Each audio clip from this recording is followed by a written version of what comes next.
Ronicky Doone by Max Brand. Reading by Rowdy Delaney. Chapter 1. A Horse in Need. He came into town as a solid, swiftly moving dust cloud. The wind from behind had kept the dust moving forward at a pace just equal to the gallop of his horse. Not until he had brought his mount to a halt in front of the hotel and swung down to the ground did either he or his horse become distinctly visible. Then it was seen that the animal was in the last stages of exhaustion, with dull eyes and hanging head and forelegs braced wide apart, while the sweat dripped steadily from his flanks into the white dust on the street. Plainly he had been pushed to the last limit of his strength. The rider was almost as far spent as his mount, for he went up the steps of the hotel with his shoulders sagging with weariness, a wide-shouldered, gaunt-ribbed man. Thick layers of dust had turned his red kerchief and blue shirt into common gray. Dust, too, made a mask of his face, and through the mask the eyes peered out, surrounded by pink skin. Even at its best, the long, solemn face could never have been called handsome. But on this particular day, he seemed a haunted man, or one fleeing from inescapable danger.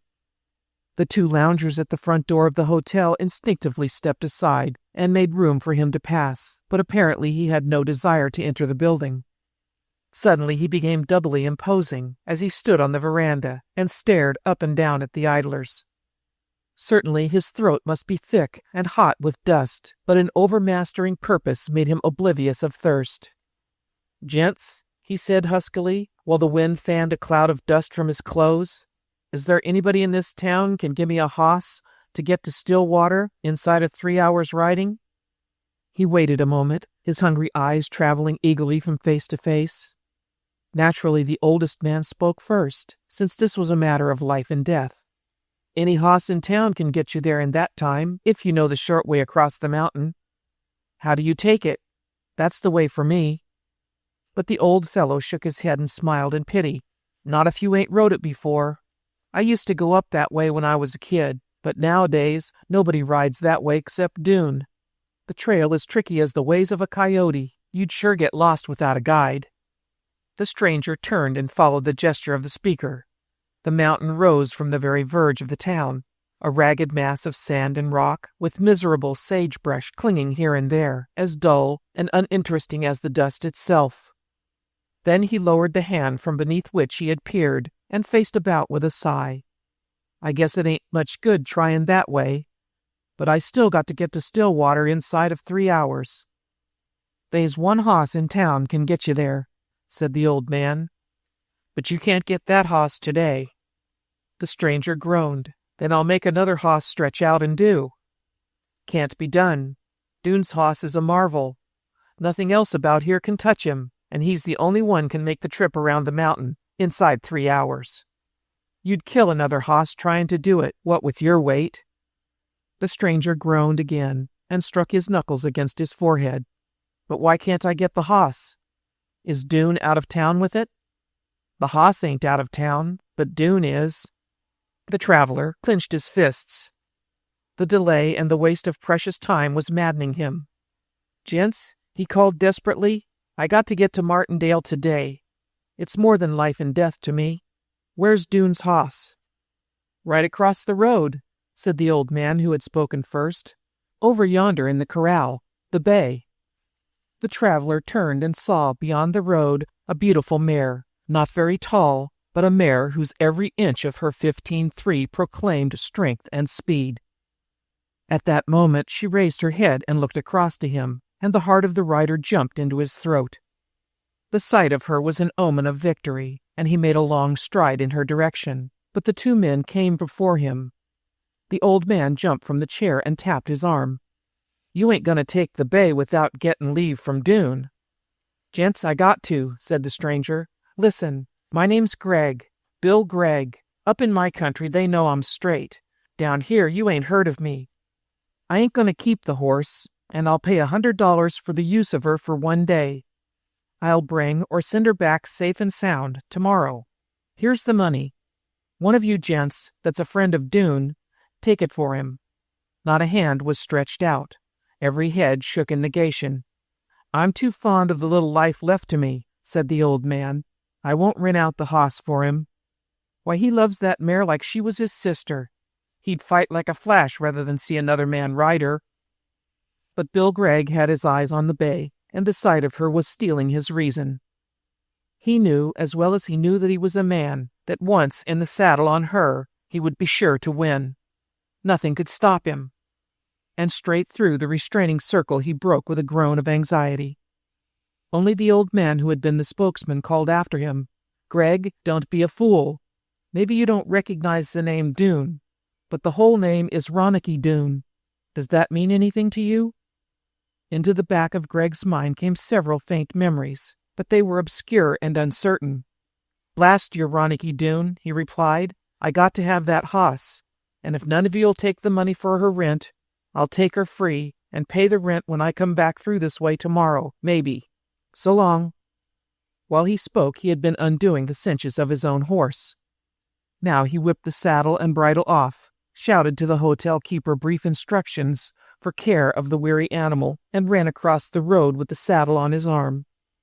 In the corral he had no difficulty with the mare. She came straight to him in spite of all the flopping trappings.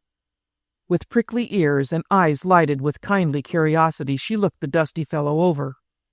He slipped the bridle over her head. When he swung the saddle over her back, she merely turned her head and carelessly watched it fall. And when he drew up the cinches hard, she only stamped in mock anger. The moment he was in the saddle, she tossed her head eagerly, ready to be off. He looked across the street to the veranda of the hotel as he passed through the gate of the corral. The men were standing in a long and awe-stricken line, their eyes wide, their mouths agape. Whoever Ronicky Doone might be, he was certainly a man who had won the respect of this town. The men on the veranda looked at Bill Gregg as though he were already a ghost. He waved his hand defiantly at them, and the mare, at a word from him, sprang into a long striding gallop that whirled them rapidly down the street and out of the village. The bay carried him with amazing speed over the ground. They rounded the base of the big mountain, and glancing up at the ragged canyons which chopped the face of the peak, he was glad that he had not attempted that shortcut. If Ronicky Doone could make that trail, he was a skillful horseman. Bill Gregg swung up over the left shoulder of the mountain, and found himself looking down on the wide plain which held Stillwater. The air was crystal clear and dry. The shoulder of the mountain was high above it. Gregg saw a breathless stretch of cattle country at one sweep of his eyes. Stillwater was still a long way off, and far away across the plain he saw a tiny moving dot that grew smaller. It was the train heading for Stillwater, and that train must be beat to the station. For a moment his heart stood still. Then he saw the train was distant indeed, and by the slightest use of the mare's speed he would be able to reach town 2 or 3 minutes ahead of it. But just as he was beginning to exult in the victory, after all the hard riding of the past 3 days, the mare tossed up her head and shortened her stride. The heart of Gregg stopped, and he went cold. It was not only the fear that his journey might be ruined, but the fear that something had happened to this magnificent creature beneath him. He swung to the side in the saddle and watched her gallop. Certain she went laboring, very much as though she were trying to run against a mighty pull of the reins. He looked at her head. It was thrown high with pricking ears. Perhaps she was frightened by some foolish thing near the road. He touched her with his spurs, and she increased her pace to the old length and ease of stride. But, just as he began to be reassured, her step shortened and fell into laboring again, and this time she threw her head higher than before. It was amazing to Bill Gregg. And then it seemed to him that he heard a faint, far whistling floating down from above his head. Again, the thin, long-drawn sound, and this time, glancing over his right shoulder, he saw a horseman plunging down the slope of the mountain. He knew instantly that it was Ronicky Doone. The man had come to recapture his horse, and had taken the shortcut across the mountain to come up with her. Just by a fraction of a minute Doone would be too late, for by the time he came down the trail, the bay would be well ahead, and certainly no horse lived in these mountains capable of overtaking her when she felt like running. Gregg touched her again with his spurs, but this time she reared straight up, and whirling to the side, faced steadily toward her onrushing master. Chapter 2.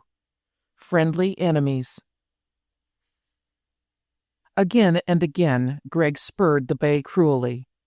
She winced from the pain and snorted, but apparently having not the slightest knowledge of bucking, she could only shake her head and send a ringing whinny of appeal up the slope of the mountain toward the approaching rider. In spite of the approaching danger, in spite of the delay which was ruining his chances of getting to Stillwater before the train, Bill Gregg watched in marvel and delight the horsemanship of the stranger. Ronicky Doone, if this were he, was certainly the prince of all wild riders. Even as the mare stopped in answer to the signal of her owner, Ronicky Doone sent his mount over the edge of a veritable cliff, flung back on his haunches, and slid down the gravelly slope, careening from side to side. With a rush of pebbles about him and a dust cloud whirling after, Ronicky Doone broke out into the road ahead of the mare, and she whinnied softly again to greet him. Bill Gregg found himself looking not into the savage face of a gunfighter, as he had been led to expect, but a handsome fellow, several years younger than he, a high-headed, straight-eyed, buoyant type. In his seat in the saddle, in the pose of his head and the play of his hand on the reins, Bill Gregg recognized a boundless nervous force. There was nothing ponderous about Ronicky Doone. Indeed, he was not more than middle size, but as he reined his horse in the middle of the road and looked with flashing eyes at Bill Gregg, he appeared very large indeed. Gregg was used to fighting or paying his way, or doing both at the same time, as occasion offered. He decided this was certainly an occasion for much money and few words. "You're Doone, I guess," he said, "and you know I've played a pretty bad trick on you, taking your horse this way. But I wanted to pay for it, Doone, and I'll pay now.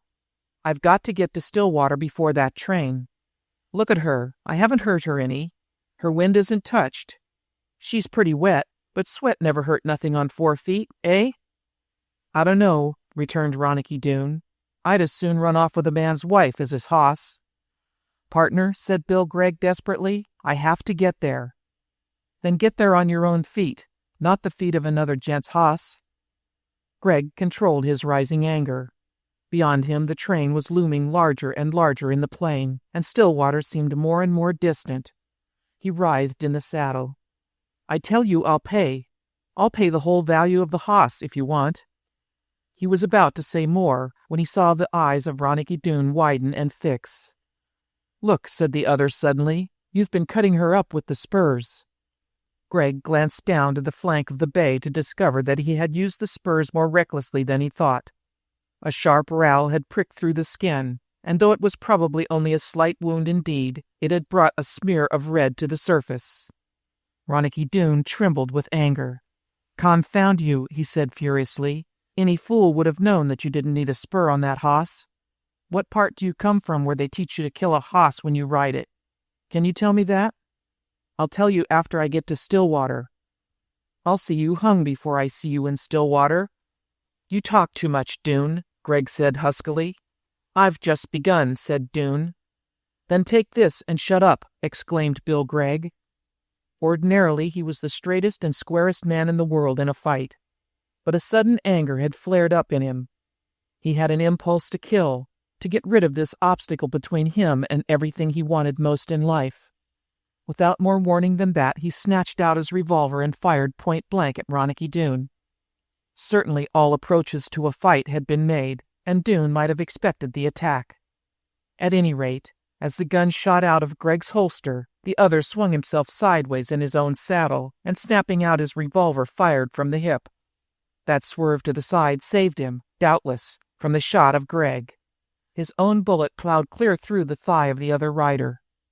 The whole leg of Gregg went numb, and he found himself slumping helplessly to one side. He dropped his gun, and he had to cling with both hands to lower himself out of the saddle. Now he sat in the dust of the trail and stared stupidly, not at his conqueror, but at the train which was flashing into the little town of Stillwater just below them. He hardly heeded Ronicky Doone, as the latter started forward with an oath, knelt beside him and examined the wound. "It's clean," Doone said, as he started ripping up his undershirt to make bandages. I'll have you fixed so you can be gotten into Stillwater." He began to work rapidly, twisting the claws around Greg's thigh, which he had first laid bare by some dexterous use of a hunting knife. Then Greg turned his eyes to those of Doone. The train had pulled out of Stillwater. The sound of the coughing engine as it started up came faintly to them after a moment. "Of all the damn fools," said the two men in one voice. And then they grinned at each other. Certainly it was not the first fight or the first wound for either of them. "I'm sorry," they began again, speaking together in chorus. "Matter of fact," said Ronicky Doone, "that bay means a pile to me. When I seen the red on her side, can't be more than a chance prick." "I know," said Ronicky Doone, "but I didn't stop to think. And I should have give you fair warning before I went for the gat." "Look here," said Ronicky, "you talk like a straight sort of gent to me.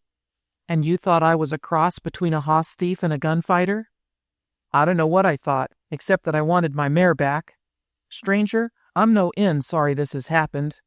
Maybe you'd let me know why you was in such a hurry to get to Stillwater.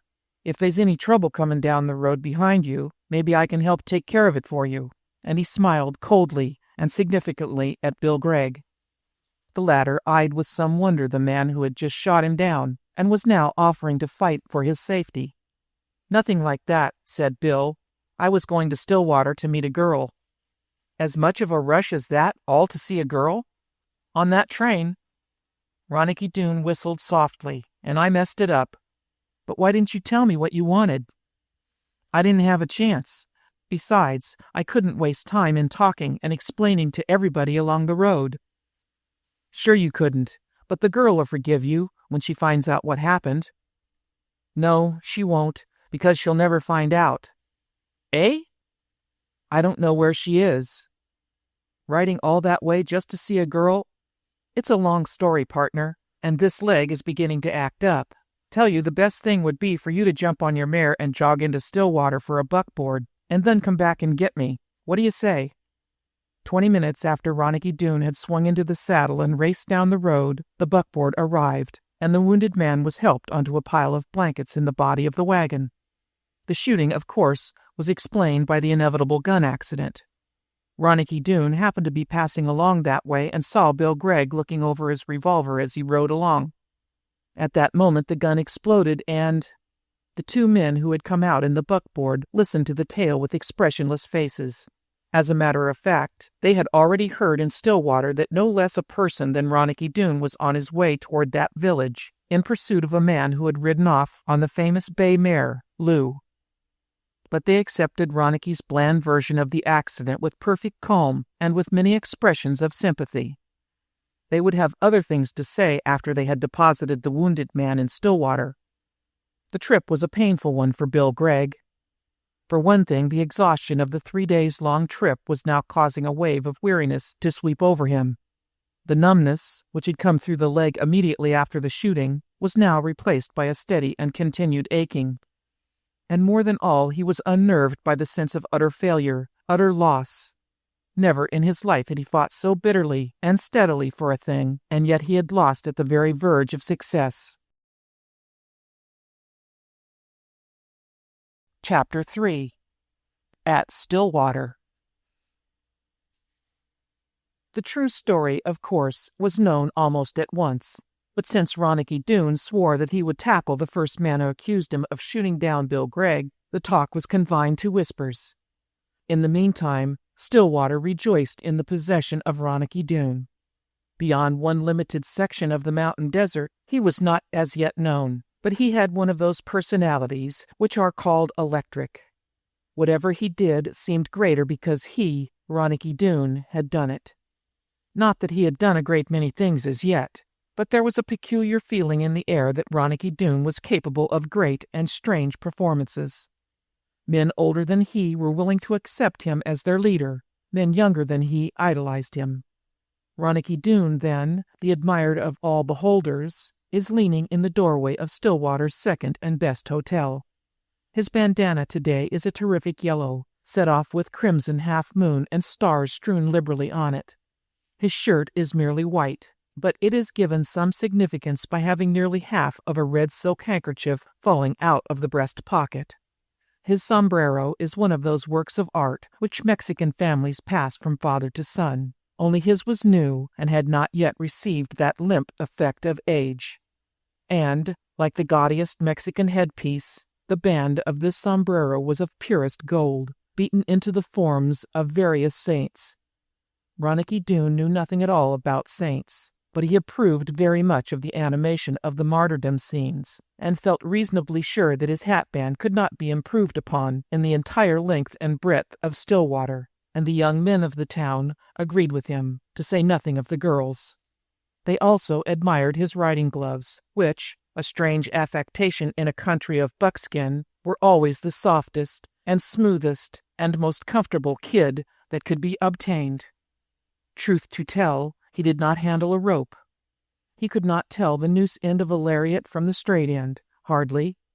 Neither did Ronicky Doone know the slightest thing about barbed wire, except how to cut it when he wished to ride through. Let us look closely at his hands themselves, as Ronicky stands in the door of the hotel and stares at people walking by, for he has taken off his gloves, and he now rolls a cigarette. They are very long hands. The fingers are extremely slender and tapering. The wrists are round and almost as innocent of sinews as the wrists of a woman, save when he grips something, and then how they stand out. But most remarkable of all, the skin of the palms of those hands is amazingly soft. It is truly as soft as the skin of the hand of a girl. There were some who shook their heads when they saw those hands. There were some who inferred that Ronicky Doone was little better than a scapegrace, and that, in reality, he had never done a better or more useful thing than handle cards or swing a revolver, in both of which arts it was admitted that he was incredibly dexterous. As a matter of fact, since there was no estate from which he drew an income, and since he had never been known in the entire history of his young life to do a single stroke of productive work of any kind, the bitter truth was that Ronicky Doone was no better and no worse than a common gambler. Indeed, if to play a game of chance was to commit a sin, Ronicky Doone was a very great sinner. Yet it should be remarked that he lacked the fine art of taking the money of other less clever fellows when they were intoxicated, and he also lacked the fine hardness of mind which enables many gamblers to enjoy taking the last cent from an opponent. Also, though he knew the entire list of tricks in the repertoire of a crooked gambler, he had never been known to employ tricking. He trusted in a calm head, a quick judgment, an ability to read character.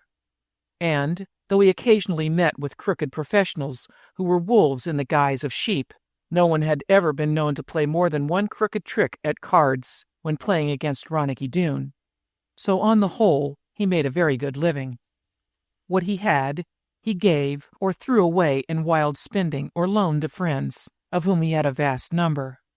All of which goes to explain the soft hands of Ronicky Doone and his nervous, swift-moving fingers as he stood at the door of the hotel. For he who plays long with cards or dice begins to have a special sense developed in the tips of his fingers, so that they seem to be independent intelligences. He crossed his feet.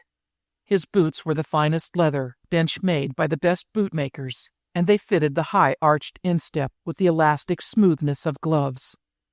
The man of the mountain desert dresses the extremities and cares not at all for the midsections.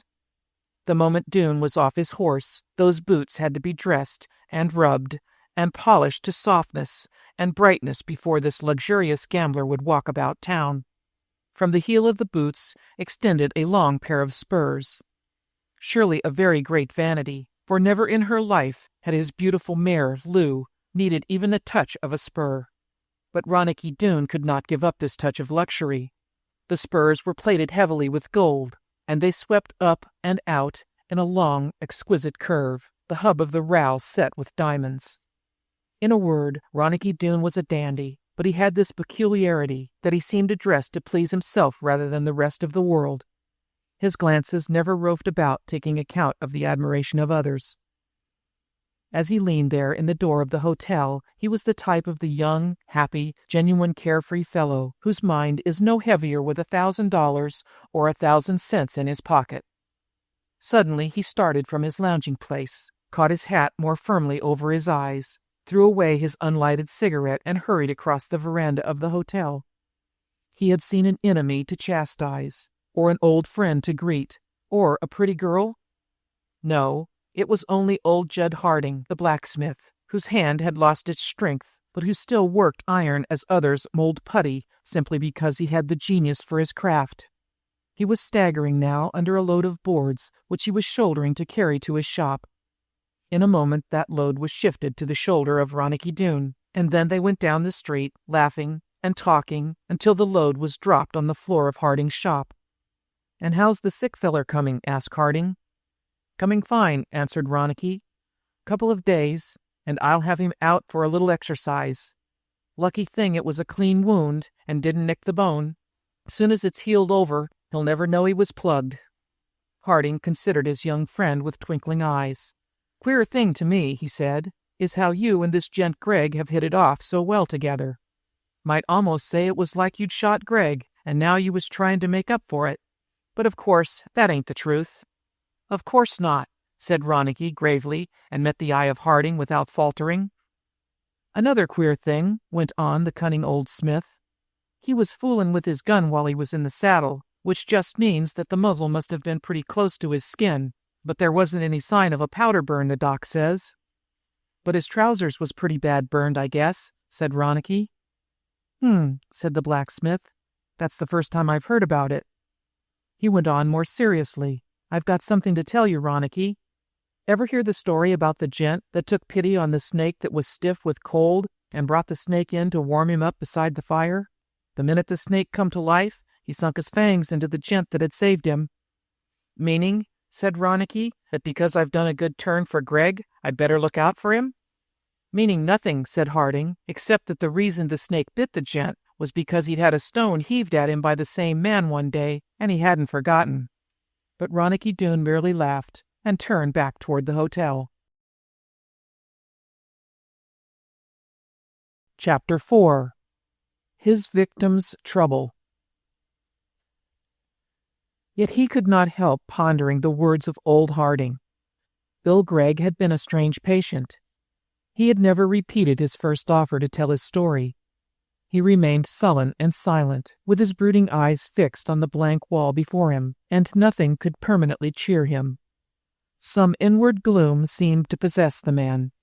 The first day after the shooting, he insisted on scrawling a painfully written letter, while Ronicky propped a writing board in front of him, as he lay flat on his back in the bed, but that was his only act. Thereafter he remained silent and brooding. Perhaps it was hatred for Ronicky that was growing in him, as the sense of disappointment increased. For Ronicky, after all, had kept him from reaching that girl when the train passed through Stillwater. Perhaps, for all Ronicky knew, his bullet had ruined the happiness of 2 lives. He shrugged that disagreeable thought away, and, reaching the hotel, he went straight up to the room of the sick man. "Bill," he said gently, "have you been spending all your time hating me? Is that what keeps you thin and glum?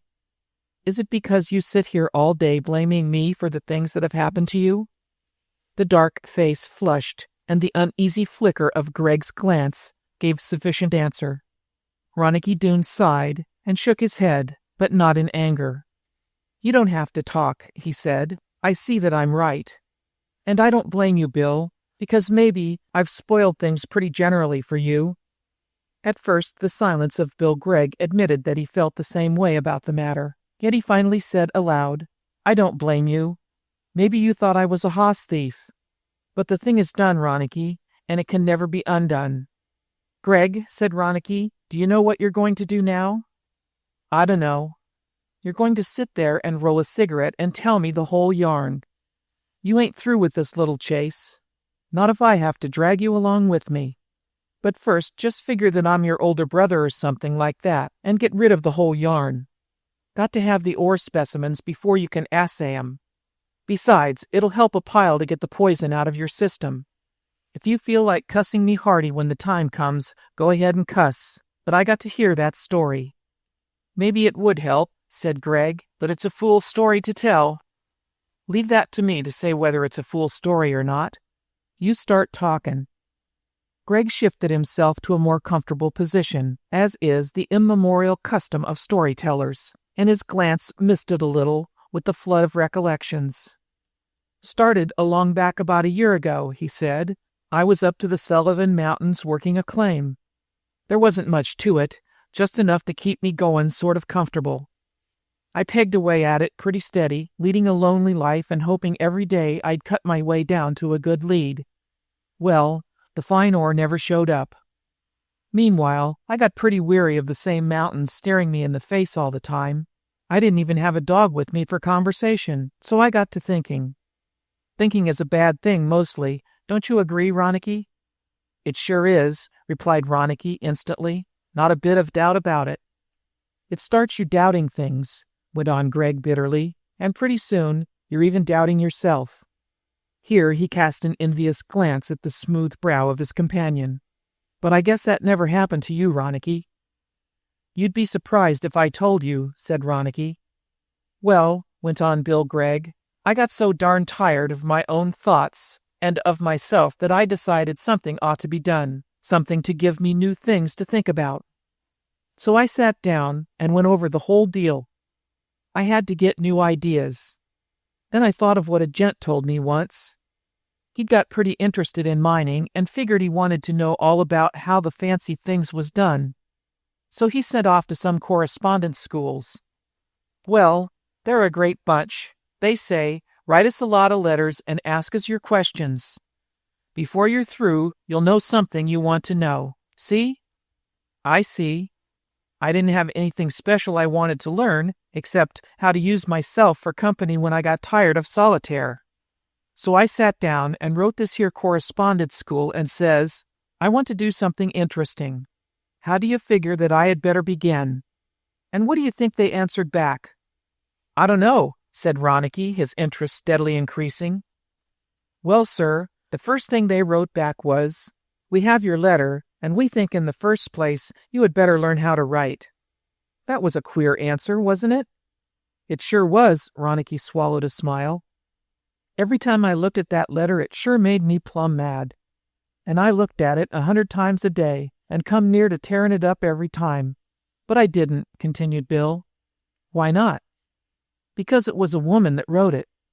I told by the hand after a while." "A woman? Go on, Bill. This story sure sounds different than most." "It ain't even started to get different yet," said Bill gloomily. "Well, that letter made me so plumb mad that I sat down and wrote everything I could think of that a gent would write to a girl to let her know what he thought about her. And what do you think happened?" "She wrote you back the prettiest letter you ever seen," suggested Ronicky, "saying how she'd never meant to make you mad, and that if you—" "Say," broke in Bill Gregg, "did I show that letter to you?" "Nope, I was just guessing at what a woman would do, you see." "No, I don't. I could never figure them as close as that. Anyway, that's the thing she done right enough. She writes me a letter that was smooth as oil, and suggests that I go on with the composition course to learn how to write. Gonna have you do books, Bill?"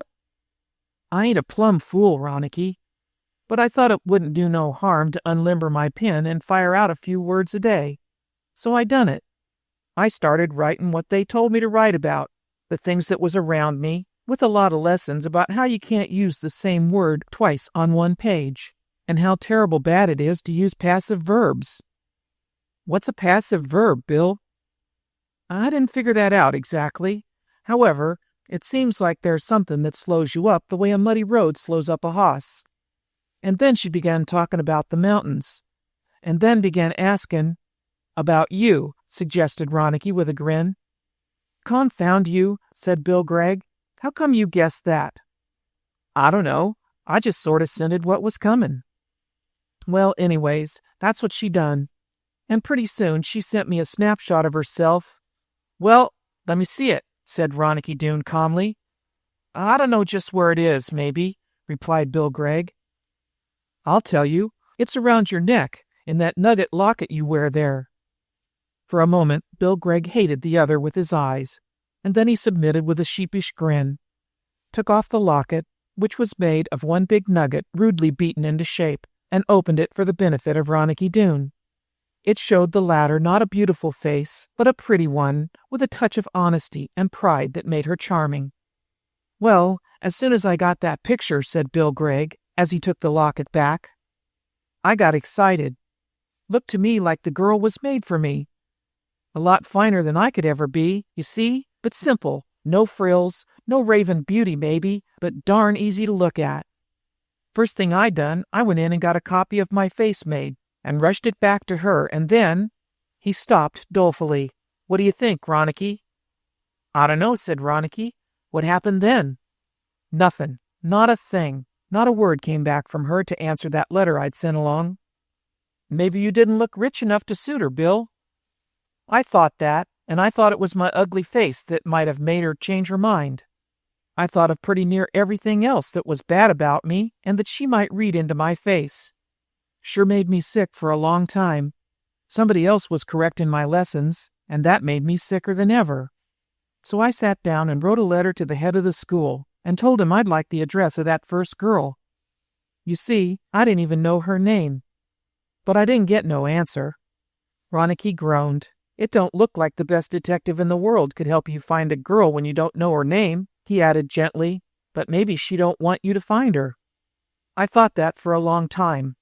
Then, a while back, I got a letter from San Francisco saying she was coming on the train through these parts, and could I be in Stillwater because the train stopped there a couple of minutes. Most like, she thought Stillwater was just sort of across the street from me. Matter of fact, I jumped on a hoss, and it took me 3 days of breaking my neck to get near Stillwater, and then—" He stopped and cast a gloomy look on his companion. "I know," said Ronicky. "Then I come and spoiled the whole party. Sure makes me sick to think about it." "And she's plumb gone," muttered Bill Gregg. "I thought maybe the reason I didn't have her correcting my lessons anymore was because she had to leave the schools and go west. So right after I got this drilling through my leg, you remember, I wrote a letter." "Sure. It was to her at the schools, but I didn't get no answer. I guess she didn't go back there after all. She's plumb gone, Ronicky." The other was silent for a moment. "How much would you give to find her?" he asked suddenly. "Half my life," said Bill Gregg solemnly. "Then," said Ronicky, "we'll make a try at it. I got an idea how we can start on the trail. I'm going to go with you, partner. I've messed up considerable, this little game of yours. Now I'm going to do what I can to straighten it out. Sometimes 2 are better than 1. Anyway, I'm going to stick with you till you've found her or lost her for good. You see?" Bill Gregg sighed. "You're pretty straight, Ronicky," he said, "but what good does it do for 2 gents to look for a needle in a haystack? How could we start to hit the trail?" "This way. We know the train that she took. Maybe we could find a Pullman conductor that was on it, and he might remember her. They got good memories, some of them gents. We'll start to find him, which it ought to be pretty easy.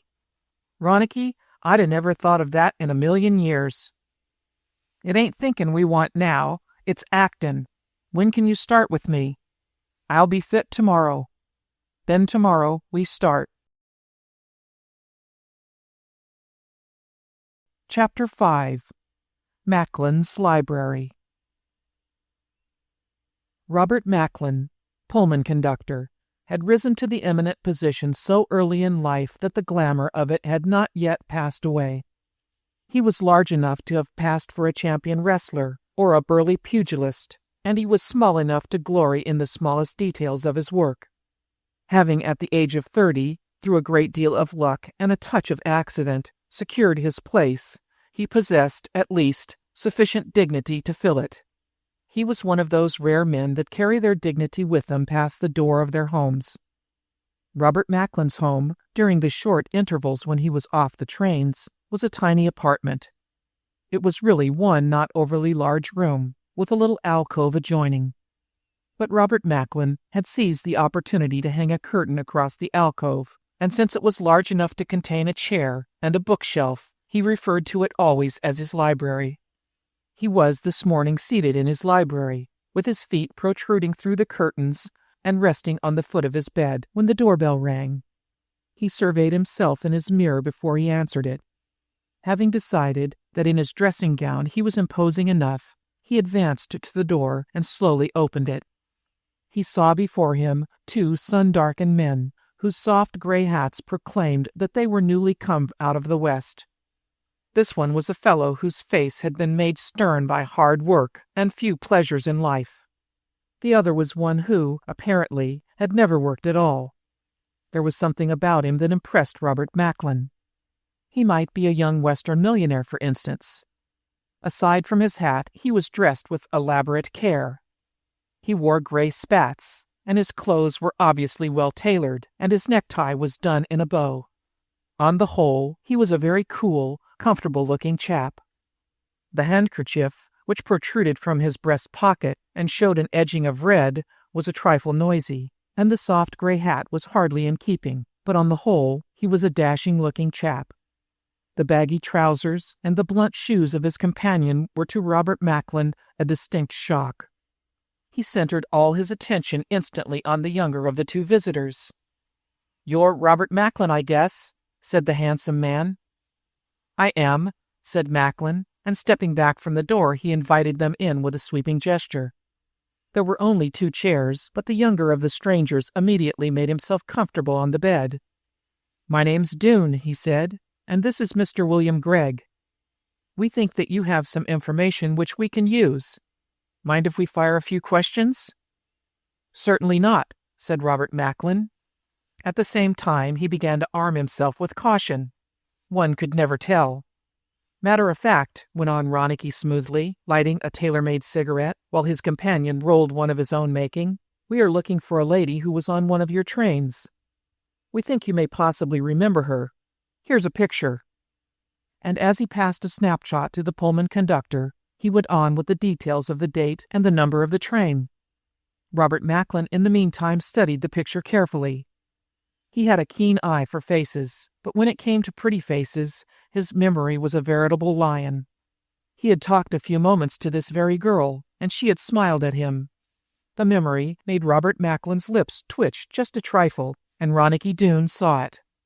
Presently the dignitary returned the picture and raised his head from thought. "It is vaguely behind my mind, something about this lady," he said, "but I'm sorry to say, gentlemen, I really don't know you, and—" "Why don't you know us?" broke in Bill Gregg. "Ain't my partner just introduced us?" "Exactly," said Robert Macklin, and his opinion of the 2 sank a full 100 points. "Such grammar," proclaimed a ruffian. "You don't get his drift," Ronicky was explaining to his companion. "I introduced us, but he doesn't know who I am. We should have brought along a letter of introduction." He turned to Macklin. "I am mighty sorry I didn't get one," he said. It came to Macklin for a fraction of a second that he was being mocked, but he instantly dismissed the foolish thought. Even the rough fellows must be able to recognize a man when they saw one. "The point is," went on Ronicky gently, "that my friend is very eager for important reasons to see this lady, to find her. And he doesn't even know her name." Here his careful grammar gave out with a crash. "You can't beat a deal like that, eh, Macklin? If you can remember anything about her, her name, first, then where she was bound, who was with her, how tall she is, the color of her eyes, we'd be glad to know anything you know. What can you do for us?" Macklin cleared his throat thoughtfully. "Gentlemen," he said gravely, "if I knew the purpose for which you were seeking the lady, "The purpose ain't to kidnap her, if that's your drift," said Ronicky. "We ain't gonna treat her wrong, partner. Out in our part of the land, they don't do it. Just shake up your thoughts and see if something about that girl doesn't pop right into your head." Robert Macklin smiled and carefully shook his head. "It seems to be impossible for me to remember a thing," he asserted. "Not even the color of her eyes?" asked Ronicky, as he grinned. He went on more gravely. "I'm pretty dead sure that you do remember something about her." There was a shade of a threat in the voice of this slender youngster, and Robert Macklin had been an amateur pugilist of much brawn and a good deal of boxing skill. He cast a wary eye on Ronicky. One punch would settle that fellow. The man Gregg might be a harder nut to crack, but it would not take long to finish them both. Robert Macklin thrust his shoulders forward. "Friends," he said gruffly, "I don't have much time off. This is my day for rest. I have to say goodbye." Ronicky Doone stood up with a yawn. "I thought so," he said to his companion. "Mind the door, Greg, and see that nobody steps in and busts up my little party." "What are you going to do?" "Going to argue with this gent in a way he'll understand a pile better than the chatter we've been making so far." He stepped a long, light pace forward. "Macklin, you know what we want to find out. Will you talk?" A cloud of red gathered before the eyes of Macklin. It was impossible that he must believe his ears, and yet the words still rang there. "Why, curse you, little rat-face!" burst out Robert Macklin, and stepping in, he leaned forward with a perfect straight left. Certainly his long vacation from boxing had not ruined his eye or stiffened his muscles. With delight he felt the big sinews about his shoulders come into play. Straight and true the big fist drove to the face of the smaller man, but Robert Macklin found that he had punched a hole in thin air. It was as if the very wind of the blow had brushed the head of Ronicky Doone to one side, and at the same time he seemed to sway and stagger forward. A hard, lean fist struck Robert Macklin's body. As he gasped and doubled up, clubbing his right fist to land a blow behind the ear of Ronicky Doone, the latter bent back, stepped in, and rising on the toes of both feet, whipped a perfect uppercut that in ring parlance rang the bell. The result was that Robert Macklin, his mouth agape and his eyes dull, stood wobbling slowly from side to side. "Here," called Ronicky to his companion at the door. "Grab him on one side, and I'll take the other. He's out on his feet. Get him to that chair." With Greg's assistance, he dragged the bulk of the man there. Macklin was still stunned. Presently the eyes cleared and filled immediately with horror. Big Robert Macklin sank limply back in the chair. "I have no money," he said. "I swear I haven't a cent in the place. It's in the bank, but if a check will—" "We don't want your money this trip," said Ronicky. "We want talk, Macklin. A lot of talk, and a lot of true talk. Understand? It's about that girl. I saw you grin when you saw the picture. You remember her well enough. Now start talking, and remember this. If you lie, I'll come back here and find out and use this on you." The eyes of Robert Macklin started from his head as his gaze concentrated on the black muzzle of the gun. He moistened his white lips and managed to gasp. "Everything I know, of course. I'll tell you everything, word for word. Her name, I mean." "You're doing fine," said Ronicky. "Keep it up. And you keep away, Bill. When you come at him with that hungry look, he thinks you're going to eat him up. Fire away, Macklin." "What's first?" "What's she look like?" "Soft brown hair, blue eyes. Her mouth is a little big. That's all right. You don't have to be polite and lie. We want the truth. How big is she?"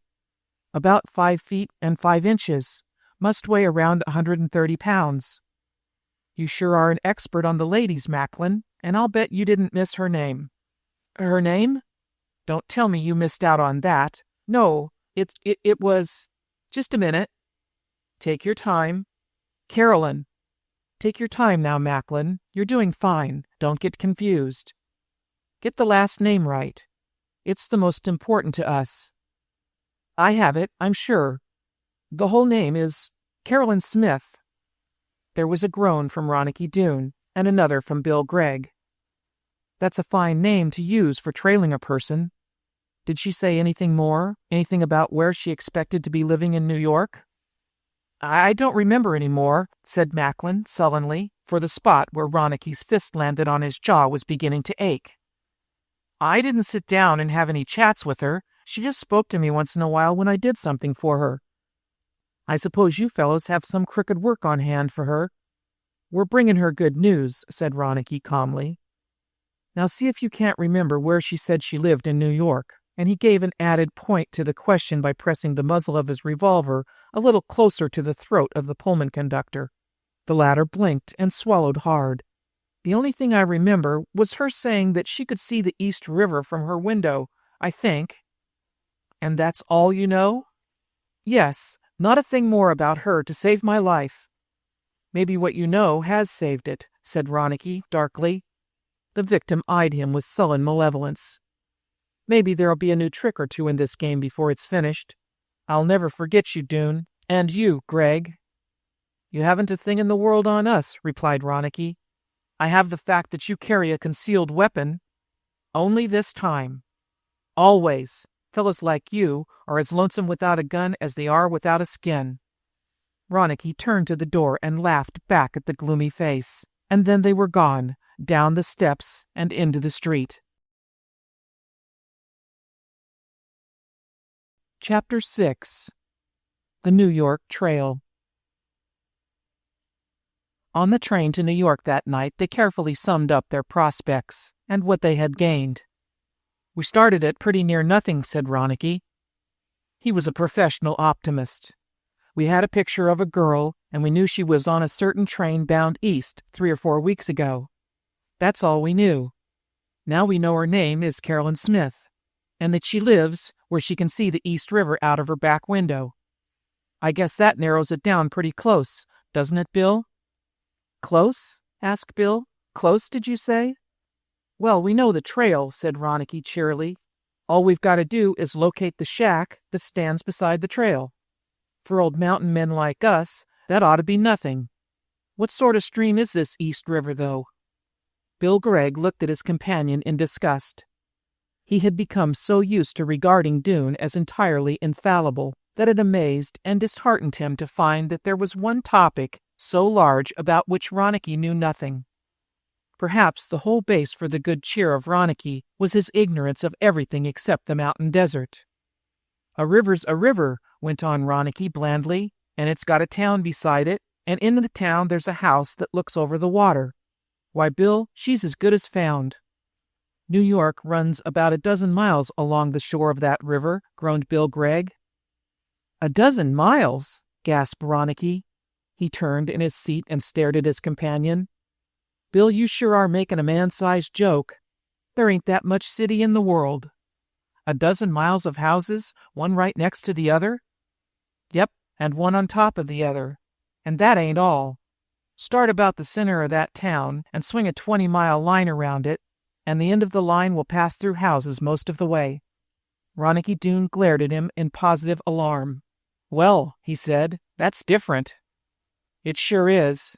I guess we've come on a wild goose chase, Ronicky, hunting a girl named Smith that lives on the bank of the East River," he laughed bitterly. "How come you know so much about New York?" asked Ronicky, eager to turn the subject of the conversation until he could think of something to cheer his friend. "Books," said Bill Gregg. After that there was a long lull in the conversation. That night neither of them slept long, for every rattle and sway of the train was telling them that they were rocking along toward an impossible task. Even the cheer of Ronicky had broken down the next morning, and, though breakfast in the diner restored some of their confidence, he was not the man of the day before. "Bill," he confided on the way back to their seats from the diner, "there must be something wrong with me." "What is it?" "I don't know," said Bill. "Why?" "People are looking at me." "Ain't they got a right to do that?" "Sure they have, in a way. But when they don't seem to see you, when you see them, and when they begin looking at you out of the corner of their eyes, the minute you turn away, why then it seems to me that they're laughing at you, Bill." "What they got to laugh about? I'd punch a gent in the face that laughed at me." Ronicky fell into a philosophical brooding. "It can't be done, Bill. You can punch a gent for cussing you, or stepping on your foot, or crowding you, or sneering at you, or talking behind your back, or 1,000 other things. But back here in a crowd you can't fight a gent for laughing at you. Laughing is outside of the law most anywheres, Bill. It's the one thing you can't answer back except with more laughing. Even a dog gets sort of sick inside when you laugh at him, and a man is a pile worse. He wants to kill the gent that's laughing, and he wants to kill himself for being laughed at. Well, Bill, that's a good deal stronger than the way they've been laughing at me, but they done enough to make me think a bit. They've been looking at 3 things, these here spats, the red rim of my handkerchief sticking out of my pocket, and that soft gray hat when I got it on. Derned if I don't see anything wrong with your outfit. Didn't they tell you that was the style back east, to have spats like that on?" "Sure," said Ronicky, "but maybe they didn't know, or maybe they go with some, but not with me." Maybe I'm kind of too brown and outdoors looking to fit with spats and handkerchiefs like this." "Ronicky," said Bill in admiration, "maybe you ain't read a pile, but you figure things out just like a book." The conversation was cut short by the appearance of a drift of houses, and then more and more. From the elevated line on which they ran presently they could look down on block after block of roofs packed close together, or big business structures, as they reached the uptown business section, and finally Ronicky gasped as they plunged into utter darkness that roared past the window. "We go underground to the station," Bill Gregg explained. He was a little startled himself, but his reading had fortified him to a certain extent. "But is there still more of New York?" asked Ronicky humbly. "More? We ain't seen a corner of it." Bill's superior information made him swell like a frog in the sun. "This is kinder near 100th Street, where we dive down. New York keeps right on to 1st Street, and then it has a lot more streets below that. But that's just the island of Manhattan. All around there's more. Manhattan is mostly where they work. They live other places." It was not very long before the train slowed down to make Grand Central Station. On the long platform, Ronicky surrendered his suitcase to the first porter. Bill Gregg was much alarmed. "What'd you do that for?" he asked, securing a stronger hold on his own valise and brushing aside 2 or 3 red caps. "He asked me for it," explained Ronicky. "I wasn't none too set on giving it to him to carry, but I hated to hurt his feelings. Besides, they're all done up in uniforms. Maybe this is their job. But suppose that feller got away out of sight. What would you do? Your brand new pair of Colts is lying away in it." "He won't get out of sight none," Ronicky assured his friend grimly. "I got another Colt with me, and no matter how fast he runs, a .45 slug can run a pile faster. But come on, Bill. The word in this town seems to be to keep right on moving." They passed under an immense, brightly lighted vault, and then wriggled through the crowds in pursuit of the astonishingly agile porter. So they came out of the big station to 42nd Street, where they found themselves confronted by a taxi driver and the question, "Where?" "I don't know," said Ronicky to Bill. "Your reading tell you anything about the hotels in this here town?" "Not a thing," said Bill, "because I never figured I'd be fool enough to come this far away from my home diggins. But here I am, and we don't know nothing." "Listen, partner," said Ronicky to the driver, "where's a fare to medium place to stop at?" The driver swallowed a smile that left a twinkle about his eyes, which nothing could remove. "What kind of place? Anywhere from 50 cents to $50 a night." $50? exclaimed Bill Gregg. "Can you lay over that, Ronicky? Our wad won't last a week." "Say, pal," said the taxi driver, becoming suddenly friendly, "I can fix you up. I know a little joint where you'll be snug as you want. They'll stick you about $150 per, but you can't beat the price in this town, and keep clean." "Take us there," said Bill Gregg, and they climbed into the machine. The taxi turned around, shot down Park Avenue, darted aside into the darker streets to the east of the district, and came suddenly to a halt. "Did you follow that trail?" asked Bill Gregg in a chuckling whisper. "Sure. Twice to the left, then to the right, and then to the left again. I know the number of blocks, too. Ain't no reason for getting rattled because a joint is strange to us. New York may be tolerable big, but it's got men in it just like we are, and maybe a lot worse kinds." As they got out of the little car, they saw the taxi driver preceding them, carrying their suitcases. They followed him up the steep pitch of the stairs to the first floor of the hotel, where the landing had been widened to form a little office. "Hello, Bert," said the driver. "I picked up these gentlemen at Grand Central. They ain't wise to town, so I put 'em next to you. Fix 'em up here?" "Sure," said Bert, lifting a huge bulk of manhood from behind the desk. He placed his fat hands on top of it and observed his guest with a smile. "I'll make you right at home here, friends." "Thank you, Joe." Joe grinned, nodded, and receiving his money from Bill Gregg, departed down the stairs humming. Their host, in the meantime, had picked up their suitcases and led the way down a hall dimly lighted by 2 flickering gas jets. Finally, he reached a door and led them into a room where the gas had to be lighted. It showed them a cheerless apartment in spite of the red of the wallpaper and carpet. "Only $3," said the proprietor, with the air of one bestowing charity out of the fullness of his heart. "Bathroom only 2 doors down. I guess you can't beat this layout, gents." Bill Gregg glanced once about him and nodded. "You come up from the south, maybe?" asked the proprietor, lingering at the door. "West," said Bill Gregg curtly. "You don't say. Then you boys must be used to your toddy at night, eh?" "It's tolerable dry country out there," said Ronicky without enthusiasm. "All the more reason you need some liquor to moisten it up. Wait till I get you a bottle of rye I got handy." And he disappeared in spite of their protests. "I ain't a drinkin' man," said Gregg, "and I know you ain't, but it's sure insulting to turn down a drink in these days." Ronicky nodded, and presently the host returned with 2 glasses, rattling against a tall bottle on a tray.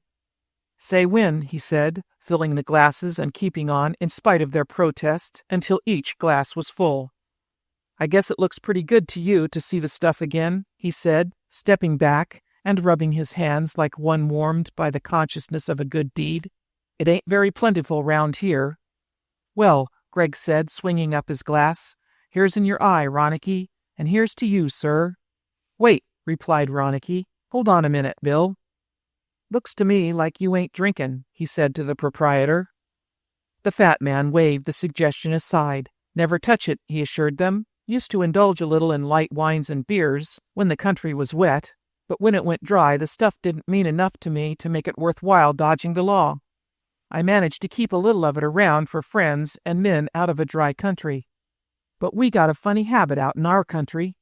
We can't no ways drink unless the gent that's setting them out takes something himself. It ain't done that way in our part of the land," said Ronicky. "It ain't?" "Never." Come, that's a good joke, but even if I can't be with you boys, drink hearty." Ronicky Doone shook his head. "No joke at all," he said firmly.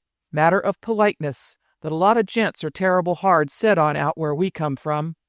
"Why, Ronicky," protested Bill, "ain't you making it a little strong?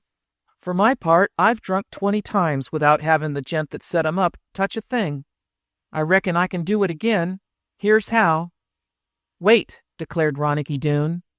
And there was a little jarring ring in his voice that arrested the hand of Bill Gregg in the act of raising the glass. Ronicky crossed the room quickly, took a glass from the washstand, and returning to the center table, poured a liberal drink of whiskey into it. "I don't know about my friend," he went on almost sternly to the bewildered hotel keeper. "I don't know about him, but some gents feel so strong about not drinking alone that they'd sooner fight. Well, sir, I'm one of that kind. So I say, there's your liquor. Get rid of it." The fat man reached the center of the table and propped himself against it, gasping. His whole body seemed to be wilting, as though in a terrible heat. "I don't know," he murmured. "I don't know what's got into you fellers. I tell you, I never drink." "You lie, you fat fool," retorted Ronicky. "Didn't I smell your breath?" Bill Gregg dropped his own glass to the table and hurriedly came to confront his host by the side of Ronicky. "Breathe," he asked the fat man hurriedly, still gasping more and more heavily for air. I may have taken a small tonic after dinner. In fact, I think I did. That's all, nothing more. I assure you, I have to be a sober man in my work." "You got to make an exception this evening," said Ronicky, more fiercely than ever. "I ought to make you drink all 3 drinks for being so slow about drinking one." "3 drinks?" exclaimed the fat man, trembling violently. It would kill me." "I think it would," said Ronicky. "I swear I think it would. And maybe even one will be sort of a shock, eh?" He commanded suddenly, "Drink. Drink that glass and clean out the last drop of it, or we'll tie you and pry your mouth open and pour the whole bottle down your throat, you understand?" A feeble moan came from the throat of the hotel keeper. He cast one frantic glance toward the door, and a still more frantic appeal centered on Ronicky Doone, but the face of the latter was as cold as stone. "Then take your own glasses, boys," he said, striving to smile as he picked up his own drink. "You drink first, and you drink alone," declared Ronicky. "Now." The movement of his hand was as ominous as if he had whipped out a revolver.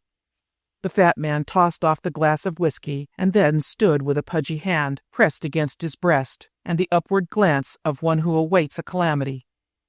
Under the astonished eyes of Bill Gregg, he turned pale, a sickly greenish pallor.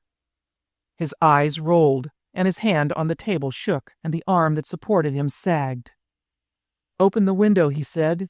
"The air. There ain't no air. I'm choking, and—" "Get him some water," cried Bill Gregg, "whilst I open the window."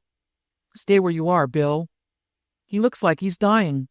Then he's killed himself." "Gents," began the fat man feebly and made a short step toward them. The step was incomplete. In the middle of it he wavered, put out his arms, and slumped upon his side on the floor. Bill Gregg cried out softly in astonishment and horror, but Ronicky Doone knelt calmly beside the fallen bulk and felt the beating of his heart. "He ain't dead," he said quietly, "but he'll be tolerable sick for a while. Now come along with me." "But what's all this mean?" asked Bill Gregg in a whisper as he picked up his suitcase and hurried after Ronicky. "Doped booze," said Ronicky curtly. They hurried down the stairs and came out onto the dark street. Then Ronicky Doone dropped his suitcase and dived into the dark nook beside the entrance. There was a brief struggle. He came out again, pushing a sulking figure before him, with the man's arm twisted behind his back. "Take off this gent's hat, will you?" asked Ronicky. Bill Gregg obeyed, too dumb with astonishment to think. "It's the taxi driver," he exclaimed. "I thought so," muttered Ronicky. "The skunk came back here to wait till we were fixed right now. What'll we do with him?" "I begin to see what's comin' off," said Bill Gregg, frowning into the white, scowling face of the taxi driver. The man was like a rat, but in spite of his fear, he did not make a sound. "Over there," said Bill Gregg, nodding toward a flight of cellar stairs. They caught the man between them, rushed him to the stairs, and flung him headlong down. There was a crashing fall, groans, and then silence. "He'll have a broken bone or two, maybe," said Ronicky, peering calmly into the darkness. "But he'll live to trap somebody else, curse him." And picking up their suitcases again, they started to retrace their steps. Chapter 7. The First Clue.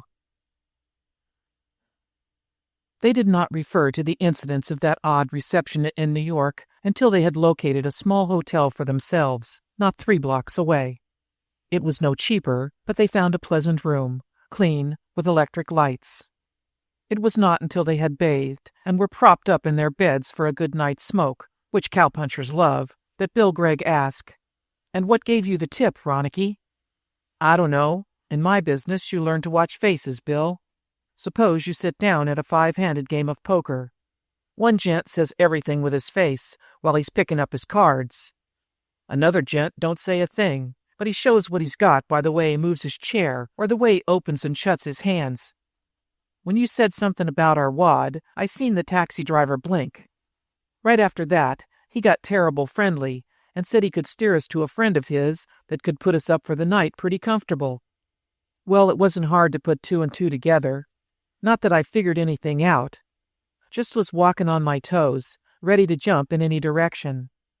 As for Bill Gregg, he brooded for a time on what he had heard, then shook his head and sighed. "I'd be a mighty helpless kid in this here town if I didn't have you along, Ronicky," he said. "Nope," insisted Ronicky. "Long as you use another gent for a sort of guide, you feel kinda helpless. But when you step off for yourself, everything is pretty easy. You were just waiting for me to take the lead, or you'd have done just as much by yourself." Again, Bill Gregg sighed as he shook his head. "If this is what New York is like," he said, "we're in for a pretty bad time." "And this is what they call a civilized town? Great guns, they need martial law and 1,000 policemen to the block to keep a gent's life and pocketbook safe in this town. First gent we meet tries to bump us off and get our wad. Don't look like we're going to have much luck, Ronicky. We saved our hides, I guess. That's about all. And we learned something. Sure. Then I figure it was a pretty good night. Another thing, Bill. I got an idea from that taxi gent. I figure that a whole gang of taxi men are pretty sharp in the eye. What I mean is that we can tramp up and down along this here East River, and now and then we'll talk to some taxi men that do most of their work from stands in them parts of the town. Maybe we can get on our trail that way. Anyways, it's an opening. "Maybe," said Bill Gregg dubiously. He reached under his pillow. "But I'm sure going to sleep with my gun under my head in this town." With this remark, he settled himself for repose, and presently was snoring loudly. Ronicky presented a brave face to the morning, and at once started with Bill Gregg to tour along the East River. That first day, Ronicky insisted that they simply walk over the whole ground, so as to become fairly familiar with the scale of their task. They managed to make the trip before night, and returned to their hotel, footsore from the hard, hot pavements. There was something unkindly and ungenerous in those pavements, it seemed to Ronicky. He was discovering to his great amazement that the loneliness of the mountain desert is nothing at all compared to the loneliness of the Manhattan crowd. The very gloomy and silent cowpunchers ate their dinner that night and went to bed early. But in the morning they began the actual work of their campaign. It was an arduous labor. It meant interviewing in every district 1 or 2 shopkeepers, and asking the mail carriers for Carolyn Smith, and showing the picture to taxi drivers. These latter were the men, insisted Ronicky, who would eventually bring them to Carolyn Smith.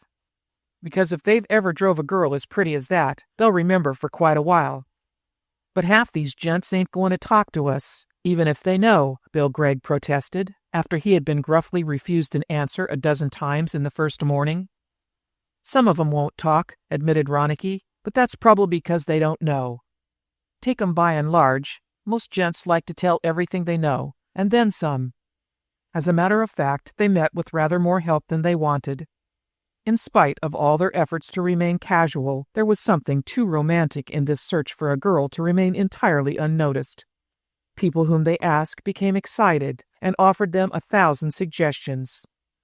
Everybody, it seemed, had somewhere, somehow, heard of a Carolyn Smith living on his own block, and everyone remembered dimly having passed a girl on the street who looked exactly like Carolyn Smith. But they went resolutely on, running down 1,000 false clues, and finding at the end of each something more ludicrous than what had gone before. Maiden ladies with many teeth and big glasses they found, and they discovered at the end of the trails on which they were to go, young women, and old, ugly girls, and pretty ones, but never anyone who in the slightest degree resembled Carolyn Smith. In the meantime they were working back and forth in their progress along the East River, from the slums to the better residence districts. They bought newspapers at little stationery stores, and worked up chance conversations with the clerks, particularly girl clerks, whenever they could find them. Because women have an eye for faces, Ronicky would say, and if a girl like Carolyn Smith came into the shop, she'd be remembered for a while. But for 10 days they labored without a ghost of a success. Then they noticed the taxi stands along the east side and worked them as carefully as they could. And it was on the evening of the 11th day of the search that they reached the first clue. They had found a taxi drawn up before a saloon, converted into an eating place, and when they went inside they found the driver alone in the restaurant. They worked up a conversation as they had done 100 times before, and Gregg produced the picture and began showing it to Ronicky. "Maybe the lady's around here," said Ronicky, "but I'm new in this part of town." He took the picture and turned to the taxi driver. "Maybe you've been around this part of town and know the folks here. Ever see this girl around?" And he passed the picture to the other. The taxi driver bowed his head over it in a close scrutiny. When he looked up, his face was blank. "I don't know. Let me see. I think I seen a girl like her the other day, waiting for the traffic to pass at 72nd and Broadway. Yep, she sure was a ringer for this picture." He passed the picture back, and a moment later he finished his meal. He paid his check and went sauntering through the door. "Quick," said Ronicky, the moment the chauffeur had disappeared. "Pay the check and come along. That fellow knows something." Bill Gregg, greatly excited, obeyed, and they hurried to the door of the place. They were in time to see the taxi driver lurch away from the curb and go humming down the street, while the driver leaned out to the side and looked back. "He didn't see us," said Ronicky confidently. "But what did he leave for?" "He's going to tell somebody somewhere that we're looking for Carolyn Smith. Come on." He stepped out to the curb and stopped a passing taxi. "Follow that machine and keep a block away from it," he ordered. "Bootlegger?" asked the taxi driver cheerily. "I don't know, but just drift along behind him till he stops. Can you do that?" "Watch me." and with Ronicky and Bill Gregg installed in his machine, he started smoothly on the trail. Straight down the cross street, under the roaring elevated tracks of 2nd and 3rd Avenues they passed, and on 1st Avenue they turned and darted sharply south for a round dozen blocks, then went due east and came to a halt after a brief run. "He stopped in Beekman Place," said the driver, jerking open the door. "If I run in there, he'll see me." Ronicky stepped out of the machine, paid him, and dismissed him with a word of praise for his fine trailing. Then he stepped around the corner. What he saw was a little street closed at both ends, and only 2 or 3 blocks long. It had the serene, detached air of a village 1,000 miles from any great city, with its grave rows of homely houses standing solemnly face to face. Well to the left, the 59th Street Bridge swung its great arch across the river, and it led, Ronicky knew, to Long Island City beyond, but here everything was cupped in the village quiet. The machine which they had been pursuing was drawn up on the right-hand side of the street, looking south, and even as Ronicky glanced around the corner he saw the driver leave his seat, dart up a flight of stairs, and ring the bell. Ronicky could not see who opened the door, but after a moment of talk, the chauffeur from the car they had pursued was allowed to enter. And as he stepped across the threshold, he drew off his cap with a touch of reverence which seemed totally out of keeping for his character as Ronicky had seen it. "Bill," he said to Gregg, "we've got something. You see him go up those steps to that house?" "Sure." Bill Gregg's eyes were flashing with excitement. "That house has somebody in it who knows Carolyn Smith, and that somebody is excited because we're hunting for her," said Bill. "Maybe it holds Carolyn Smith herself. Who can tell that? Let's go see." "Wait till the taxi driver goes. If he wanted us to know about Carolyn, he'd have told us. He doesn't want us to know, and he'd maybe take it pretty much to heart if he knew we'd followed him. What he thinks doesn't worry me none. I can tend to 3 like him."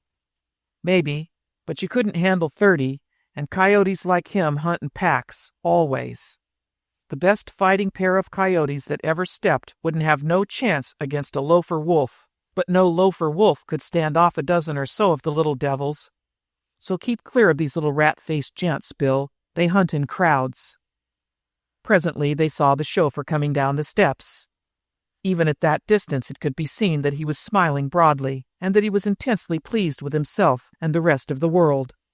Starting up his machine, he swung it around dexterously, as only New York taxi drivers can, and sped down the street by the way he had come, passing Gregg and Ronicky, who had flattened themselves against the fence to keep from being seen.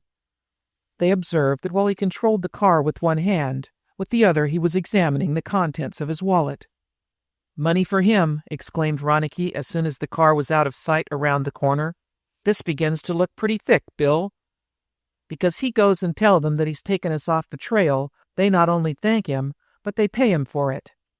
And, by the face of him as he went by, they pay him pretty high. Bill, it's easy to figure that they don't want any friend near Carolyn Smith, and most like they don't even want us near that house." "I only want to go near it once," said Bill Gregg. "I just want to find out if the girl's there." "Go break in on 'em?" "Break in, Ronicky? That's burglary." "It sure is. I'll just ask for Carolyn Smith at the door." "Try it." The irony made Bill Gregg stop in the very act of leaving and glance back, but he went on again resolutely and stamped up the steps to the front door of the house. It was opened to him almost at once by a woman, for Bill's hat came off. For a moment he was explaining. Then there was a pause in his gestures as she made the reply. Finally he spoke again, but was cut short by the loud banging of the door. Bill Gregg drew himself up rigidly and slowly replaced the hat on his head. If a man had turned that trick on him, a .45 caliber slug would have gone crashing through the door in search of him to tell him a Westerner's opinion of such manners. Ronicky Doone could not help smiling to himself as he saw Bill Gregg stamp stiffly down the stairs, limping a little on his wounded leg, and come back with a grave dignity to the starting point. He was still crimson to the roots of his hair.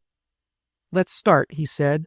"If that happens again, I'll be doing a couple murders in this here town and getting myself hung." "What happened?" "An old hag jerked open the door after I rang the bell. I asked her nice and polite if a lady named Carolyn Smith was in the house. 'No,' she says, And if she was, what's it to you? I told her I'd come a long ways to see Carolyn. Then you go a long ways back without seeing Carolyn, says the withered old witch, and she banged the door right in my face. Man, I'm still seeing red. Them words of the old woman were whips, and every one of them sure took off my hide.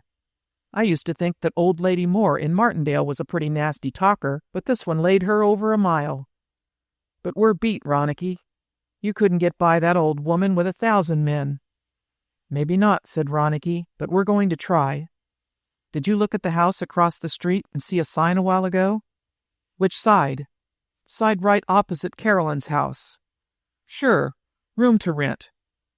Thought so. Then that's our room. Eh? That's our room, partner, and right at the front window over the street one of us is going to keep watch day and night till we make sure that Carolyn Smith don't live in that house. Is that right? That's a great idea. He started away from the fence. Wait. Ronicky caught him by the shoulder and held him back. We'll wait till night, and then go and get the room.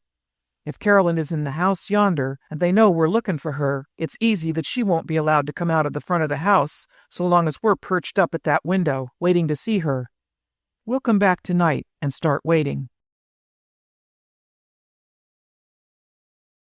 Chapter 8. Two Apparitions. They found that the room in the house on Beekman Place, opposite that which they felt covered their quarry, could be secured, and they were shown to it by a quiet, gentle woman, found a big double room that ran across the whole length of the house. From the back, it looked down on the lights glimmering on the black East River and across to the flare of Brooklyn. To the left, the whole arc of the 59th Street Bridge was exposed. In the front windows overlooked Beekman Place, and were directly opposite the front of the house to which the taxi driver had gone that afternoon. Here they took up the vigil. For 4 hours one of the two sat with his eyes never moving from that street and the windows of the house across the street, and then he left the post and the other took it. It was vastly wearying work. Very few vehicles came into the light of the street lamp beneath them, and every person who dismounted from one of them had to be scrutinized with painful diligence. Once a girl, young and slender and sprightly, stepped out of a taxi about 10 o'clock at night and ran lightly up the steps of the house. Ronicky caught his friend by the shoulder and dragged him to the window. "There she is now," he exclaimed. But the eye of the lover, even though the girl was in a dim light, could not be deceived. The moment he caught her profile as she turned in the open door, Bill Gregg shook his head. "That's not the one. She's all different. A pile different, Ronicky." Ronicky sighed. "I thought it was her," he said. "Go on back to sleep. I'll call you again if anything happens." But nothing happened that night, though even in the dull, ghost hours of the early morning they did not relax their vigil. But all the next day there was no sign of Carolyn Smith in the house across the street. No face like hers ever appeared at the windows.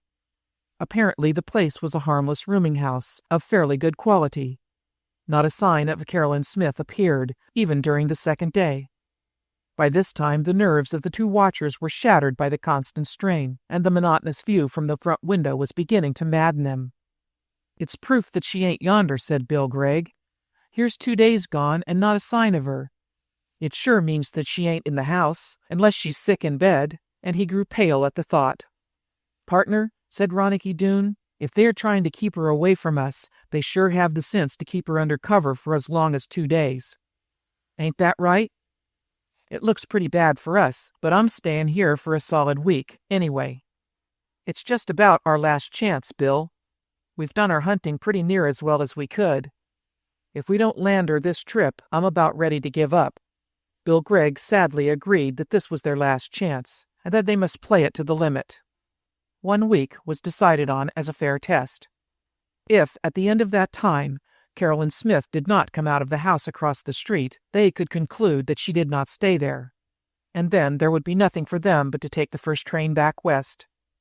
The 3rd day passed, and the 4th, dreary, dreary days of unfaltering vigilance on the part of the two watchers. On the 5th morning, even Ronicky Doone sat with his head in his hands at the window, peering through the slit between the drawn curtains, which sheltered him from being observed at his spying. When he called out softly, The sound brought Greg, with one long leap out of the chair where he was sleeping, to the window. There could be no shadow of a doubt about it. There stood Carolyn Smith in the door of the house. She closed the door behind her, and walking to the top of the steps, paused there and looked up and down the street. Bill Gregg groaned, snatched his hat, and plunged through the door, and Ronicky heard the brief thunder of his feet down the first flight of stairs, then the heavy thumps as he raced around the landing. He was able to trace him down the 3 flights of steps to the bottom. And so swift was that descent that when the girl, idling down the steps across the street, came onto the sidewalk, Bill Gregg rushed out from the other side and ran toward her. They made a strange picture as they came to a halt at the same instant, the girl shrinking back in apparent fear of the man, and Bill Gregg stopping by that same show of fear, as though by a blow in the face. There was such contrast between the 2 figures that Ronicky Doone might have laughed had he not been shaking his head with sympathy for Bill Gregg. For never had the miner seemed so clumsily big and gaunt.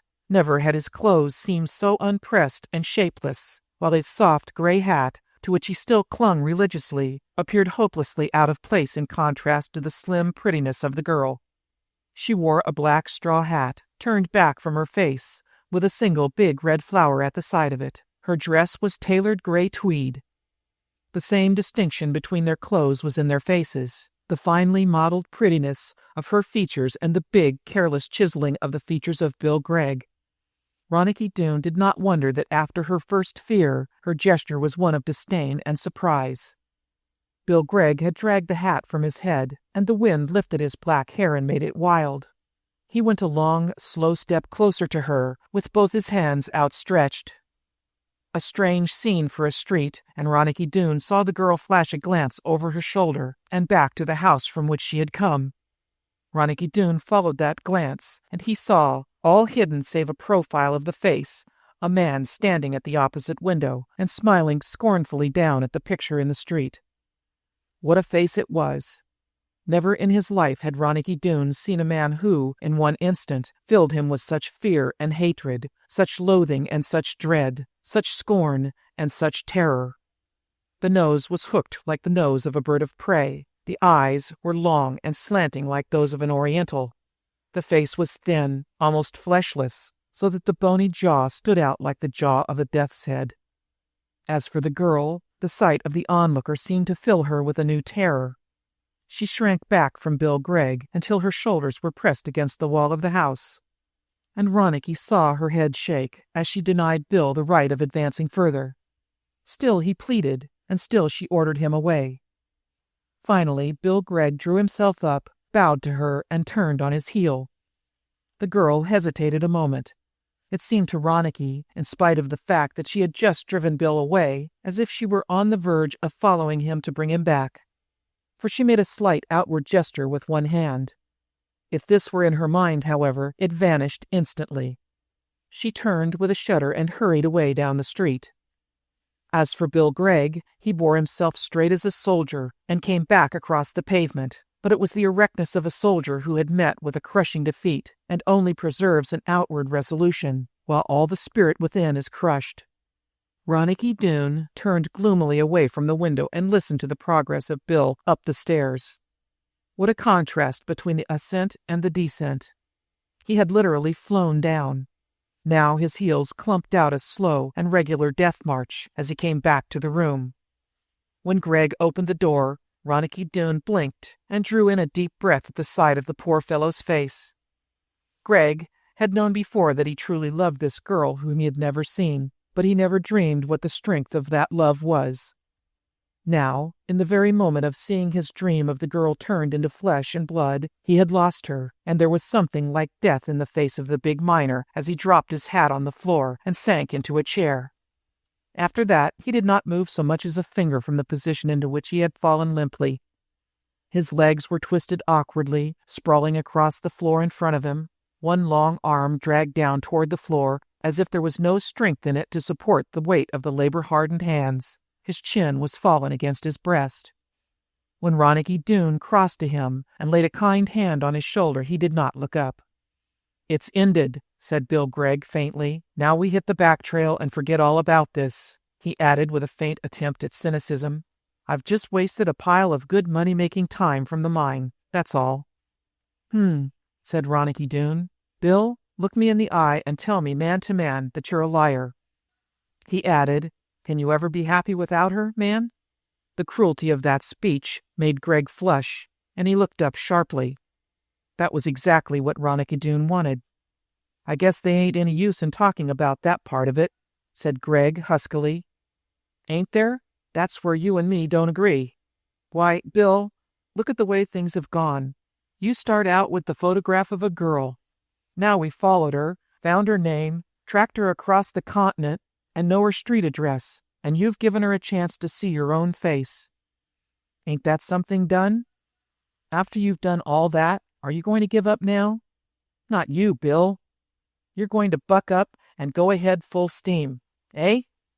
Bill Gregg smiled sourly. "Do you know what she said to me when I came rushing up saying I'm Bill Gregg? Do you know what she said?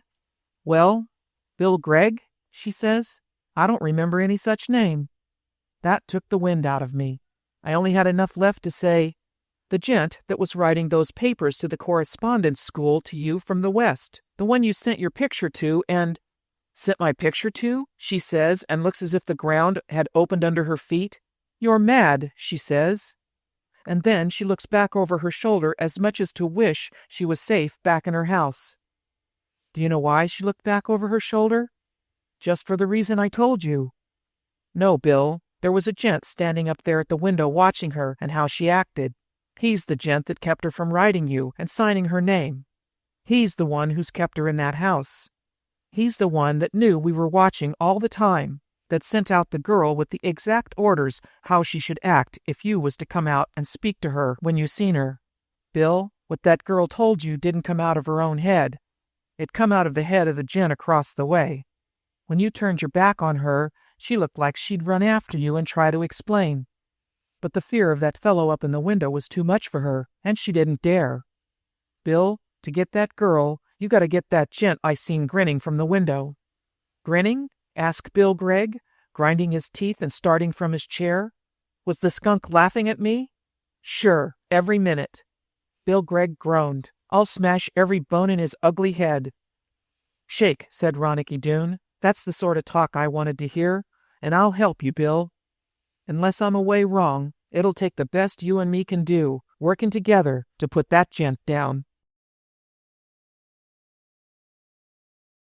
Chapter 9. A Bold Venture. But how to reach that man of the smile and the sneer, how above all to make sure that he was really the power controlling Carolyn Smith, were problems which could not be solved in a moment. Bill Gregg contributed one helpful idea. "We've waited a week to see her. Now that we've seen her, let's keep on waiting," he said, and Ronicky agreed. They resumed the vigil, but it had been prolonged for such a length of time that it was impossible to keep it as strictly as it had been observed before. Bill Gregg, outworn by the strain of the long watching and the shock of the disappointment of that day, went completely to pieces and in the early evening fell asleep. But Ronicky Doone went out for a light dinner and came back after dark, refreshed and eager for action, only to find that Bill Gregg was incapable of being roused. He slept like a dead man. Ronicky went to the window and sat alone. Few of the roomers were home in the house opposite. They went out for the evening, or for dinner, at least, and the face of the building was dark and cold, the light from the street lamp glinting unevenly on the window panes. He sat there staring at the old house so many hours in the past that it was beginning to look like a face to him, to be studied as one might study a human being. And the people it sheltered, the old hag who kept the door, the sneering man, and Carolyn Smith, were to the house like thoughts behind the man's face, an inscrutable face. But if one cannot pry behind the mask of the human, at least it's possible to enter a house and find. At this point in his thoughts, Ronicky Doone rose with a quickening pulse. Suppose he, alone, entered that house by stealth, like a burglar, and found what he could find. He brushed the idea away. Instantly it returned to him. The danger of the thing, and danger there certainly would be in the vicinity of him of the sardonic profile, appealed to him more and more keenly. Moreover, he must go alone. The heavy-footed Greg would be a poor helpmate on such an errand of stealth. Ronicky turned away from the window, turned back to it, and looked once more at the tall front of the building opposite. Then he started to get ready for the expedition. The preparations were simple. He put on a pair of low shoes, very light and with rubber heels. In them he could move with the softness and the speed of a cat. Next he dressed in a dark gray suit, knowing that this is the color hardest to see at night. His old felt hat had been discarded before in favor of the prevailing style of the average New Yorker. For this night expedition he put on the cap which drew easily over his ears, and had a long visor, shadowing the upper part of his face. Since it might be necessary to remain as invisible as possible, he obscured the last bit of white that showed in his costume with a black neck-scarf. Then he looked in the glass.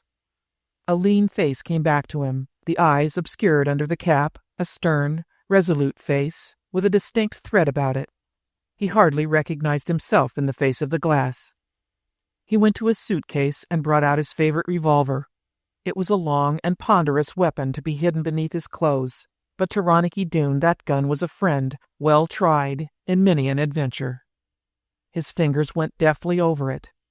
It literally fell to pieces at his touch, and he examined it cautiously and carefully in all its parts, looking to the cartridges before he assembled the weapon again. For if it became necessary to shoot this evening, it would be necessary to shoot to kill. He then strolled down the street, passing the house opposite with a close scrutiny. A narrow, paved sidewalk ran between it and the house on its right, and all the windows open on this side court were dark. Moreover, the house which was his quarry was set back several feet from the street, an indentation which would completely hide him from anyone who looked from the street. Ronicky made up his mind at once.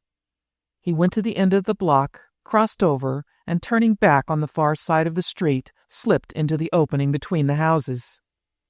Instantly he was in dense darkness. For 5 stories above him the 2 buildings towered, shutting out the starlight. Looking straight up, he found only a faint reflection of the glow of the city lights in the sky. At last he found a cellar window. He tried it and found it locked, but a little maneuvering with his knife enabled him to turn the catch at the top of the lower sash. Then he raised it slowly and leaned into the blackness. Something incredibly soft, tenuous, clinging, pressed at once against his face. He started back with a shudder and brushed away the remnants of a big spider web. Then he leaned in again. It was an intense blackness. The moment his head was in the opening, the sense of listening, which is ever in a house, came to him. There were the strange, musty underground odors which go with cellars and make men think of death. However, he must not stay here indefinitely. To be seen leaning in at this window was as bad as being seen in the house itself. He slipped through the opening at once, and beneath his feet there was a soft crunching of coal. He had come directly into the bin. Turning, he closed the window, for that would be a definite clue to anyone who might pass down the alley. As he stood surrounded by that hostile silence, that evil darkness, he grew somewhat accustomed to the dimness, and he could make out not definite objects, but ghostly outlines. Presently he took out the small electric torch which he carried and examined his surroundings. The bin had not yet received the supply of winter coal and was almost empty. He stepped out into a part of the basement which had been used apparently for storing articles not worth keeping, but too good to be thrown away, an American habit of thrift. Several decrepit chairs and a rickety cabinet and old console tables were piled together in a tangled mess. Ronicky looked at them with an unaccountable shudder, as if he had read in them the history of the ruin and fall and death of many an old inhabitant of this house. It seemed to his imagination that the man with the sneer had been the cause of all the destruction and would be the cause of more. He passed through the basement quickly, eager to be out of the musty odors and his gloomy thoughts. He found the storerooms, reached the kitchen stairs, and ascended at once. Halfway up the stairs, the door above him suddenly opened, and light poured down at him. He saw the flying figure of a cat, a broom behind it, and a woman behind the broom. Wisht, out of here, dirty beast. The cat thudded against Ronicky's knee, screeched, and disappeared below. The woman of the broom shaded her eyes and peered down the steps. A queer cat, she muttered, then slammed the door. It seemed certain to Ronicky that she must have seen him, yet he knew that the blackness of the cellar had probably half blinded her. Besides, he had drawn as far as possible to one side of the steps, and in this way she might easily have overlooked him. In the meantime, it seemed that this way of entering the house was definitely blocked. He paused a moment to consider other plans, but while he stayed there in thought, he heard the rattle of pans. It decided him to stay for a while longer. Apparently she was washing the cooking utensils, and that meant that she was near the close of her work for the evening. In fact, the rim of light, which showed behind the door frame and the door, suddenly snapped out, and he heard her footsteps retreating. Still, he delayed for a moment or two, for fear that she might return to take something which she had forgotten. But the silence deepened above him, and voices were faintly audible toward the front of the house. That decided Ronicky. He opened the door, blessing the well-oiled hinges which kept it from making any noise, and let a shaft from his pocket lantern flicker across the kitchen floor. The light glimmered on the newly scrubbed surface and showed him a door to his right, opening into the main part of the house. He passed through it at once, and sighed with relief when his foot touched the carpet on the hall beyond. He noted, too, that there was no sign of a creak from the boards beneath his tread. However old the house might be, he was a noble carpenter who had laid the flooring, Ronicky thought, as he slipped through the semi-gloom. For there was a small hall light toward the front, and it gave him an uncertain illumination, even at the rear of the passage. Now that he was definitely committed to the adventure, he wondered more and more what he could possibly gain by it. But still he went on, and in spite of the danger, it is doubtful if Ronicky would have willingly changed places with any man in the world at that moment. At least there was not the slightest sense of remaining on the lower floor of the house. He slipped down the shadow of the main stairs, swiftly circled through the danger of the light of the lower hall lamp, and started his ascent. Still, the carpet muffled every sound which he made in climbing, and the solid construction of the house did not betray him with a single creaking noise. He reached the first hall. This, beyond doubt, was where he would find the room of the man who sneered, the arch-enemy, as Ronicky Doone was beginning to think of him. A shiver passed through his lithe, muscular body as he thought of that meeting. He opened the first door on his left. It was a small closet for brooms and dust-cloths and such things. Determining to be methodical, he went to the extreme end of the hall and tried that door. It was locked, but while his hand was still on the knob, turning it in disappointment, a door higher up in the house opened, and a hum of voices passed out to him. They grew louder. They turned to the staircase from the floor above, and commenced to descend at a running pace. 3 or 4 men at least there must be by the sound, and perhaps more. Ronicky started to the head of the stairs to make his retreat, but just as he reached there, the party turned into the hall and confronted him. Chapter 10. Mistaken Identity. To flee down the stairs now would be rank folly. If there happened to be among these fellows a man of the type of him who sneered, a bullet would catch the fugitive long before he reached the bottom of the staircase. And, since he could not retreat, Ronicky went slowly and steadily ahead, for certainly, if he stood still, he would be spoken to. He would have to rely now on the very dim light in the hall, and the shadow of his cap obscuring his face. If these were rumors, perhaps they would take him for some newcomer. But he was hailed at once, and a hand was laid on his shoulder. "Hello, Pete. What's the dope?" Ronicky shrugged the hand away and went on. "Won't talk, curse him. That's because the plant went flooey." "Maybe not. Pete don't talk much, except to the old man." "Let me get at him," said the third voice. "Beat it down to Rooney's. I'm going with Pete and get what he knows." And as Ronicky turned onto the next flight of the stairway, he was overtaken by hurrying feet. The other two had already scurried down toward the front door of the house. "I got some stuff in my room, Pete," said the friendly fellow who had overtaken him. Come up and have a jolt, and we can have a talk. Lefty and Monahan think you went flop on the job, but I know better, eh? The old man always picks you for these singles. He never gives me a shot at 'em." Then he added, "Here we are." And opening the door in the first hall, he stepped to the center of the room and fumbled at a chain that broke loose and tinkled against glass. Eventually, he snapped on an electric light. Ronicky Doone saw a powerfully built, bull-necked man with a soft hat pulled far down on his head. Then the man turned. It was much against the grain for Ronicky to attack a man by surprise, but necessity is a stern ruler. And the necessity which made him strike made him hit with the speed of a snapping whiplash and the weight of a sledgehammer. Before the other was fully turned, that iron hand set of knuckles crashed against the base of his jaw. He fell without a murmur, without a struggle, Ronicky catching him in his arms to break the weight of the fall. It was a complete knockout. The dull eyes, which looked up from the floor, saw nothing. The square, rather brutal face was relaxed as if in sleep. But here was a type of man who would recuperate with great speed. Ronicky set about the obvious task which lay before him as fast as he could. In the man's coat pocket he found a handkerchief which, hard knotted, would serve as a gag. The window curtain was drawn with a stout, thick cord. Ronicky slashed off a convenient length of it and secured the hands and feet of his victim before he turned the fellow on his face. Next, he went through the pockets of the unconscious man, who was only now beginning to stir slightly, as life returned after that stunning blow. It was beginning to come to Ronicky that there was a strange relation between the men of this house. Here were three who apparently started out to work at night, and yet they were certainly not at all the type of night clerks or night shift engineers or mechanics. He turned over the hand of the man he had struck down. The palm was as soft as his own. No, certainly not a laborer.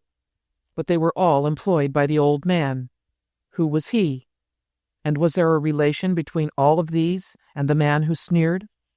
At least Ronicky determined to learn all that could be read in the pockets of his victim. There was only one thing. That was a snub-nosed, heavy automatic. It was enough to make Ronicky Doone sigh with relief. At least he had not struck some peaceful, law-abiding fellow. Any man might carry a gun. Ronicky himself would have been uncomfortable without some sort of weapon about him. But there are guns and guns. This big, ugly automatic seemed specifically designed to kill swiftly and surely. He was considering these deductions when a tap came on the door. Ronicky groaned. Had they come already to find out what had kept the senseless victim so long? "Morgan! Oh, Harry Morgan!" called a girl's voice. Ronicky Doone started. Perhaps, who could tell, this might be Carolyn Smith herself, come to tap at the door when he was on the very verge of abandoning the adventure. Suppose it were someone else? If he ventured out expecting to find Greg's lady and found instead quite another person, well, women screamed at the slightest provocation, and if a woman screamed in this house, it seemed exceedingly likely that she would rouse a number of men carrying such short-nosed, ugly automatics as that which he had taken from the pocket of Harry Morgan. In the meantime, he must answer something. He could not pretend that the room was empty, for the light must be showing around the door.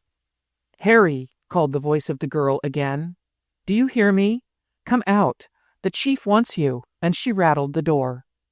Fear that she might open it and, stepping in, see the senseless figure on the floor alarmed Ronicky. He came close to the door. "Well?" he demanded, keeping his voice deep like the voice of Harry Morgan, as well as he could remember it. "Hurry, the chief, I tell you." He snapped out the light and turned resolutely toward the door. He felt his faithful Colt, and the feel of the butt was like the touch of a friendly hand before he opened the door. She was dressed in white and made a glimmering figure in the darkness of the hall, and her hair glimmered also, almost as if it possessed a light and a life of its own. Ronicky Doone saw that she was a very pretty girl indeed. Yes, it must be Carolyn Smith. The very perfume of young girlhood breathed from her, and very sharply, and suddenly, he wondered why he should be here to fight the battle for Bill Gregg in this matter. Bill Gregg, who slept peacefully and stupidly in the room across the street. She had turned away, giving him only a side glance as he came out.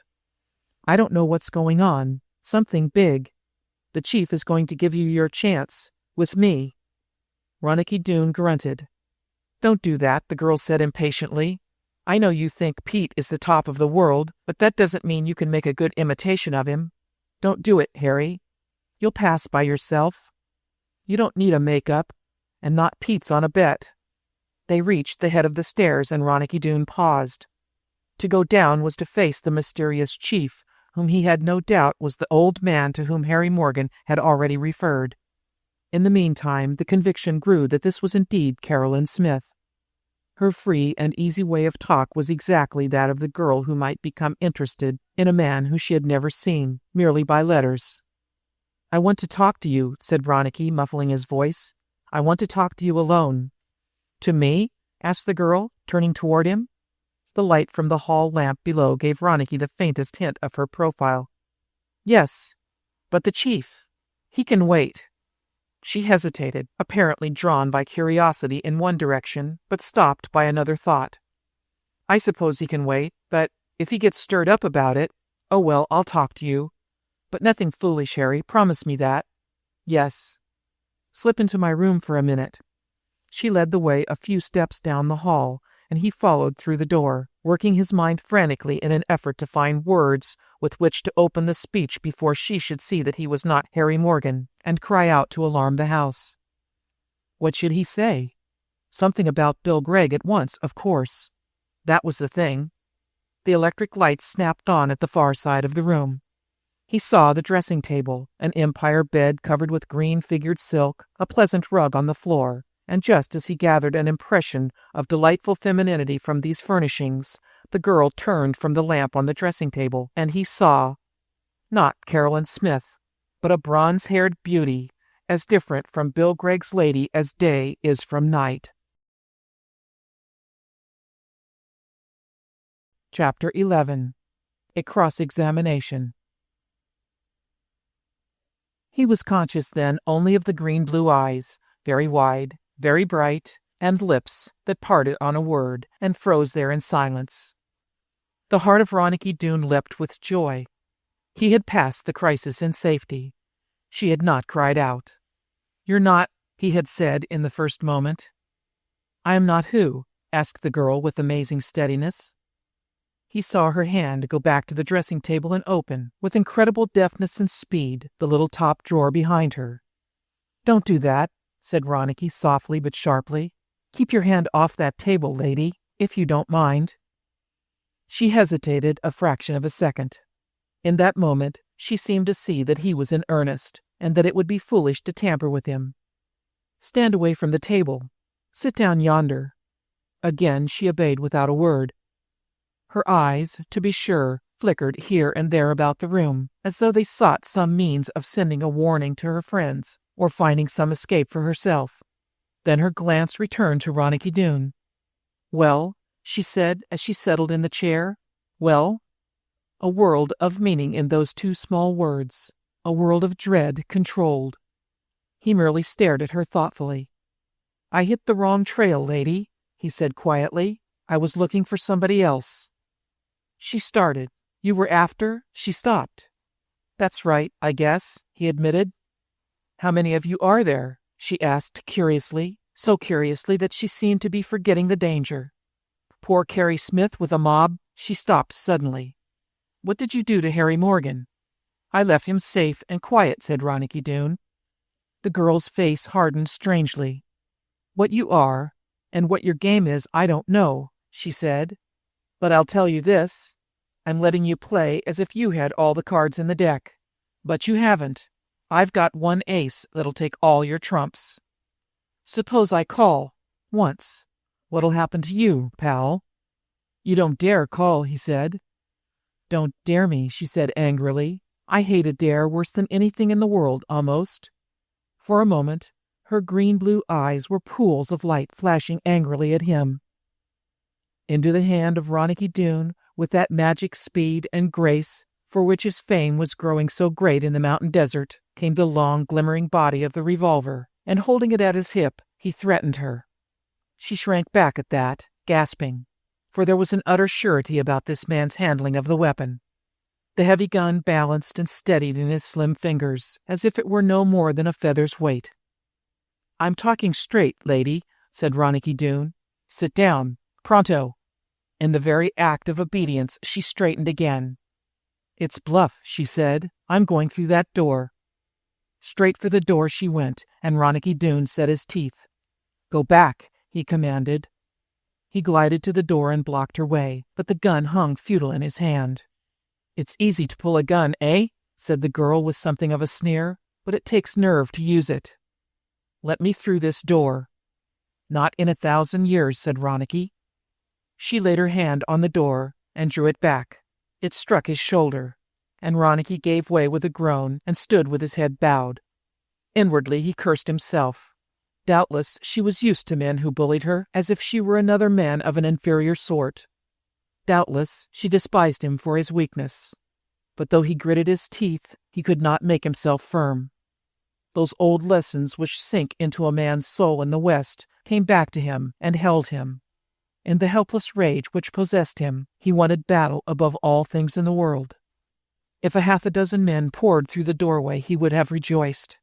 But this one girl was enough to make him helpless. He looked up in amazement. She had not gone. In fact, she had closed the door slowly and stood with her back against it, staring at him in a speechless bewilderment. "What sort of a man are you?" asked the girl at last. "A fool," said Ronicky slowly. "Go out and round up your friends. I can't stop you." "No," said the girl thoughtfully, "but that was a poor bluff at stopping me." He nodded, and she hesitated still, watching his face closely. "Listen to me," she said suddenly. "I have 2 minutes to talk to you, and I'll give you those 2 minutes. You can use them getting out of the house. I'll show you a way, or you can use them to tell me why you've come." In spite of himself, Ronicky smiled.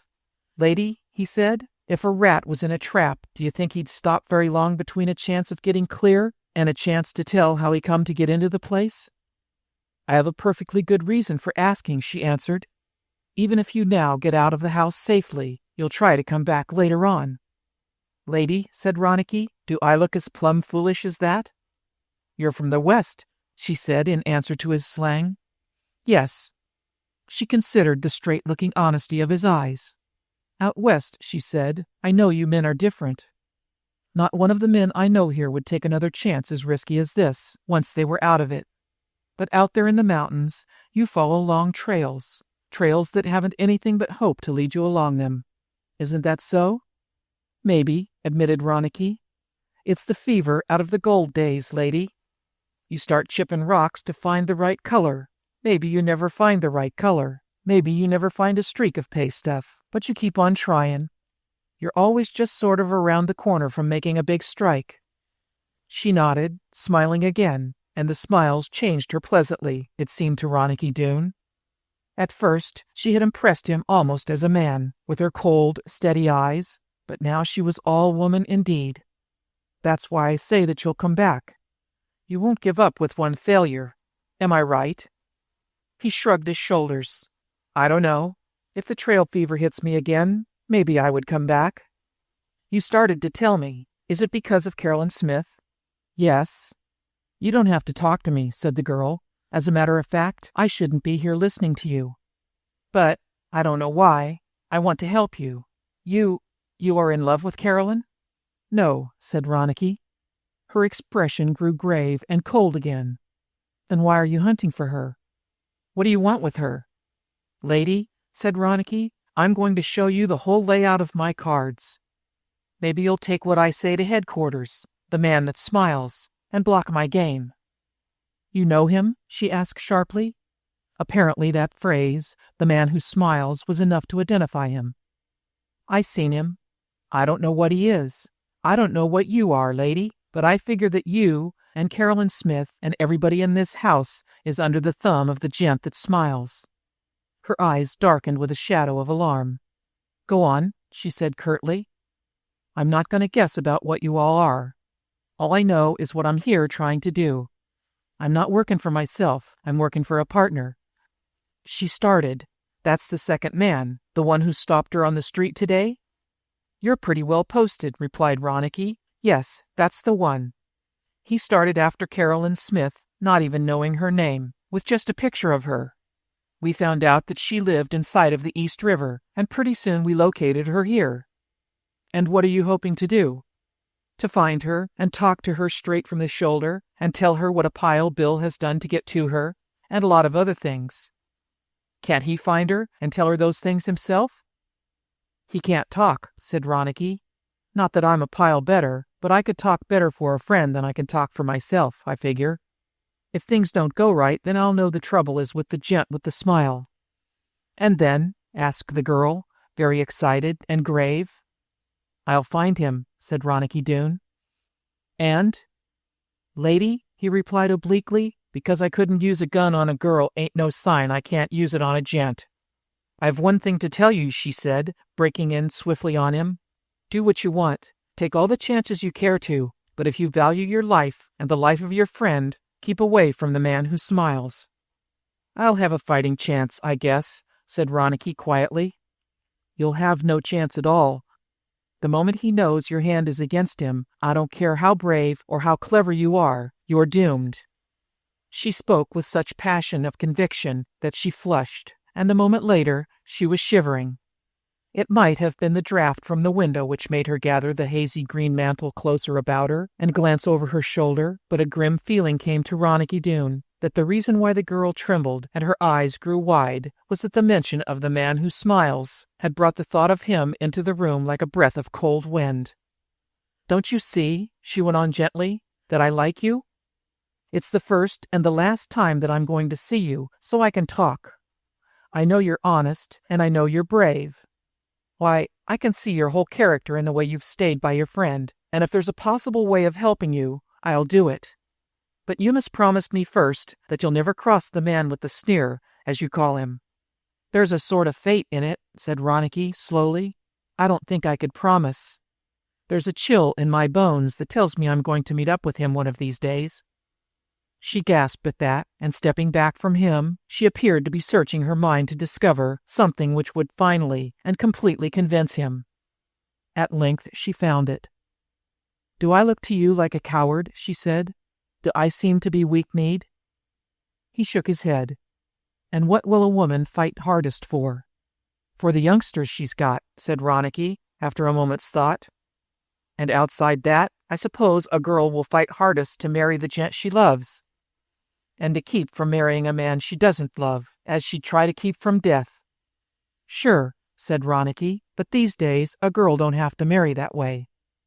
I'm going to marry the man with the sneer, she said simply enough, and with dull, patient eyes she watched the face of Ronicky wrinkle and grow pale as if a heavy fist had struck him. You? He asked. You marry him? Yes, she whispered. And you hate the thought of him? I don't know. He's kind. You hate him, insisted Ronicky, and he's to have you, that cold-eyed snake, that devil of a man? He moved a little, and she turned toward him, smiling faintly and allowing the light to come more clearly and fully on her face. You're meant for a king of men, lady. You got the queen in you. It's in the lift of your head. When you find a gent you can love, why, lady, he'll be pretty near the richest man in the world. The ghost of a flush bloomed in her cheeks, but her faint smile did not alter, and she seemed to be hearing him from far away. The man with the sneer, she said at length, will never talk to me like that, and still I shall marry him. Tell me your name, said Ronicky Doone bluntly. My name is Ruth Tolliver. Listen to me, Ruth Tolliver. If you was to live 1,000 years, and that gent with the smile was to keep going for 2,000, it'd never come about that he could ever marry you. She shook her head, still watching him from a distance. If I crossed the country and followed a hard trail and come here tonight and stuck my head in a trap, as you might say, for the sake of a gent like Bill Gregg, fine fellow though he is, what do you think I would do to keep a girl like you from a lifelong misery? And he dwelt on the last word until the girl shivered. It's what it means, said Ronicky Doone. Lifelong misery for you. And it won't happen. It can't happen. Are you mad? Are you quite mad? Asked the girl. What on earth have I and my affairs got to do with you? Who are you? I don't know, said Ronicky Doone. I suppose I'm a champion of lost causes, lady. Why have I got something to do with you? I'll tell you why. Because when a girl gets past being just pretty and starts being plumb beautiful, she lays off being the business of any one gent, her father or her brother. She starts being the business of the whole world. You see, they come like that about 1 in 10 million. And I figure you're that one, lady. The faint smile went out. She was looking at him now with a sort of sad wonder. Do you know what I am? She said gravely. I don't know, said Ronicky Doone, and I don't care. What you do don't count. It's inside that matters, and the inside of you is all right. Lady, as long as I can sling a gun, and as long as my name is Ronicky Doone, you ain't gonna marry the gent with the smile. If he expected an outbreak of protest from her, he was mistaken. For what she said was, Ronicky Doone? Is that the name? Ronicky Doone? Then she smiled at him. I'm within 1 ace of being foolish and saying, but I won't. She made a gesture of brushing a mist away from her and then stepped back a little. I'm going down to see the man with the smile, and I'm going to tell him that Harry Morgan is not in his room, that he didn't answer my knock, and then that I looked around through the house and didn't find him. After that, I'm coming back here, Ronicky Doone, and I'm going to try to get an opportunity for you to talk to Carolyn Smith. I knew you'd change your mind, said Ronicky Doone. I'll even tell you why, she said. It isn't for your friend who's asleep, but it gives you a chance to finish this business and come to the end of this trail and go back to your own country. Because if you stay around here long, there'll be trouble, a lot of trouble, Ronicky Doone. Now stay here and wait for me. If anyone taps at the door, you'd better slip into that closet in the corner. Will you wait? Yes. And you'll trust me? To the end of the trail, lady. She smiled at him and was gone. Now the house was perfectly hushed. He went to the window and looked down to the quiet street with all its atmosphere of some New England village and eternal peace. It seemed impossible that in the house behind him there were— He caught his breath. Somewhere in the house the muffled sound of a struggle rose. He ran to the door, thinking of Ruth Tolliver at once, and then he shrank back again, for a door was slammed open and a voice shouted, the voice of a man. Help! Harrison! Lefty! Jerry! Other voices answered far away. Footfalls began to sound. Ronicky Doone knew that Harry Morgan, his victim, had at last recovered and managed to work the cords off his feet, or hands, or both. Ronicky stepped back close to the door of the closet and waited. It would mean a search, probably, this discovery that Morgan had been struck down in his own room by an unknown intruder. And a search certainly would be started at once. First there was confusion, and then a clear, musical man's voice began to give orders. Harrison, take the cellar. Lefty, go up to the roof. The rest of you, take the rooms one by one. The search was on. Don't ask questions, was the last instruction. When you see someone you don't know, shoot on sight and shoot to kill. I'll do the explaining to the police, you know that. Now scatter. And the man who brings him down, I'll remember. Quick! There was a new scurry of footfalls. Ronicky Doone heard them approach the door of the girl's room, and he slipped into the closet. At once a cloud of soft, cool silks brushed about him, and he worked back until his shoulders had touched the wall at the back of the closet. Luckily, the enclosure was deep, and the clothes were hanging thickly from the racks. It was sufficient to conceal him from any careless search, but it would do no good if anyone probed, and certainly these men were not ones to search carelessly. In the meantime, it was a position which made Ronicky grind his teeth. To be found skulking in a woman's clothes in a closet, to be dragged out and stuck in the back, no doubt, like a rat, and thrown into the river, that was an end for Ronicky Doone indeed. He was on the verge of slipping out and making a mad break for the door of the house and trying to escape by taking the men by surprise, when he heard the door of the girl's room open. Some ex-pugilist, he heard a man's voice saying, and he recognized it at once as belonging to the man who had given the orders. He recognized also that this must be the man with the sneer. You think he was an amateur robber and an expert prize-fighter? Asked Ruth Tolliver. It seemed to Ronicky Doone that her voice was perfectly controlled and calm. Perhaps it was her face that betrayed emotion, for after a moment of silence, the man answered. "What's the matter? You're as nervous as a child tonight, Ruth." "Isn't there reason enough to make me nervous?" she demanded. "A robber, heaven knows what, running at large in the house?" Murmured the man. "Devilish queer that you should get so excited all at once. No, it's something else. I've trained you too well for you to go to pieces like this over nothing. What is it, Ruth?" There was no answer. The voice began again, silken smooth and gentle, so gentle and kindly that Ronicky Doone started. "In the old days you used to keep nothing from me. We were companions, Ruth. That was when you were a child.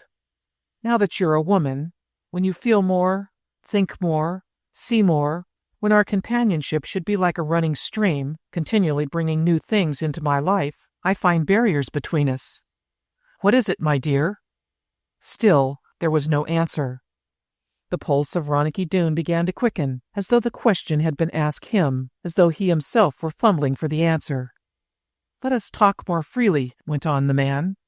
"Try to open your mind to me. There are things which you dislike in me. I know it. Just what those things are I cannot tell, but we must break down these foolish little barriers, which are appearing more and more every day. Not that I mean to intrude myself on you every moment of your life. You understand that, of course." "Of course," said the girl faintly. "And I understand perfectly that you have passed out of childhood into young womanhood, and that this is a dreamy time for a girl. Her body is formed at last, but her mind is only half formed. There is a pleasant mist over it. Very well, I don't wish to brush the mist away. If I did, I would take half that charm away from you, that elusive incompleteness, which Fragonard and Watteau tried to imitate. Heaven knows with how little success. No, I shall always let you live your own life. All I ask for, my dear, are certain meeting places. Let us establish them before it is too late, or you will find one day that you have married an old man, and we shall have silent dinners. There is nothing more wretched than that. If it should come about, then you will begin to look on me as a jailer, and— Don't!" "Ah," he said very tenderly. "I knew that I was feeling toward the truth. You are shrinking from me, Ruth, because you feel that I'm too old. No, no." Here a hand pounded heavily on the door. "The idiots have found something," said the man of the sneer. "And now they have come to talk about their cleverness, like a rooster crowing over a grain of corn." He raised his voice. "Come in." And Ronicky Doone heard a panting voice a moment later exclaim, "We've got him." Chapter 12. The Strange Bargain. Ronicky drew his gun and waited. "Good," said the man of the sneer. "Go ahead." "It was down in the cellar that we found the first tracks. He came through the side window and closed it after him. That dropped him into the coal bin. Did he get coal dust on his shoes?" "Right, and he didn't have sense enough to wipe it off." "An amateur, a rank amateur. I told you," said the man of the sneer, with satisfaction. "You followed his trail. Up the stairs to the kitchen, and down the hall and up to Harry's room. We already knew he'd gone there. But he left that room again and came down the hall. Yes, the coal dust was pretty well wiped out by that time, but we held the light close to the carpet and got signs of it." "And where did it lead?" "Right to this room." Ronicky stepped from among the smooth silks and pressed close to the closet door, his hand on the knob. The time had almost come for one desperate attempt to escape, and he was ready to shoot to kill. A moment of pause had come, a pause which, in the imagination of Ronicky, was filled with the approach of both the men toward the door of the closet. The man of the sneer said, "That's a likely story. I can show you the tracks." You fool, they simply grew dim when they got to this door. I've been here for some time. Go back and tell them to hunt some more. Go up to the attic and search there. That's the place an amateur would most likely hide."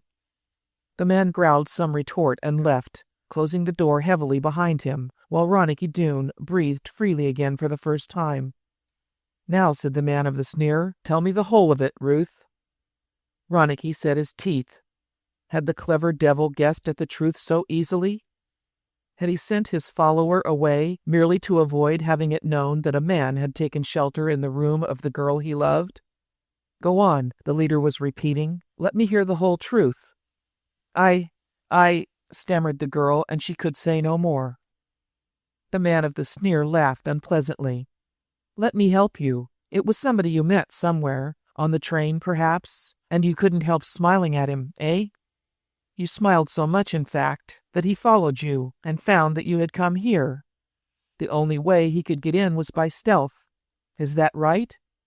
So he came in exactly that way, like a robber, but really only to keep a tryst with his lady love. A pretty story, a true romance. I begin to see why you found me such a dull fellow, my dear girl." "John," began Ruth Tolliver, her voice shaking. "Tush," he broke in as smoothly as ever. "Let me tell the story for you, and spare you your blushes. When I sent you for Harry Morgan, you found Lochinvar in the very act of slugging the poor fellow. You helped him tie Morgan, then took him here to your room. Although you were glad to see him, you warned him that it was dangerous to play with fire. Fire being me. Do I gather the drift of the story fairly well? Finally, you have him worked up to the right pitch. He is convinced that retreat would be advantageous, if possible. You show him that it is possible. You point out the ledge under your window and the easy way of working to the ground, eh?" "Yes," said the girl unevenly. "That is—" "Ah," murmured the man of the sneer, "you seem rather relieved that I have guessed he left the house. In that case—" Ronicky Doone had held the latch of the door turned back for some time. Now he pushed it open and stepped out.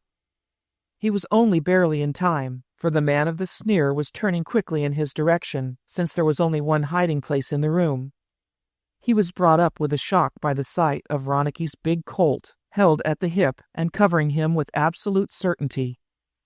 Ruth Tolliver did not cry out, but every muscle in her face and body seemed to contract, as if she were preparing herself for the explosion. "You don't have to put up your hands," said Ronicky Doone, wondering at the familiarity of the face of the man of the sneer. He had brooded on it so often in the past few days that it was like the face of an old acquaintance. He knew every line in that sharp profile.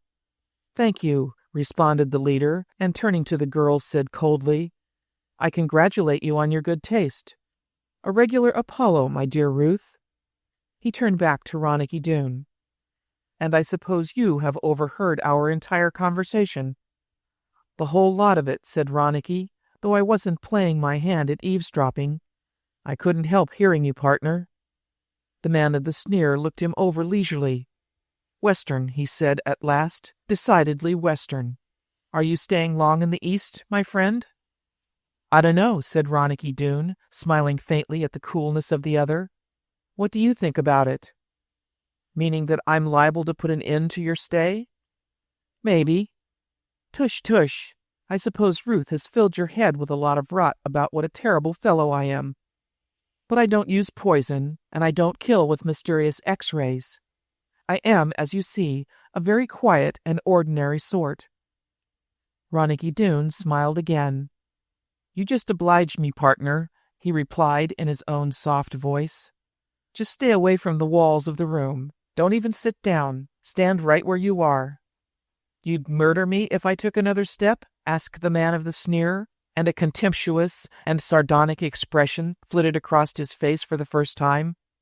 "I'd sure blow you full of lead," said Ronicky fervently. "I'd kill you like a snake, stranger, which I mostly think you are. So step light and step quick when I talk."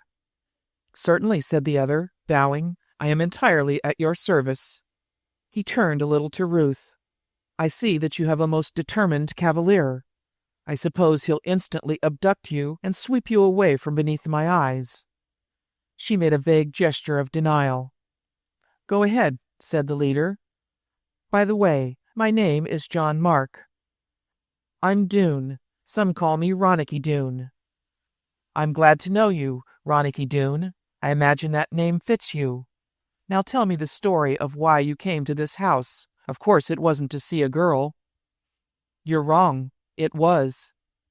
"Ah, In spite of himself, the face of John Mark wrinkled with pain and suspicious rage. "I came to see a girl, and her name, I figure, is Carolyn Smith." Relief, wonder, and even a gleam of outright happiness shot into the eyes of John Mark. "Carolyn? You came for that?" Suddenly he laughed heartily, but there was a tremor of emotion in that laughter. The perfect torture, which had been wringing the soul of the man with the sneer, projected through the laughter. "I ask your pardon, my dear," said John Mark to Ruth. "I should have guessed. You found him, he confessed why he was here, you took pity on him, and—" He brushed a hand across his forehead and was instantly himself, calm and cool. "Very well, then. It seems I've made an ass of myself. But I'll try to make up for it. Now what about Carolyn? There seems to be a whole host of Westerners annoying her." "Only one. I'm acting as his agent." "And what do you expect?" "I expect you will send for her and tell her that she is free to go down with me, leave this house, and take a ride or a walk with me." "As much as that? If you have to talk to her, why not do the talking here?" "I don't know," replied Ronicky Doone. "I figure she'd think too much about you all the time." "The basilisk, eh?" asked John Mark. "Well, you were going to persuade her to go to Bill Gregg. You know the name, eh?" "Yes, I have a curious stock of useless information." "Well, you're right. I'm going to try to get her back to Bill. But you can't expect me to assent to that." "I sure do." "And why? This Carolyn Smith may be a person of great value to me." "I have no doubt she is, but I got a good argument." "What is that?" "The gun, partner." "And if you couldn't get the girl? But see how absurd the whole thing is, Ronicky Doone. I send for the girl.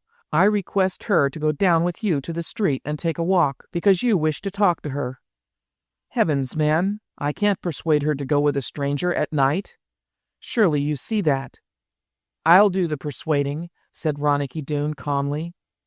"And when you're on the streets with the girl, do you suppose I'll rest idle and let you walk away with her?"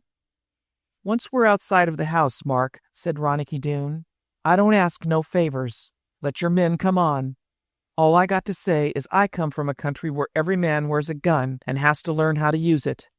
I ain't terrible backward with the trigger finger, John Mark. Not that I figure on bragging, but I want you to pick good men for my trail and tell 'em to step soft. Is that square? Aside from certain idiosyncrasies, such as your manner of paying a call by the way of a cellar window, I think you are the soul of honor, Ronicky Doone. Now may I sit down?" "Sure. Suppose we shake hands to bind the bargain," said Ronicky. "You send for Carolyn Smith. I'm to do the persuading to get her out of the house. We're safe to the doors of the house. The minute we step into the street, you're free to do anything you want to get either of us. Will you shake on that?" For a moment, the leader hesitated. Then his fingers closed over the extended hand of Ronicky Doone and clamped down on them like so many steel wires contracting. At the same time, a flush of excitement and fierceness passed over the face of John Mark. Ronicky Doone, taken utterly by surprise, was at a great disadvantage. Then he put the whole power of his hand into the grip, and it was like iron meeting iron. A great rage came into the eyes of John Mark. A great wonder came into the eyes of the Westerner. Where did John Mark get his sudden strength? "Well," said Ronicky, "we've shaken hands, and now you can do what you please. Sit down, leave the room, anything." He shoved the gun away in his clothes. That brought a start from John Mark and a flash of eagerness, but he repressed the idea after a single glance at the girl. "We've shaken hands," he admitted slowly, as though just realizing the full extent of the meaning of that act. "Very well, Ronicky. I'll send for Carolyn Smith, and more power to your tongue, but you'll never get her away from this house without force." Chapter 13. Doone Wins. A servant answered the bell almost at once. "Tell Miss Smith she's wanted in Miss Tolliver's room," said Mark, and when the servant disappeared, he began pacing up and down the room. Now and then he cast a sharp glance to the side and scrutinized the face of Ronicky Doone. With Ruth's permission, the latter had lighted a cigarette and was smoking it in bland enjoyment. Again the leader paused directly before the girl, and with his feet spread and his head bowed in an absurd Napoleonic posture, he considered every feature of her face. The uncertain smile, which came trembling on her face, elicited no response from Mark. She dreaded him, Ronicky saw, as a slave dreads a cruel master. Still she had a certain affection for him, partly as a result of many benefications, no doubt, and partly from long acquaintance, and, above all, she respected his powers of mind intensely. The play of emotion in her face, fear, anger, suspicion, as John Mark paced up and down before her, was a study. With a secret satisfaction, Ronicky Doone saw that her glances continually sought him, timidly, curiously. All vanity aside, he had dropped a bomb under the feet of John Mark, and someday the bomb might explode. There was a tap at the door. It opened, and Carolyn Smith entered in a dressing gown. She smiled brightly at Ruth and wanly at John Mark, then started at the sight of the stranger. "This," said John Mark, "is Ronicky Doone." The Westerner rose and bowed. "He has come," said John Mark, "to try to persuade you to go for a stroll with him, so that he can talk to you about that curious fellow, Bill Gregg. He is also going to try and soften your heart, I believe, by telling you all the inconveniences which Bill Gregg has endured to find you here. But he will do his talking for himself. Just why he has to take you out of the house, at night, before he can talk to you is, I admit, a mystery to me. But let him do the persuading." Ronicky Doone turned to his host, a cold gleam in his eyes. His case had been presented in such a way as to make his task of persuasion almost impossible. Then he turned back and looked at the girl. Her face was a little pale, he thought, but perfectly composed. "I don't know, Bill Gregg," she said simply. "Of course, I'm glad to talk to you, Mr. Doone, but why not here?" John Mark covered a smile of satisfaction, and the girl looked at him, apparently to see if she had spoken correctly. It was obvious that the leader was pleased, and she glanced back at Ronicky with a flush of pleasure. "I'll tell you why I can't talk to you here," said Ronicky gently. "Because, while you're under the same roof with this gent with the sneer," he turned and indicated Mark, sneering himself as he did so, "you're not yourself. You don't have a halfway chance to think for yourself. You feel him around you, and behind you, and beside you every minute, and you keep wondering not what you really feel about anything, but what John Mark wants you to feel. Ain't that the straight of it?" She glanced apprehensively at John Mark, and seeing that he did not move to resent this assertion, she looked again with wide-eyed wonder at Ronicky Doone. "You see," said the man of the sneer to Carolyn Smith, "that our friend from the West has a childlike faith in my powers of, what shall I say, hypnotism?" A faint smile of agreement flickered on her lips and went out. Then she regarded Ronicky with an utter lack of emotion. "If I could talk like him," said Ronicky Doone, "I sure wouldn't care where I had to do the talkin', but I haven't any smooth lingo. I ain't got a lot of words all ready and handy. I'm a pretty single-minded sort of gent, Miss Smith. That's why I want you to go out of this house where I can talk to you alone." She paused and then shook her head. "As far as going out with me goes," went on Ronicky, "well, they's nothing I can say except to ask you to look at me close, lady, and then ask yourself if I'm the sort of gent a girl has got anything to be afraid about. I won't keep you long. 5 minutes is all I ask, and we can walk up and down the street in plain view of this house if you want. Is it a go?" At least he had broken through the surface crust of indifference. She was looking at him now, with a shade of interest and sympathy, but she shook her head. "I'm afraid," she began. "Don't refuse right off without thinking," said Ronicky. "I've worked pretty hard to get a chance to meet you face to face. I busted into this house tonight like a burglar." "Oh," cried the girl, "you're the man. Harry Morgan—" She stopped, aghast. "He's the man who nearly killed Morgan," said John Mark. "Is that against me?" asked Ronicky eagerly. "Is that all against me?" I was fighting for a chance to find you and talk to you. Give me that chance now."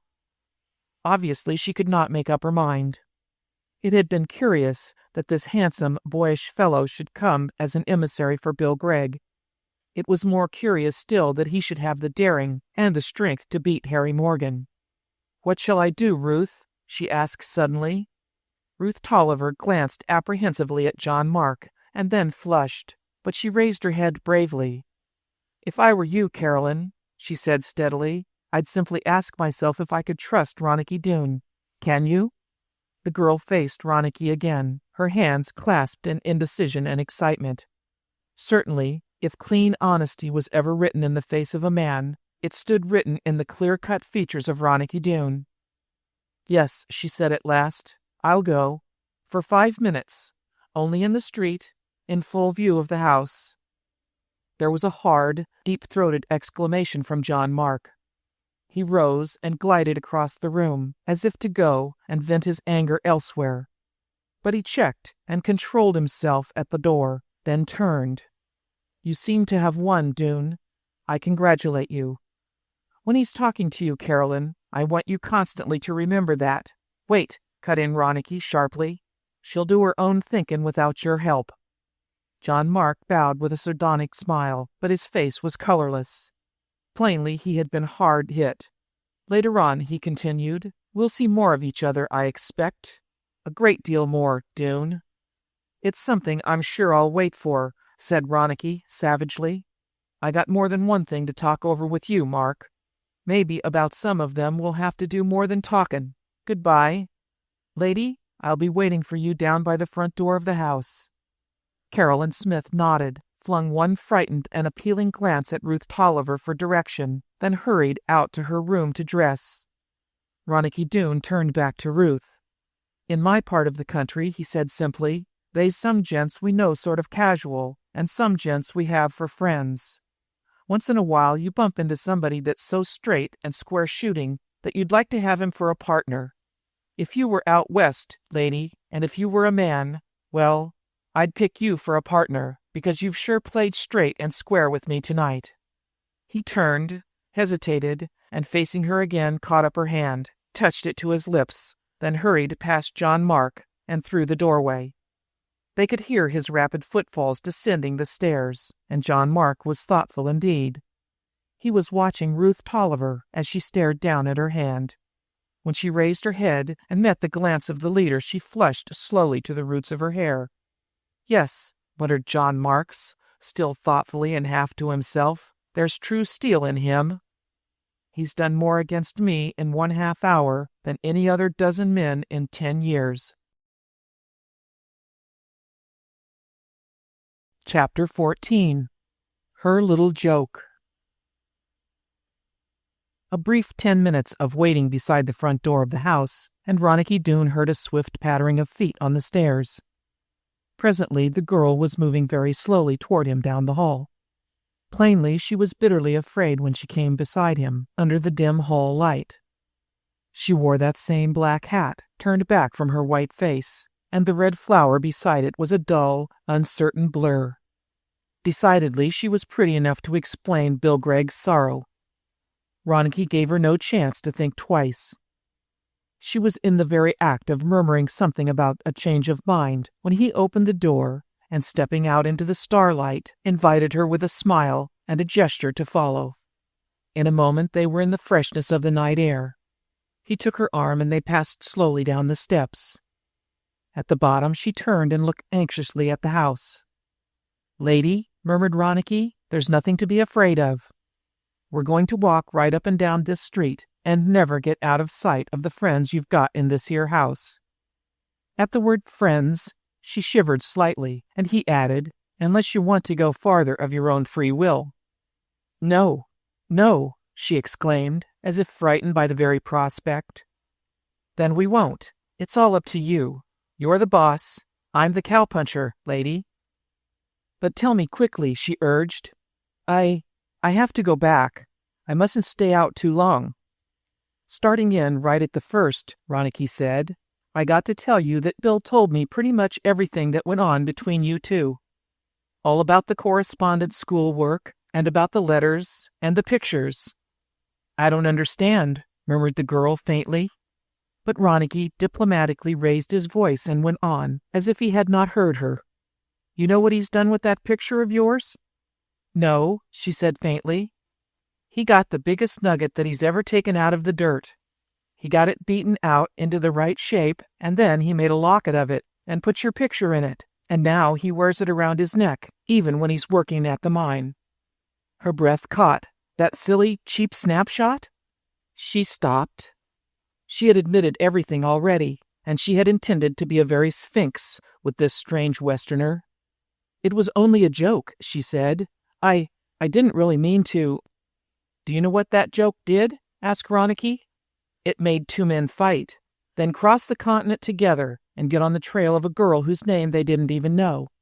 They found the girl, and then she said she'd forgotten. But no, I don't mean to blame you. There's something queer behind it all. But I want to explain one thing.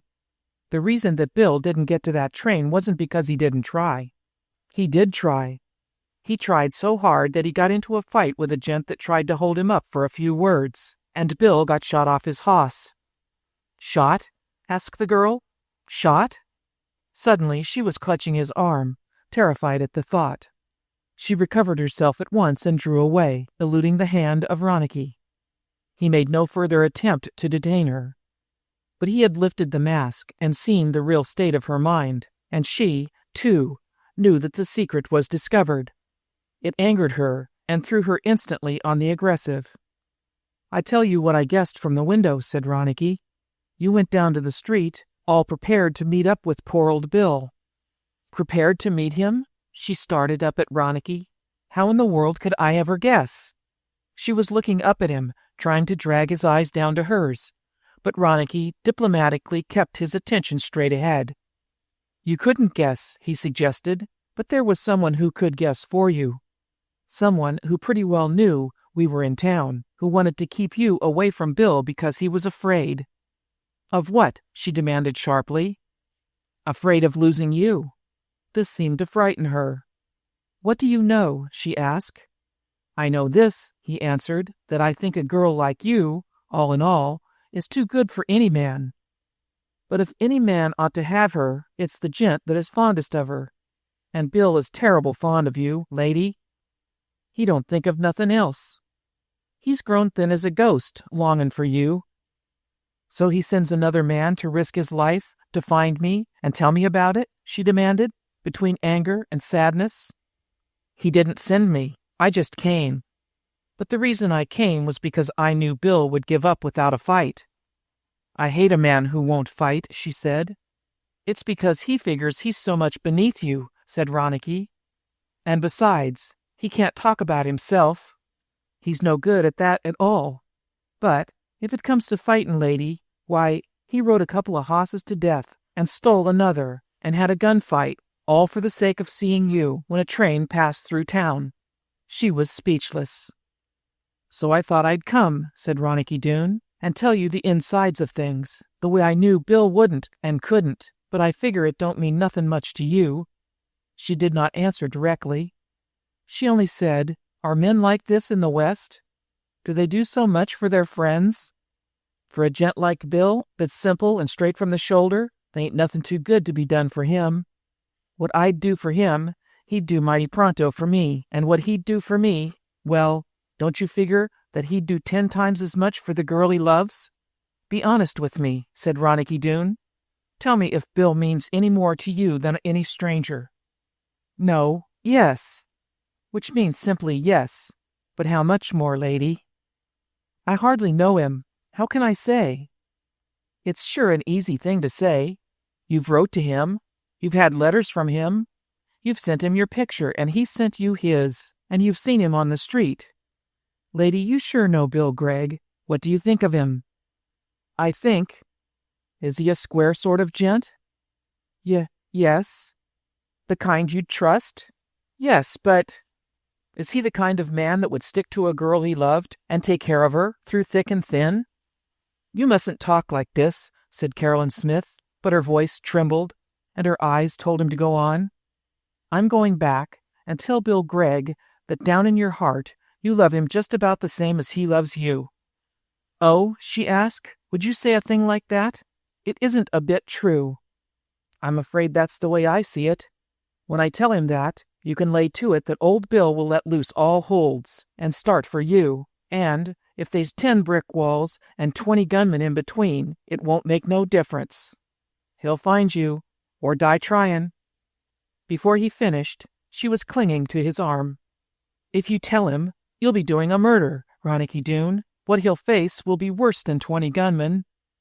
"The gent that smiles, eh?" "Yes, John Mark.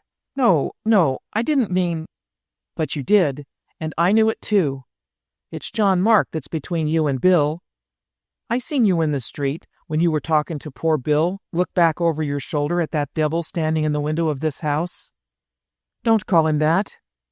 Do you know of one drop of kindness in his nature, lady? Are we quite alone?" "Not a soul around."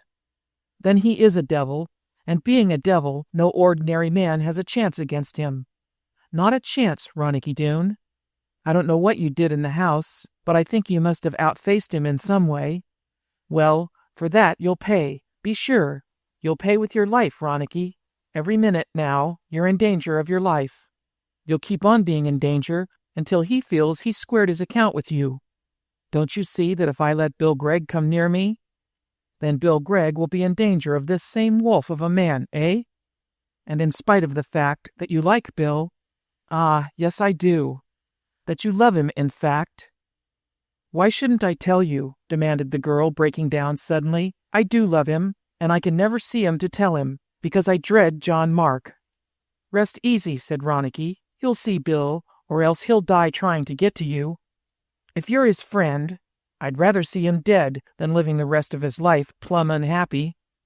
She shook her head, arguing, and so they reached the corner of Beckman Place again, and turned into it, and went straight toward the house opposite that of John Mark. Still the girl argued, but it was in a whisper, as if she feared that terrible John Mark might overhear. In the home of John Mark, that calm leader was still with Ruth Tolliver. They had gone down to the lower floor of the house, and at his request, she sat at the piano, while Mark sat comfortably beyond the sphere of the piano light and watched her. "You're thinking of something else," he told her, "and playing abominably." "I'm sorry." "You ought to be," he said. "It's bad enough to play poorly for someone who doesn't know, but it's torture to play like that for me." He spoke without violence, as always, but she knew that he was intensely angry, and that familiar chill passed through her body. It never failed to come when she felt that she had aroused his anger. "Why doesn't Carolyn come back?" she asked at length. "She's letting him talk himself out, that's all. Carolyn's a clever youngster.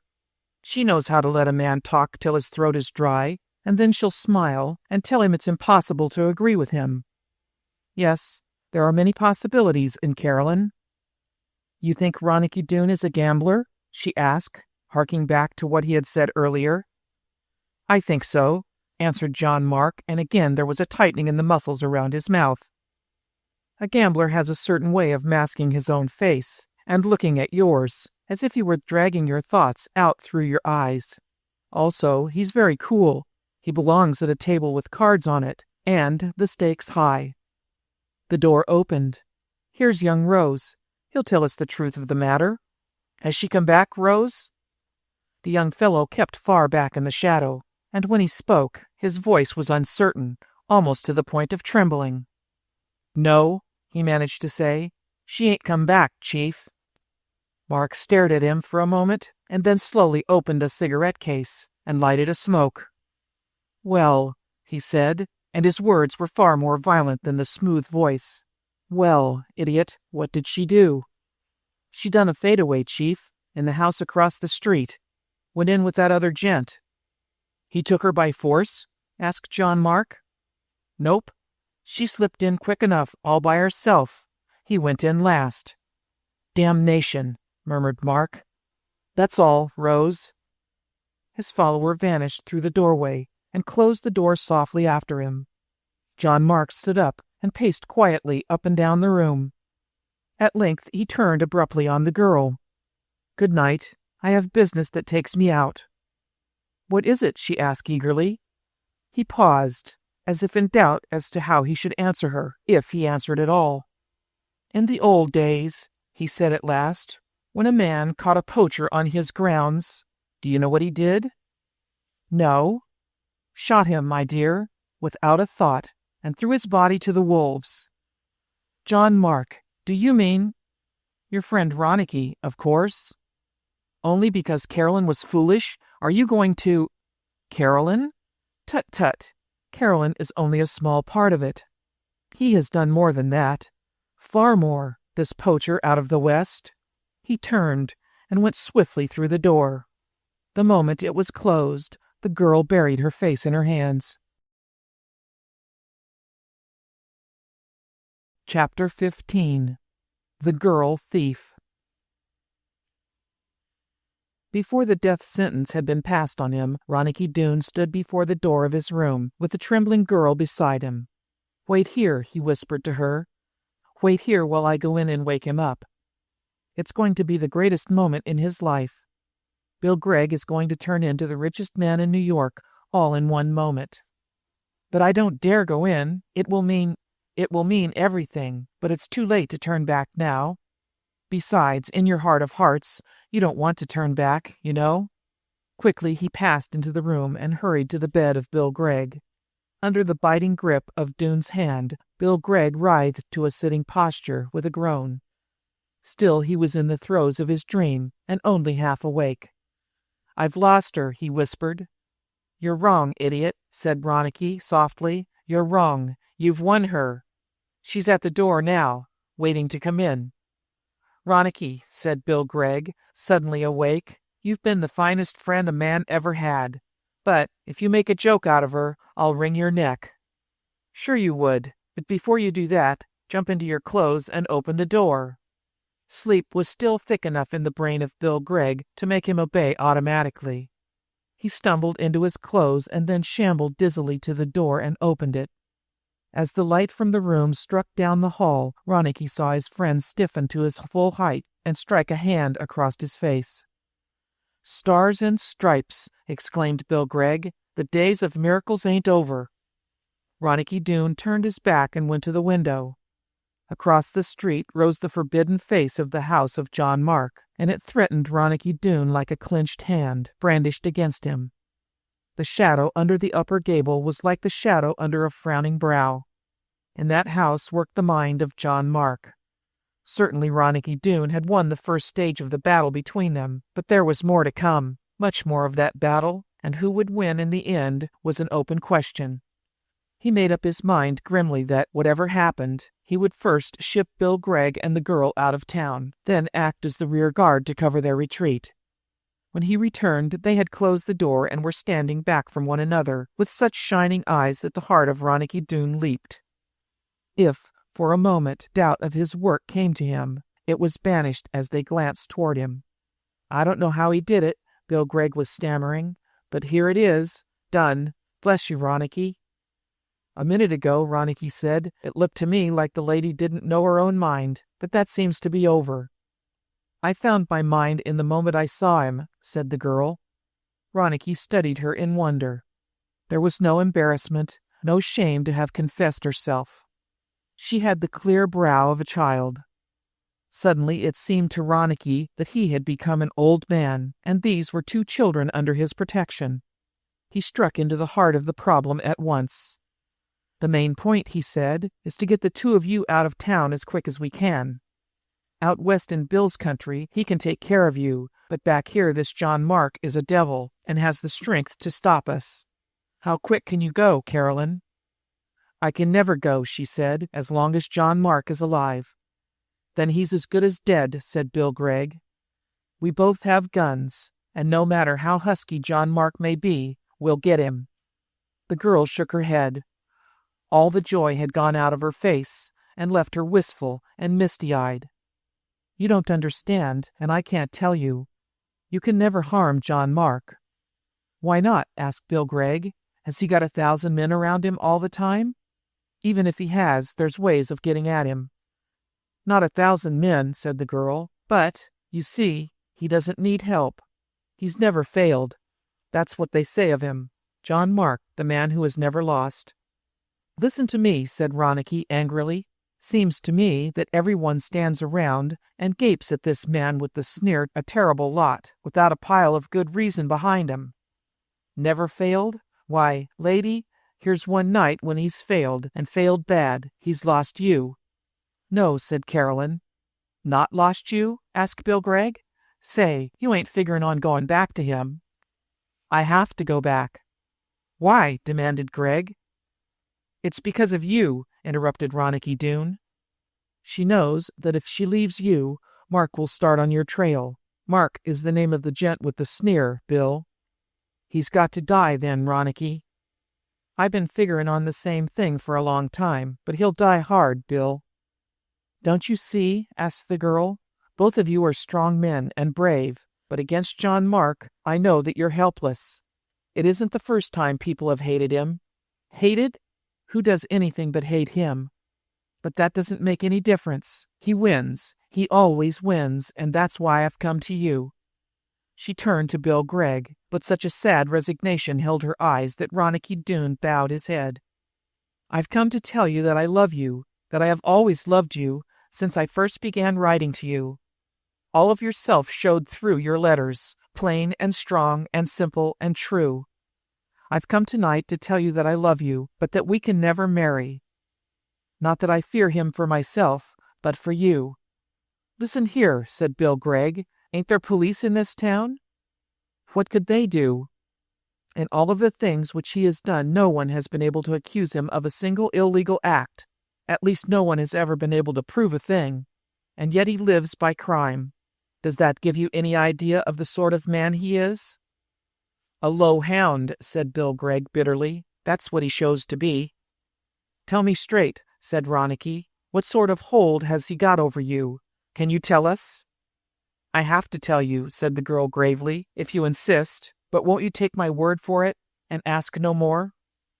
We have a right to know, said Ronicky. Bill has a right, and me being Bill's friend, I have a right too. She nodded. First off, what's the way John Mark uses you? She clenched her hands. If I tell you, you will both despise me. Try us, said Ronicky. And you can lay to this, lady, that when a gent out of the West says partner to a girl or a man, he means it. What you do may be bad. What you are is all right. We both know it. The inside of you is right, lady, no matter what John Mark makes you do. But tell us straight, what is it? He has made me, said the girl, her head falling, a thief.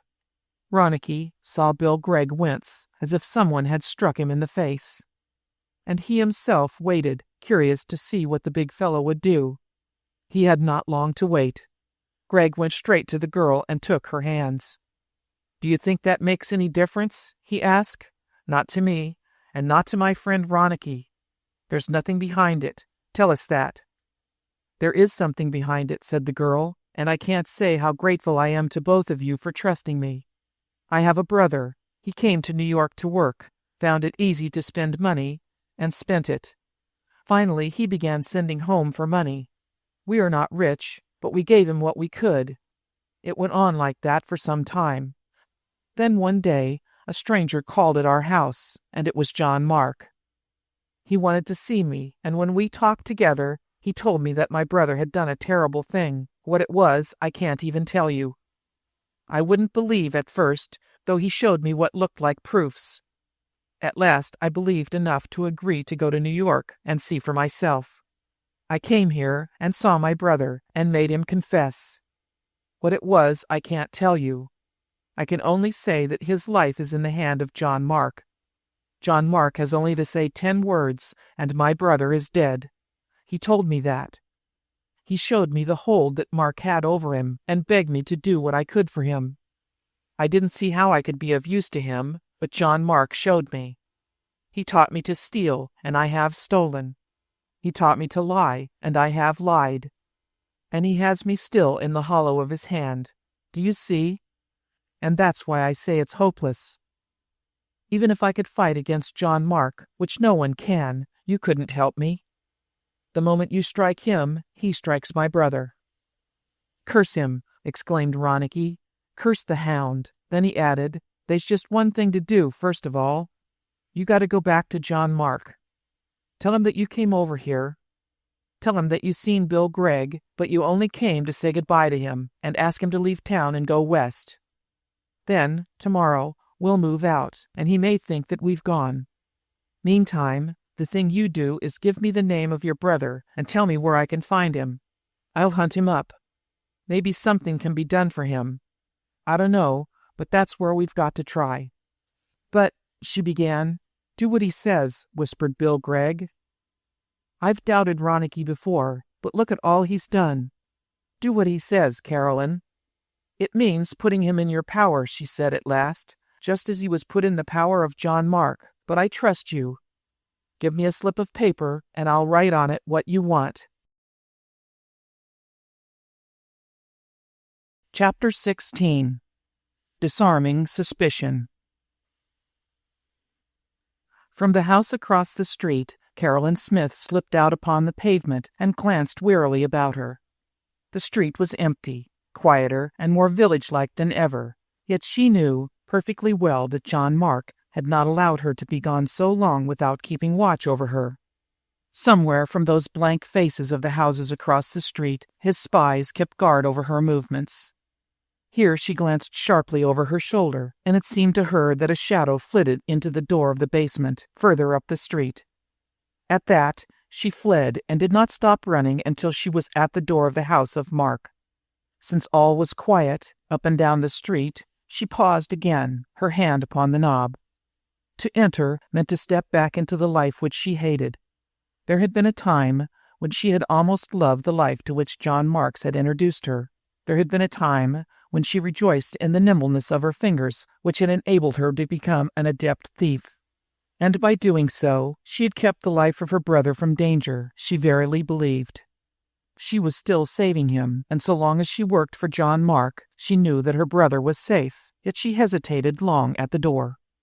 It would be only the work of a moment to flee back to the man she loved, tell him that she could not and dared not stay longer with the master criminal, and beg him to take her to the West to a clean life. Her hand fell from the knob, but she raised it again immediately. It would not do to flee, so long as John Mark had power of life and death over her brother.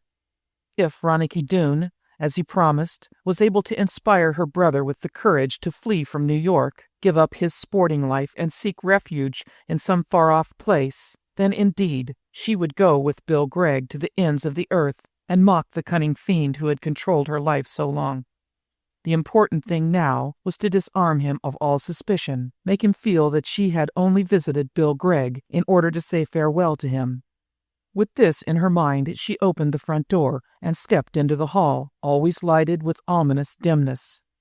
The gloom fell about her like the visible presence of John Mark. A squat, powerful figure glided out of the doorway to the right. It was Harry Morgan, and the side of his face was swathed in bandages, so that he had to twist his mouth violently in order to speak. "The chief," he said abruptly. "Beat it quick to his room. He wants you."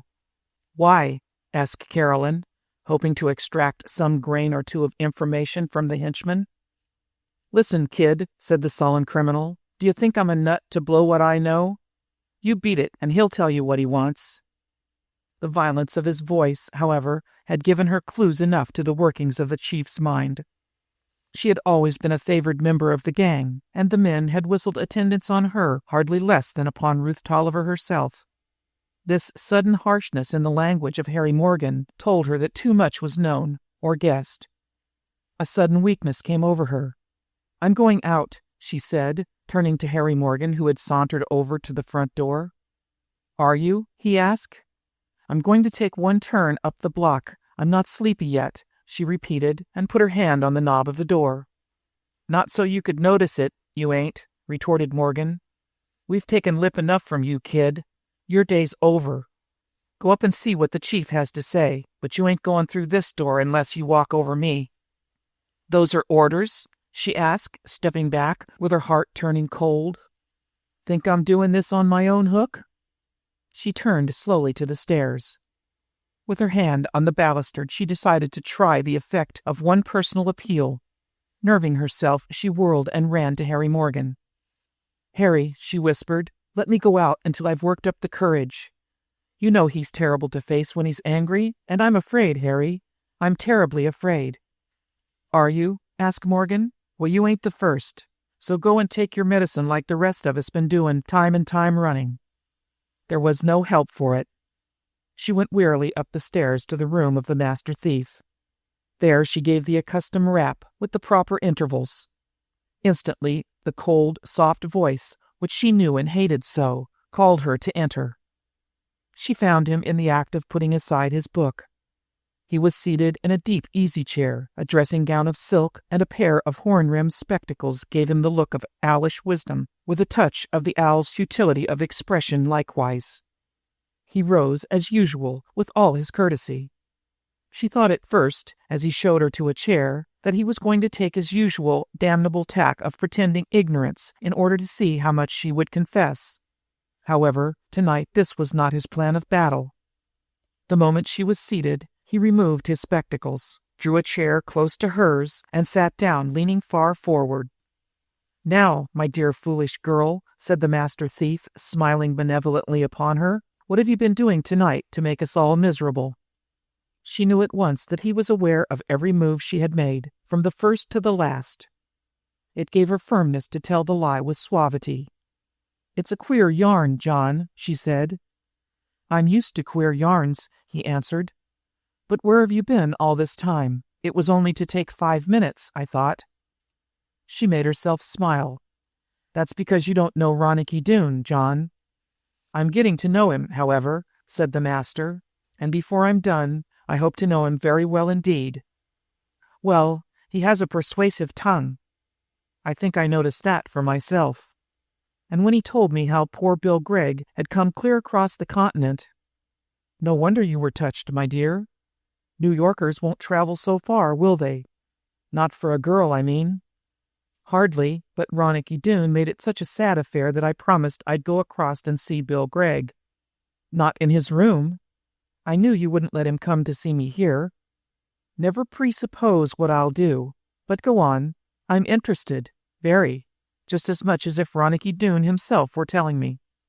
She eyed him shrewdly, but if there were any deception in him, he hid it well. She could not find the double meaning that must have been behind his words. "I went there, however," she said, "because I was sorry for him, John. If you had seen, you'd have been sorry too, or else you would have laughed. I could hardly keep from it at first." "I suppose he took you in his arms at once." "I think he wanted to. Then, of course, I told him at once why I had come." "Which was?" "Simply that it was absurd for him to stay about and persecute me. That the letters I wrote to him were simply written for fun when I was doing some of my cousin's work at the correspondence schools. That the best thing he could do would be to take my regrets and go back to the West." "Did you tell him all that?" asked John Mark, in a rather changed voice. "Yes, but not quite so bluntly." "Naturally not. You're a gentle girl, Caroline." "I suppose he took it very hard."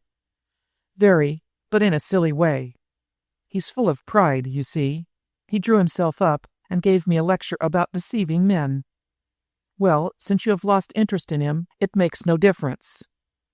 "But in a way," she said faintly, rising slowly from her chair, "I can't help feeling some interest." "Naturally not. But you see, I was worried so much about you and this fellow that I gave orders for him to be put out of the way as soon as you left him." Caroline Smith stood for a moment stunned, and then ran to him. "No, no," she declared. "In the name of the dear mercy of heaven, John, you haven't done that." "I'm sorry." "Then call him back, the one you sent. Call him back, John, and I'll serve you for the rest of my life without question. I'll never fail you, John, but for your own sake and mine, for the sake of everything fair in the world, call him back." He pushed away her hands, but without violence. "I thought it would be this way," he said coldly. "You told a very good lie, Caroline. I suppose clever Ronicky Doone rehearsed you in it, but it needed only the oldest trick in the world to expose you." She recoiled from him. "It was only a joke, then? You didn't mean it, John? Thank heaven for that." A savagery, which though generally concealed was never far from the surface, now broke out in him, making the muscles of his face tense and his voice metallic. "Get to your room," he said fiercely. "Get to your room. I've wasted time enough on you and on your brat of a brother. And now a Western lout is to spoil what I've done?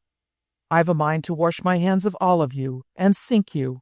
Get to your room and stay there, while I make up my mind which of the two I shall do." She went, cringing like one beaten, to the door, and he followed her, trembling with rage. "Or have you a choice?" he asked.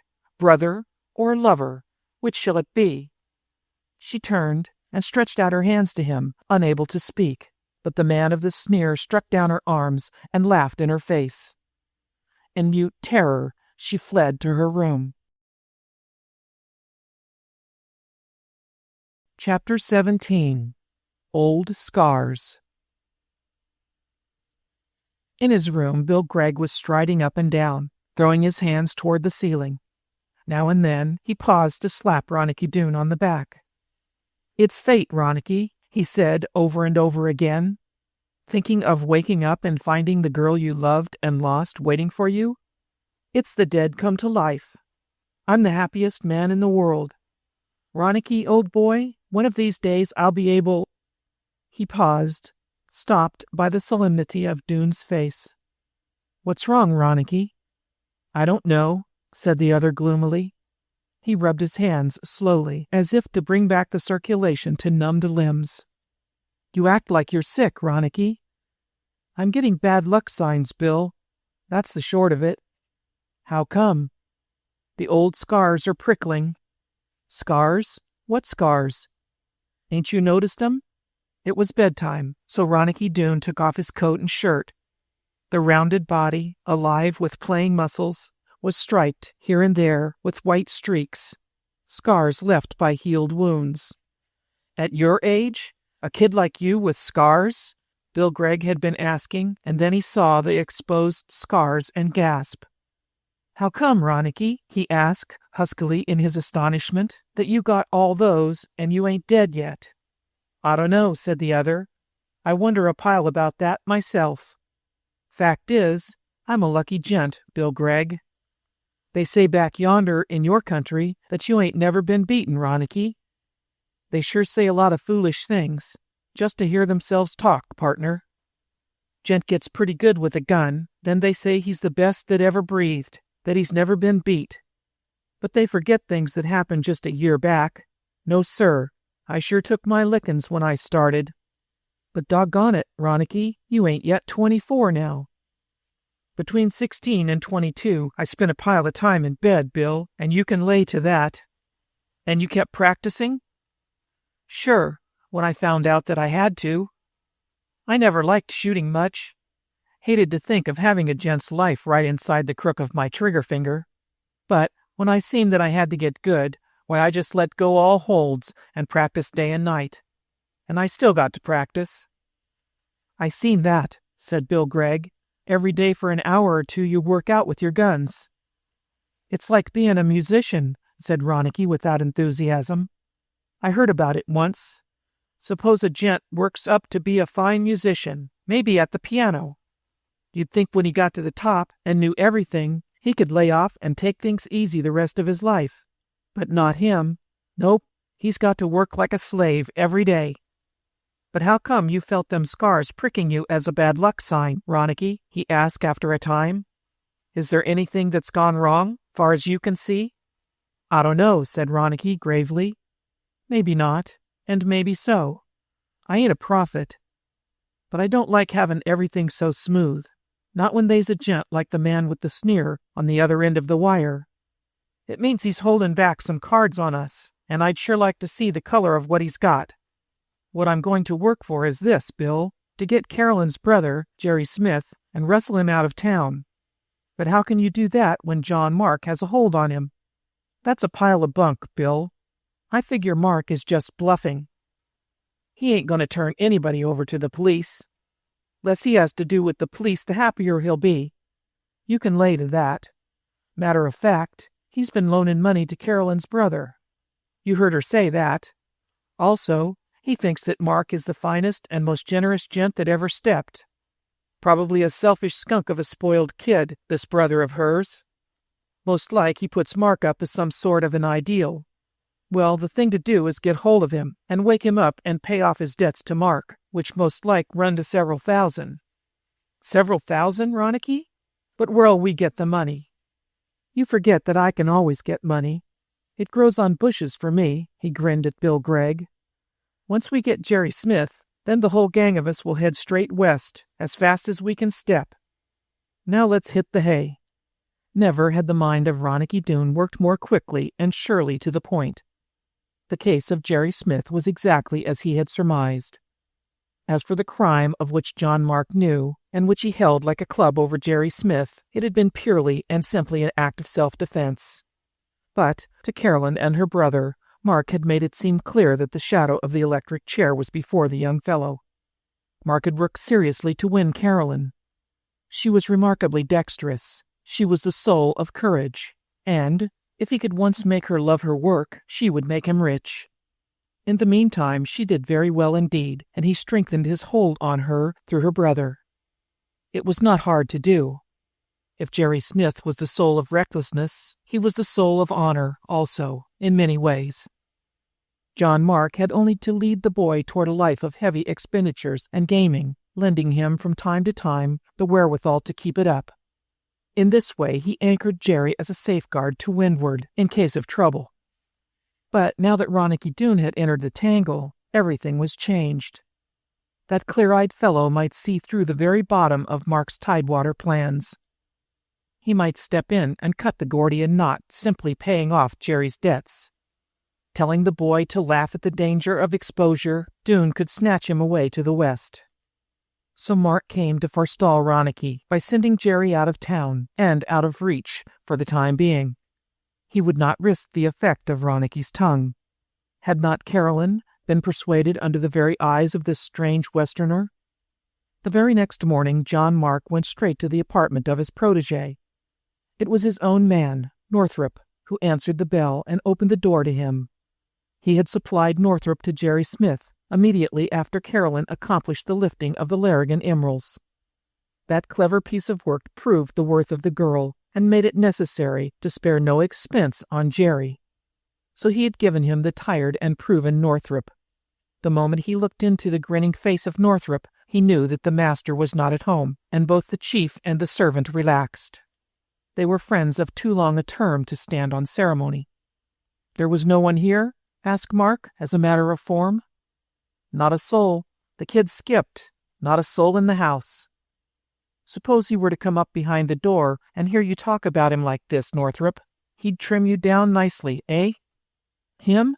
asked Northrop, with an eloquent jerk of his hand. "He's a husky young brute, but it ain't brute force that I work with." He smiled significantly into the face of the other, and John Mark smiled in return. They understood one another perfectly. "When is he coming back?" "Didn't leave any word, Chief." "Isn't this earlier than his usual time for starting the day?" "It is, by 5 hours. The lazy pup usually don't crack an eye till 1 in the afternoon." "What happened this morning?" "Something rare, something it would have done your heart good to see." "Out with it, Northrop." "I was routed out of bed at 8 o'clock by a jangling of the telephone. The operator downstairs said a gentleman was calling on Mr. Smith. I said, of course, Mr. Smith couldn't be called upon at that hour. Then the operator said the gentleman would come up to the door and explain. I told him to come ahead. At the door of the apartment, I met as fine a youngster as I ever laid eyes on, brown as a berry, with a quick, straight look about the eyes that would have done you good to see. No booze or dope in that face, Chief. He said, "How tall was he?" asked the Chief. "About my height. Know him?" "Maybe. What name did he give?" "Didn't give a name. I've come to surprise Jerry," he says to me. "Anybody would surprise Jerry at this hour of the morning," says I. "It's too early, I take it," says he. "About 5 hours," says I. "Then this is going to be one of the exceptions," says he. "If you knew Jerry better, you wouldn't force yourself on him," says I. "Son," says the fresh kid. "Is this the way you talk to Smith?" broke in Mark. No, I can polish up my lingo with the best of 'em. But this brown-faced youngster was a card. Son, he says to me, I'll do my own explainin'. Just lead me to his dugout. I couldn't help laughin'. You'll get a hot reception, says I. I come from a hot country, says he, and I got no doubt that Jerry will try to make me at home, and he grinned with a devil in each eye. Come in then, says I, and in he steps. And mind your fists, says I, if you wake him up sudden. He fights sometimes because he has to, but mostly because it's a pleasure to him. Sure, says he, that's the way I like to have 'em come. And he went in? Demanded John Mark. What's wrong with that? Asked Northrop anxiously. Nothing. Go ahead. Well, in he went to Jerry's room. I listened at the door. I heard him call Jerry, and then Jerry groaned like he was half dead.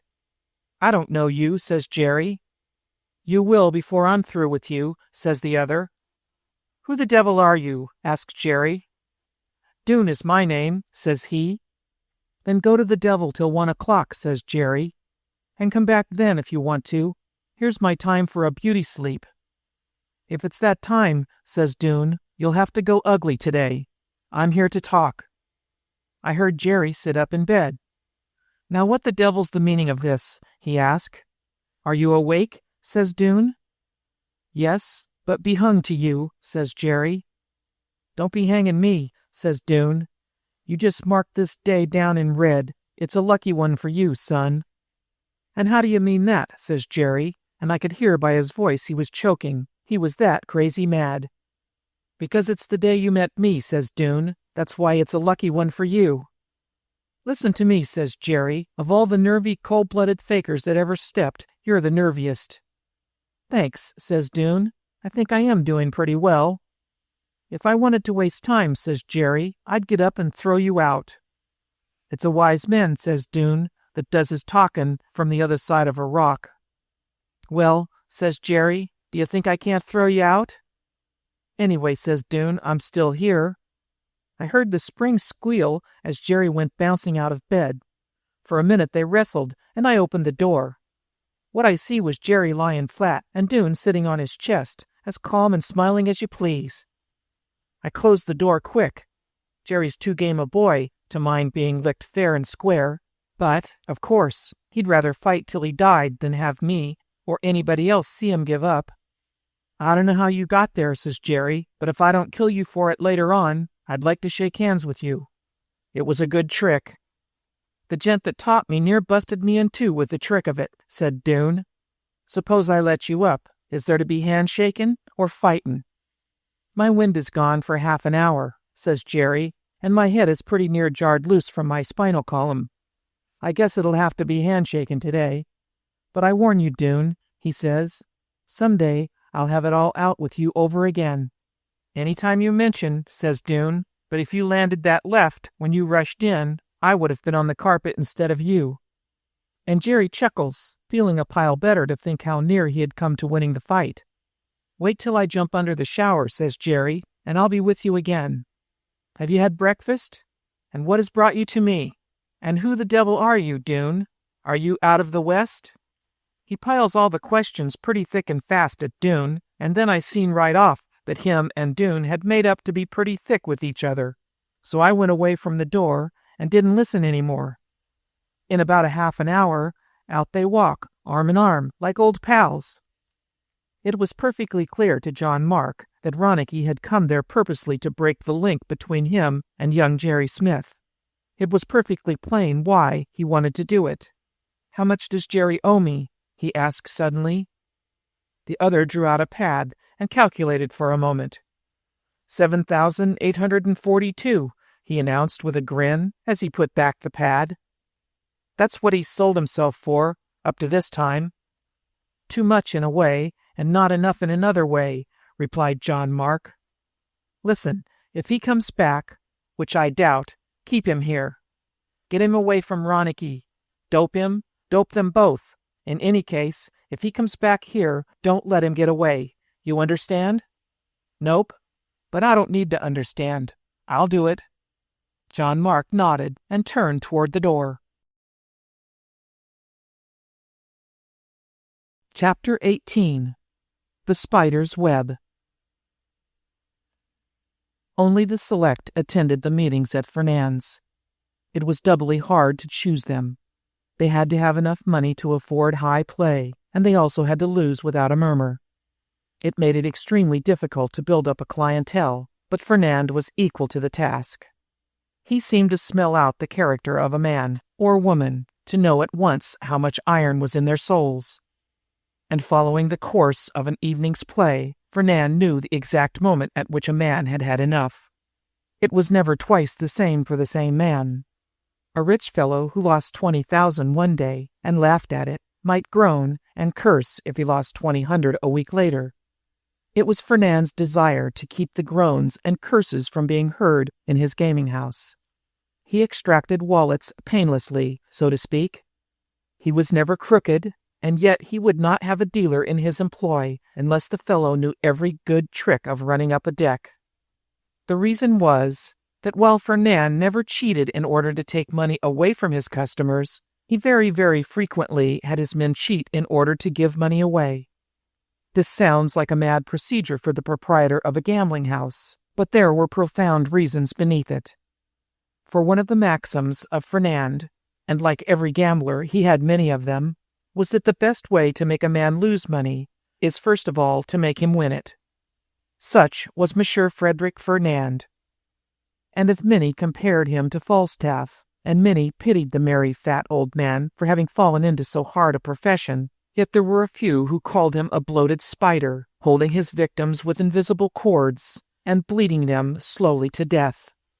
To help him, he had selected 2 men, both young, both shrewd, both iron in will and nerve and courage, both apparently equally expert with the cards, and both as equally capable of pleasing his clients. One was a Scotchman, McKeever. The other was a Jew, Simons. But in looks, they were as much alike as 2 peas out of 1 pod. They hated each other with silent, smiling hatred, because they knew that they were on trial for their fortunes. Tonight, the Jew, Simons, was dealing at one of the tables, and the Scotchman, McKeever, stood at the side of the master of the house, ready to execute his commissions. Now and again, his dark eyes wandered toward the table where the Jew sat, with the cards flashing through his fingers. McKeever hungered to be there on the firing line. How he wished he could feel the sifting of the polished cardboard under his fingertips. They were playing blackjack. He noted the smooth skill with which Simons buried a card, and yet the trick was not perfectly done. Had he, McKeever, been there, at this point he was interrupted by the easy, oily voice of Monsieur Fernand. "This is an infernal nuisance." McKeever raised his eyebrows and waited for an explanation. 2 young men, very young, very straight, had just come into the rooms. One he knew was Jerry Smith. "Another table and dealer wasted," declared Monsieur Fernand. "Smith, and by heavens, he's brought some friend with him." "Shall I see if I can turn them away without playing?" asked McKeever. "No, not yet. Smith is a friend of John Mark. Don't forget that. Never forget, McKeever, that the friends of John Mark must be treated with gloves, always." "Very good," replied McKeever, like a pupil memorizing in class. "I'll see how far I can go with them," went on Monsieur Fernand. He went straight to the telephone and rang John Mark. "How far should I go with them?" he asked, after he explained that Smith had just come in. "Is there someone with him?" asked John Mark eagerly. "A young chap about the same age, very brown." "That's the man I want." "The man you want?" "Fernand," said Mark without explaining, "those youngsters have gone out there to make some money, at your expense." Monsieur Fernand growled. "I wish you'd stop using me as a bank, Mark," he complained. "Besides, it costs a good deal." "I pay you a tolerable interest, I believe," said John Mark coldly. Of course. Well, this in the manner of great resignation. How much shall I let them take away?" "Bleed them both to death if you want. Let them play on credit. Go as far as you like." "Very well," said Fernand, "but I may be out there later myself. Goodbye." The face of Frederick Fernand was dark when he went back to McKeever. "What do you think of the fellow with Jerry Smith?" he asked. "Of him?" asked McKeever, fencing desperately for another moment, as he stared at Ronicky Doone.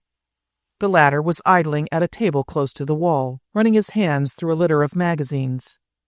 After a moment, he raised his head suddenly and glanced across the room at McKeever.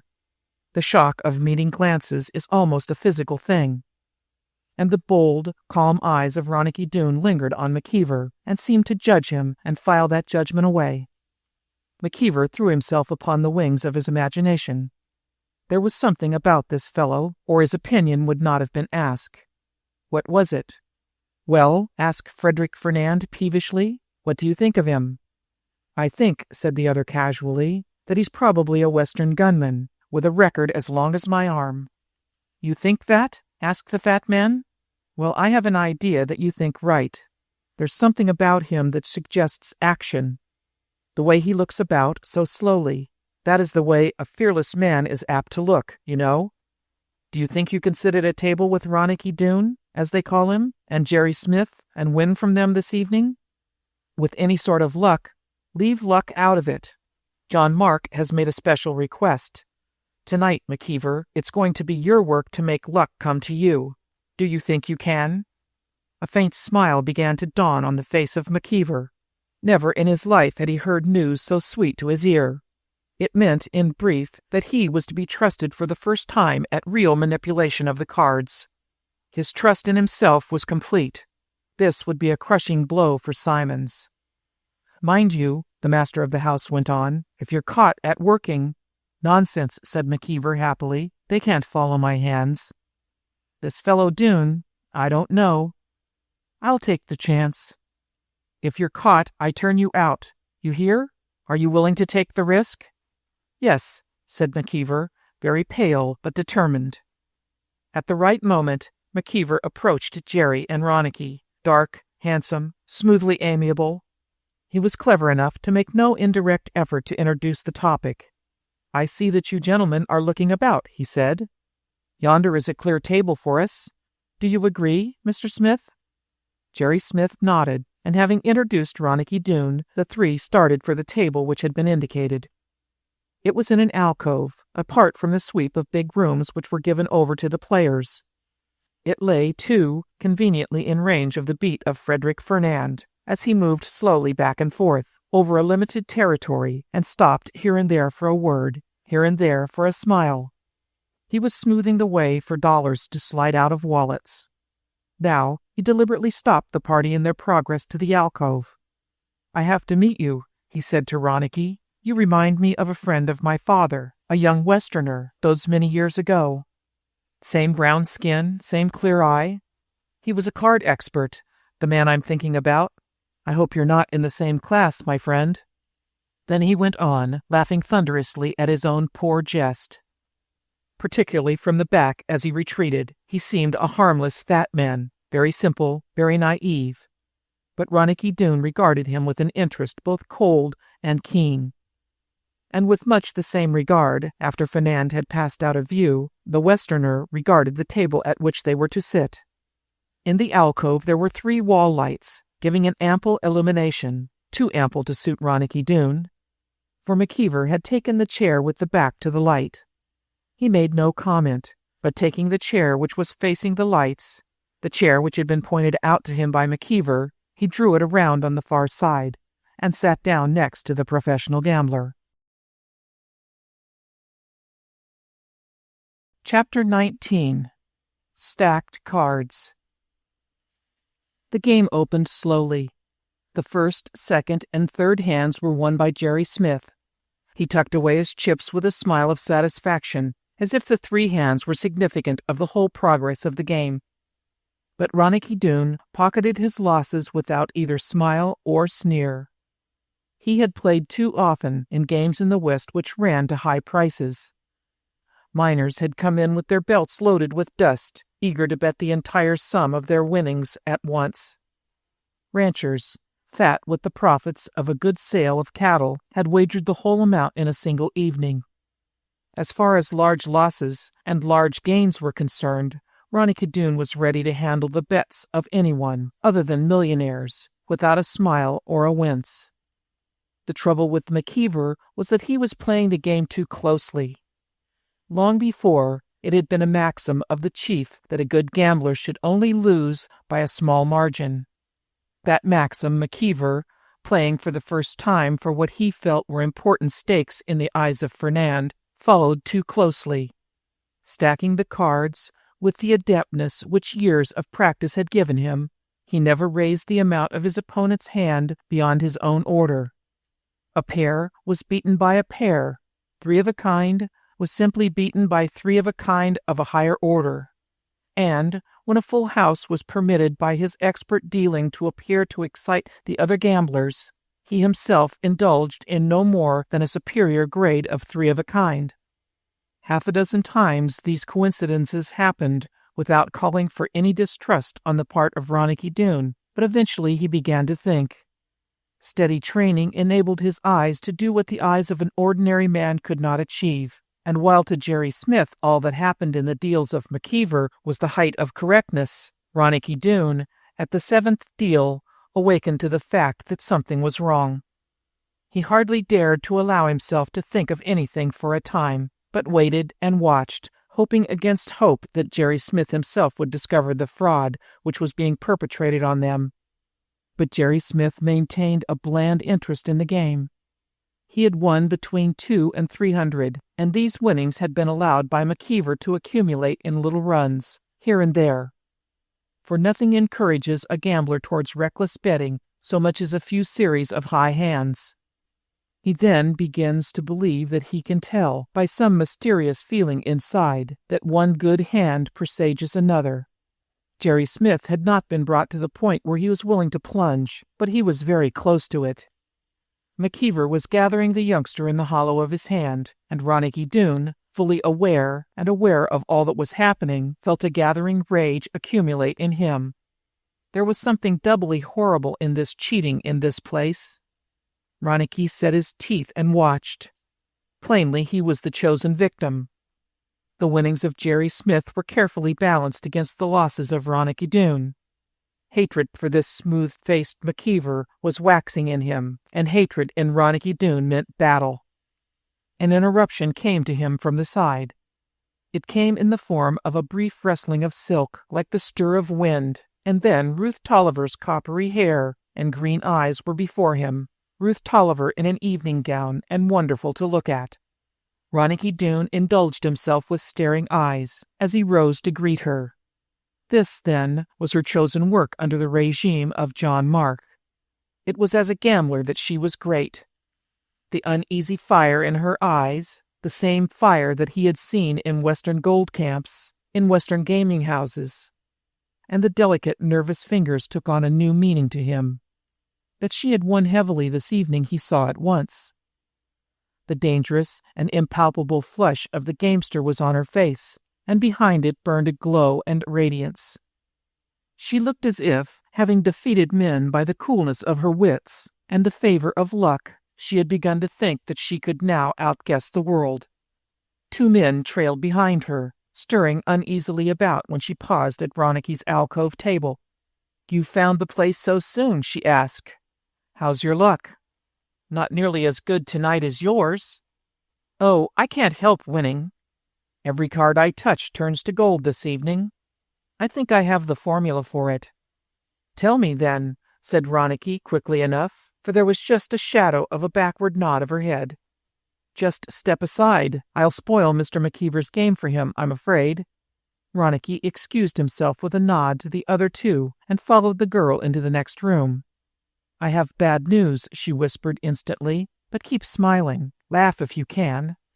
The two men with me I don't know. They may be his spies for all I can tell. Ronicky Doone, John Mark is out for you. Why in heaven's name are you interfering with Carolyn Smith and her affairs? It will be your death, I promise you. John Mark has arrived and has placed men around the house. Ronicky Doone, he means business. Help yourself if you can. I'm unable to lift a hand for you. If I were you, I should leave, and I should leave at once. Laugh, Ronicky Doone." He obeyed, laughing until tears were glittering in his eyes, until the girl laughed with him. "Good," she whispered. Goodbye, Ronicky, and good luck." He watched her going, saw the smiles of the two men as they greeted her again and closed in beside her, and watched the light flash on her shoulders as she shrugged away some shadow from her mind, perhaps the small care she had given about him. But no matter how cold-hearted she might be, how thoroughly in tune with this hard, bright world of New York, she at least was generous and had courage. Who could tell how much she risked by giving him that warning? Ronicky went back to his place at the table, still laughing in apparent enjoyment of the jest he had just heard. He saw McKeever's ferret-like glance of interrogation and distrust, a thief's distrust of an honest man. But Ronicky's good nature did not falter in outward seeming for an instant. He swept up his hand, bet 100, with apparently foolish recklessness, on 3 sevens, and then had to buy fresh chips from McKeever. The coming of the girls seemed to have completely upset his equilibrium as a gambler. Certainly it made him bet with the recklessness of a madman.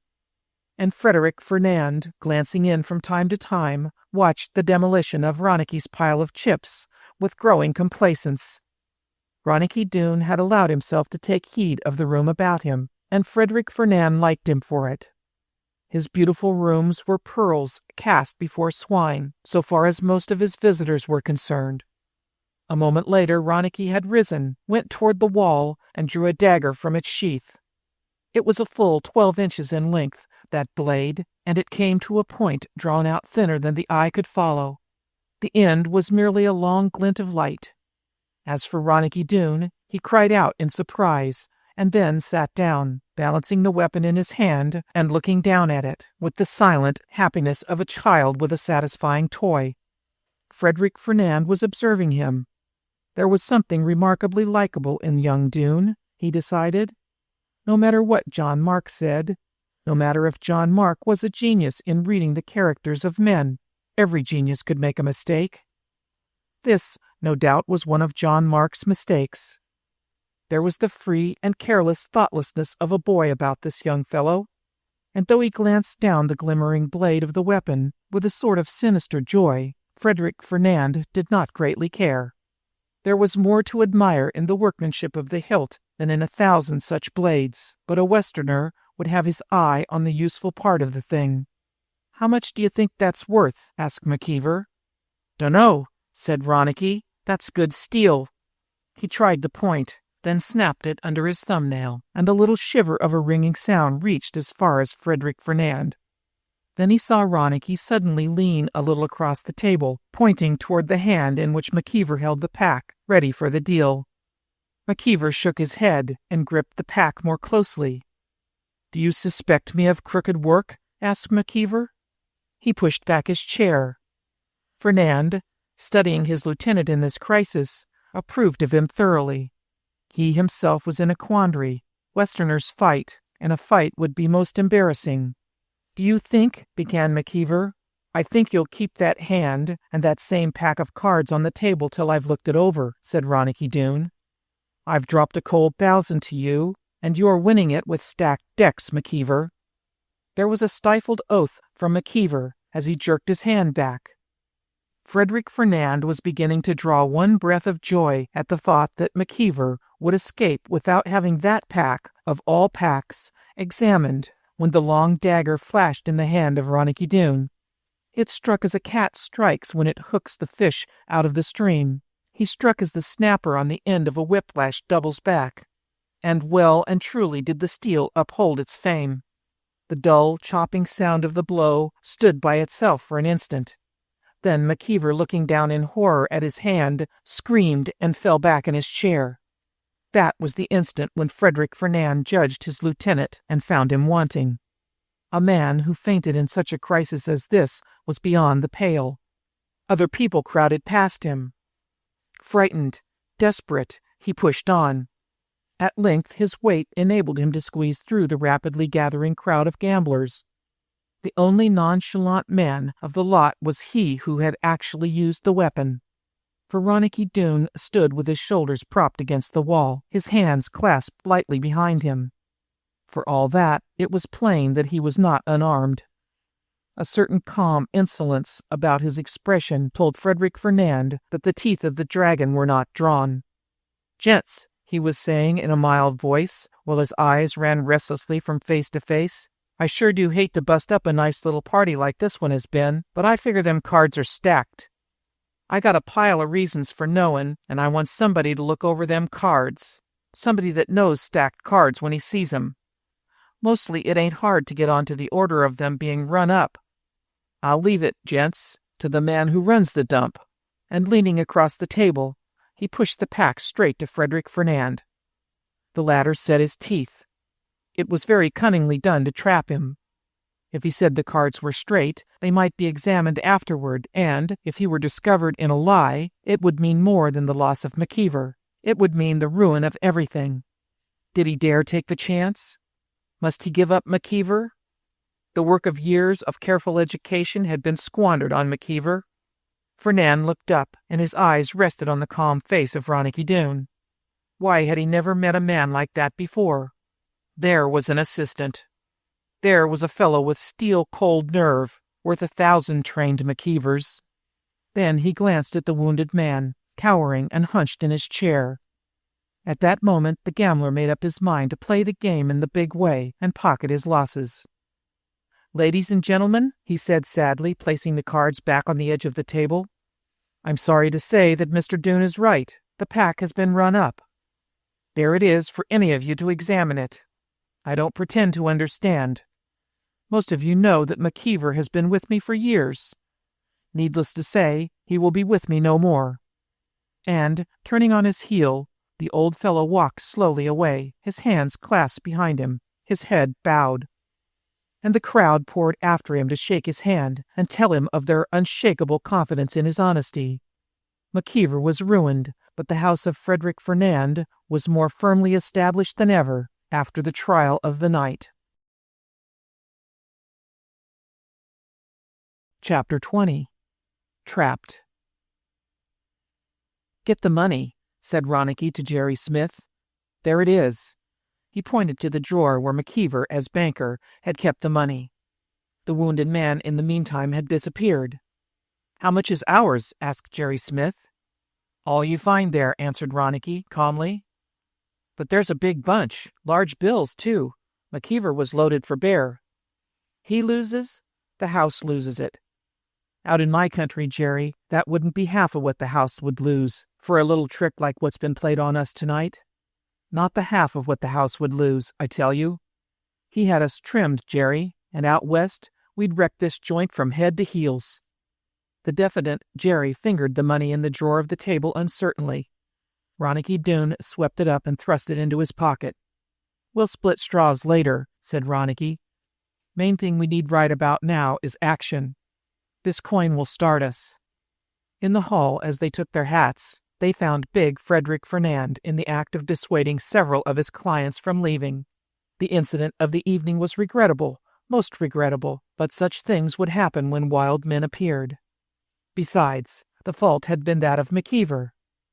He assured them that McKeever would never again be employed in his house. And Fernand meant it. He had discarded all care for the wounded man. Ronicky Doone stepped to him and drew him aside. "Mr. Fernand," he said, "I've got to have a couple of words with you." "Come into my private room," said Fernand, eager to get the fighter out of view of the rest of the little crowd. He drew Ronicky and Jerry Smith into a small apartment which opened off the hall. It was furnished with an almost feminine delicacy of style, with wide-seated, spindle-legged Louis XV chairs, and a couch covered with rich brocade. The desk was a work of Boule. A small tapestry of Gobelins made a ragged glow of color on the wall. Frederick Fernand had recreated an atmosphere 200 years old. He seated them at once. "And now, sir," he said sternly to Ronicky Doone, "you are aware that I could have you placed in the hands of the police for what you've done tonight." Ronicky Doone made no answer. His only retort was a gradually spreading smile. "Partner," he said at length, while Fernand was flushing with anger at this nonchalance on the part of the Westerner, "they might have grabbed me, but they would have grabbed your house first." "That fact," said Fernand hotly, "is the reason you have decided to act like a wild man in my place?" Mr. Doone, this is your last visit." "It sure is," said Ronicky heartily. "Do you know what would have happened to you out in my neck of the woods if there had been a game like the one tonight? I wouldn't have waited to be polite, but just pulled a gat and started smashing things for luck." "The incident is closed," Fernand said with gravity, and he leaned forward as if to rise. "Not by a long sight," said Ronicky Doone. "I got an idea, partner, that you worked the whole deal. This is a square house, Fernand. Why was I picked out for the dirty work?" It required all of Fernand's long habits of self-control to keep him from gasping. He managed to look Ronicky Doone fairly in the eyes. What did the youngster know? What had he guessed? "Suppose I get down to cases and name names. The gent that talked to you about me was John Mark, am I right?" asked Ronicky.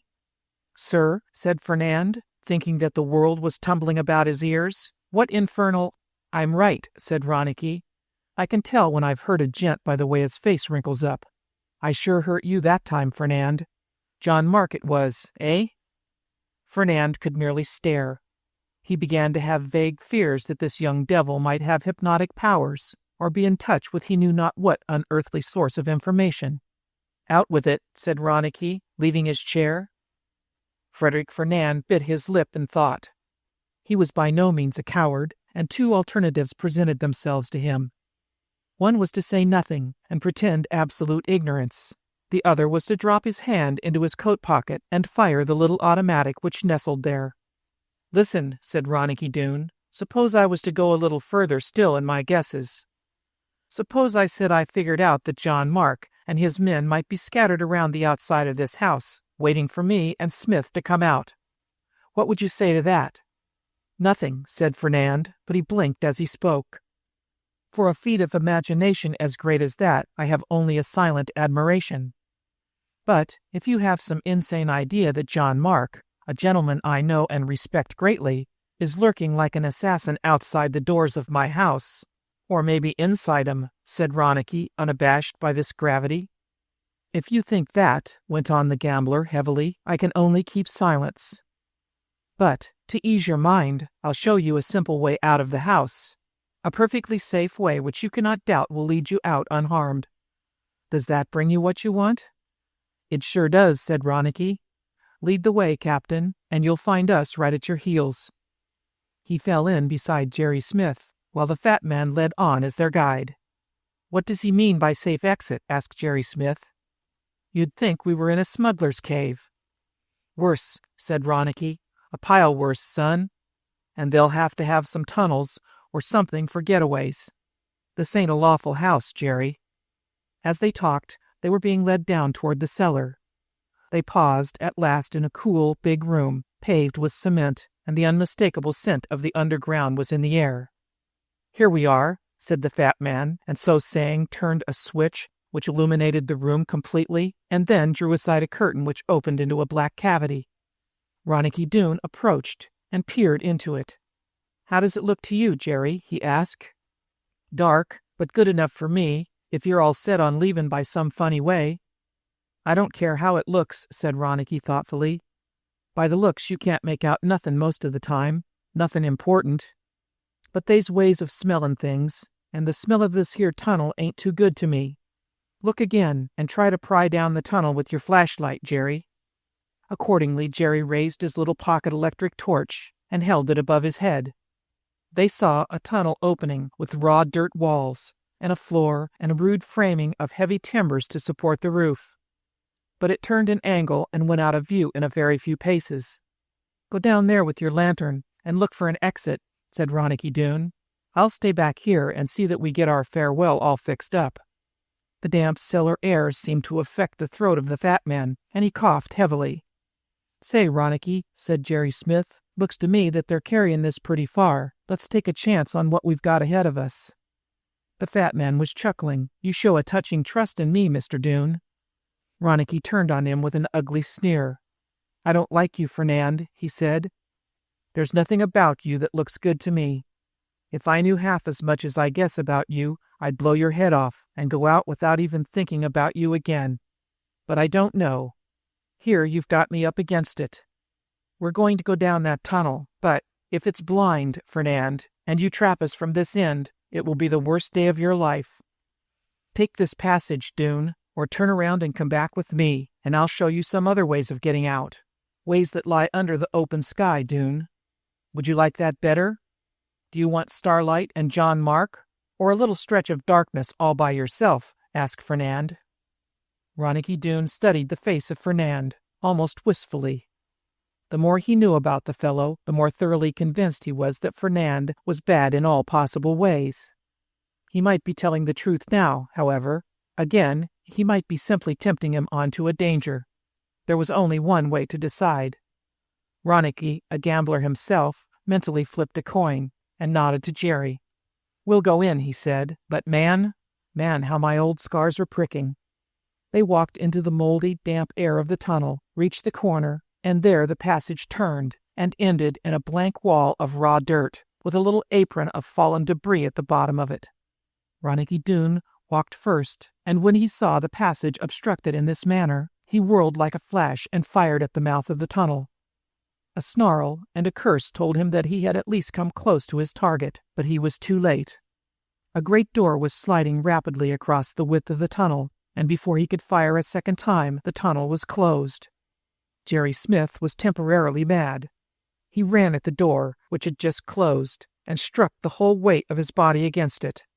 There was not so much as a quiver. The face of it was smooth steel, and there was probably a dense thickness of stonework on the other side to match the cellar walls of the house. "It was my fool fault," exclaimed Jerry, turning to his friend. "My fault, Ronicky. Oh, what a fool I am." "I should have known by the feel of the scars," said Ronicky. "Put out that flashlight, Jerry. We may need it after a while, and the batteries won't last forever." He sat down as he spoke, cross-legged, and the last thing Jerry saw as he snapped out the light was the lean, intense face and the blazing eyes of Ronicky Doone. Decidedly, this was not a fellow to trifle with. If he trembled for himself and Ronicky, he could also spare a shudder for what would happen to Frederick Fernand if Ronicky got away. In the meantime, the light went out, and the darkness sat heavy beside and about them, with that faint succession of inaudible breathing sounds which are sensed rather than actually heard. "Is there anything we can do?" asked Jerry suddenly. "It's all right to sit down and argue and worry, but isn't it foolish, Ronicky?" "How come?" "I mean it in this way. Sometimes when you can't solve a problem, it's easy to prove that it can't be solved by anyone. That's what I can prove now, but why waste time?"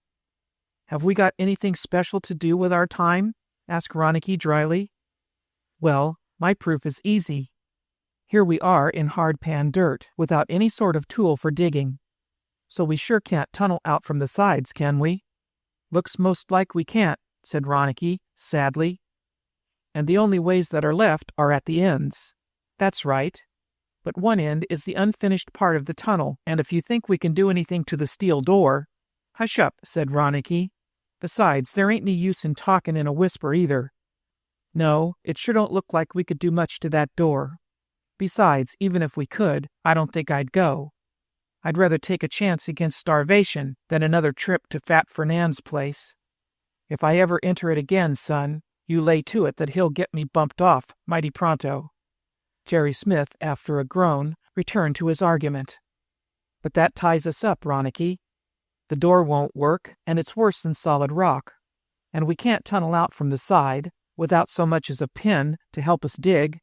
Can we? I think that just settles things, Ronicky. We can't get out." "Suppose we had some dynamite," said Ronicky cheerily. "Sure, but we haven't." "Suppose we find some." Jerry Smith groaned. "Are you trying to make a joke out of this? Besides, could we send off a blast of dynamite in a closed tunnel like this?" "We could try," said Ronicky. "Way I'm figuring is to show you it's bad medicine to sit down and figure out how you're beat. Even if you owe a pile of money, there's some satisfaction in sitting back and adding up the figures so that they come out about $1 million on top, in your dreams. Before we can get out of here, we got to begin to feel powerful sure. But you take it straight, friend. Fernand ain't gonna leave us in here. Nope, he's gonna find a way to get us out. That's easy to figure out. But the way he'll get us out will be as dead ones, and then he can dump us, when he feels like it, in the river. Ain't that the simplest way of working it out?" The teeth of Jerry Smith came together with a snap. "Then the thing for us to do is get set and wait for them to make an attack." "No use waiting. When they attack, it'll be in a way that'll give us no chance." "Then you figure the same as me. We're lost. Unless we can get out before they make the attack. In other words, Jerry, there may be something behind the dirt wall at the end of the tunnel." "Nonsense, Ronicky." "There's got to be," said Ronicky soberly, "because if there ain't, you and me are dead ones, Jerry. Come along and help me look anyway." Jerry rose obediently and flashed on his precious pocket torch, and they went down to pass the turn and come again to the ragged wall of earth which terminated the passage. Jerry held the torch and passed it close to the dirt. All was solid. There was no sign of anything wrong. The very pick marks were clearly defined. "Hold on," whispered Ronicky. "Hold on, Jerry, I seen something." He snatched the electric torch, and together they peered at the patch from which the dried earth had fallen. "Queer for Deadpan to break up like that," muttered Ronicky, cutting into the surface beneath the patch with the point of his hunting knife. Instantly there was a sharp gritting of steel against steel. The shout of Ronicky was an indrawn breath. The shout of Jerry was a moan of relief. Ronicky continued his observations. The thing was very clear. They had dug the tunnel to this point and excavated the place which they had guarded with a steel door, but in order to conceal the hiding place, or whatever it might be, they cunningly worked a false wall of dirt against the face of it, using clay and a thin coating of plaster as a base. "It's a place they don't use very often, maybe," said Ronicky, "and that's why they can afford to put up this fake wall of plaster and mud after every time they want to come down here.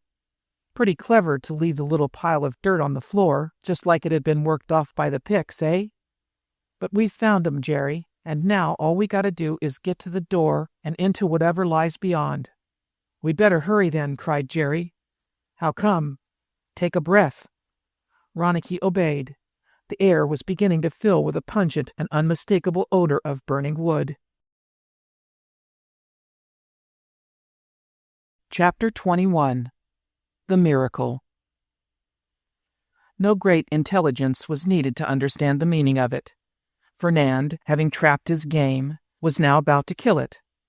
He could suffocate the two with smoke blown into the tunnel and make them rush blindly out. The moment they appeared, dazed and uncertain, revolvers of half a dozen gunmen would be emptied into them. "It's like taking a trap full of rats," said Ronicky bitterly, and shaking them into a pail of water. "Let's go back and see what we can." They had only to turn the corner of the tunnel to be sure. Fernand had had the door of the tunnel slid noiselessly open. Then, into the tunnel itself, smoking, slowly burning, pungent pieces of pine wood had been thrown, having been first soaked with oil perhaps. The tunnel was rapidly filling with smoke, and through the white drifts of it they looked into the lighted cellar beyond. They would run out at last, gasping for breath and blinded by the smoke, to be shot down in perfect light. So much was clear. "Now back to the wall and try and find the door," said Ronicky. Jerry had already turned. In a moment they were back and tearing with their fingers at the sham wall, kicking loose fragments with their feet.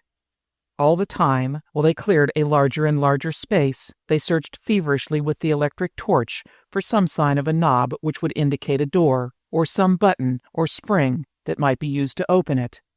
But there was nothing, and in the meantime the smoke was drifting back in more and more unbearable clouds. "I can't take much more," declared Jerry at length. "Keep low. The best air is there," answered Ronicky. A voice called from the mouth of the tunnel, and they could recognize the smooth tongue of Frederick Fernand. "Doone, I think I have you now. But trust yourselves to me, and all may still be well with you. Throw out your weapons, and walk out yourselves, with your hands above your heads, and you may have a second chance. I don't promise. I simply offer you a hope in place of no hope at all. Is that a good bargain?" "I'll see you hung first," answered Ronicky, and turned again to his work at the wall. But it seemed a quite hopeless task. The surface of the steel was still covered, after they had cleared as much as they could, with a thin, clinging coat of plaster which might well conceal a button or a device for opening the door. Every moment the task became infinitely harder. Finally, Jerry, his lungs nearly empty of oxygen, cast himself to the floor and gasped. A horrible gagging sound betrayed his efforts to breathe. Ronicky knelt beside him, his own lungs burning, and his head was thick and dizzy. "One more try, then we'll run and rush them and die fighting, Jerry." The other nodded and started to his feet. Together they made that last effort, fumbling with their hands across the surface, and suddenly, had they touched the spring indeed? A section of the surface before them swayed slowly in. Ronicky caught the half-senseless body of Jerry Smith and thrust him inside. He staggered after, and before him stood Ruth Tolliver. While they lay panting on the floor, she closed the door through which they had come, and then stood and silently watched them. Presently, Smith sat up, and Ronicky Doone staggered to his feet, his head clearing rapidly. He found himself in a small room, not more than 8 feet square, with a ceiling so low that he could barely stand erect. As for the furnishings and the arrangement, it was more like the inside of a safe than anything else. There were, to be sure, 3 little stools, but nothing else one would expect to find in an apartment. For the rest was nothing but a series of steel drawers and strong chests, lining the walls of the room and leaving in the center very little room in which one might move about. He had only a moment to see all of this. Ruth Tolliver, hooded in a dark evening cloak, but with the light gleaming in her coppery hair, was shaking him by the arm and leaning a white face close to him. "Hurry," she was saying. "There isn't a minute to lose. You must start now, at once. They will find out. They will guess, and then—" "John Mark?" he asked. "Yes," she exclaimed, realizing that she had said too much, and she pressed her hand over her mouth, looking at Ronicky Doone in a sort of horror. Jerry Smith had come to his feet at last, but he remained in the background, staring with a befuddled mind at the lovely vision of the girl. Fear and excitement and pleasure had transformed her face, but she seemed trembling in an agony of desire to be gone. She seemed invincibly drawn to remain there longer still. Ronicky Doone stared at her with a strange blending of pity and admiration. He knew that the danger was not over by any means, but he began to forget that. "This way," called the girl, and led toward an opposite door, very low in the wall. "Lady," said Ronicky gently, "will you hold on 1 minute? They won't start to go through the smoke for a while. They'll think they've choked us when we don't come out on the rush, shooting. But they'll wait quite a time to make sure. They don't like my style so well that they'll hurry me." He smiled sourly at the thought. "And we got time to learn a lot of things that we'll never find out unless we know right now, pronto." He stepped before the girl as he spoke. "How come you knew we were in there? How come you to get down here? How come you risk everything you got to let us out through that treasure room of Mark's gang?" He had guessed as shrewdly as he could, and he saw, by her immediate wincing, that the shot had told. "You strange, mad, wild Westerner," she exclaimed. "Do you mean to tell me you want to stay here and talk? Even if you have a moment to spare, you must use it. If you knew the men with whom you are dealing, you would never dream of—" In her pause, he said, smiling, "Lady, it's tolerable clear that you don't know me. But the way I figure it is this. A gent may die any time, but when he finds a minute for good living, he'd better make the most of it."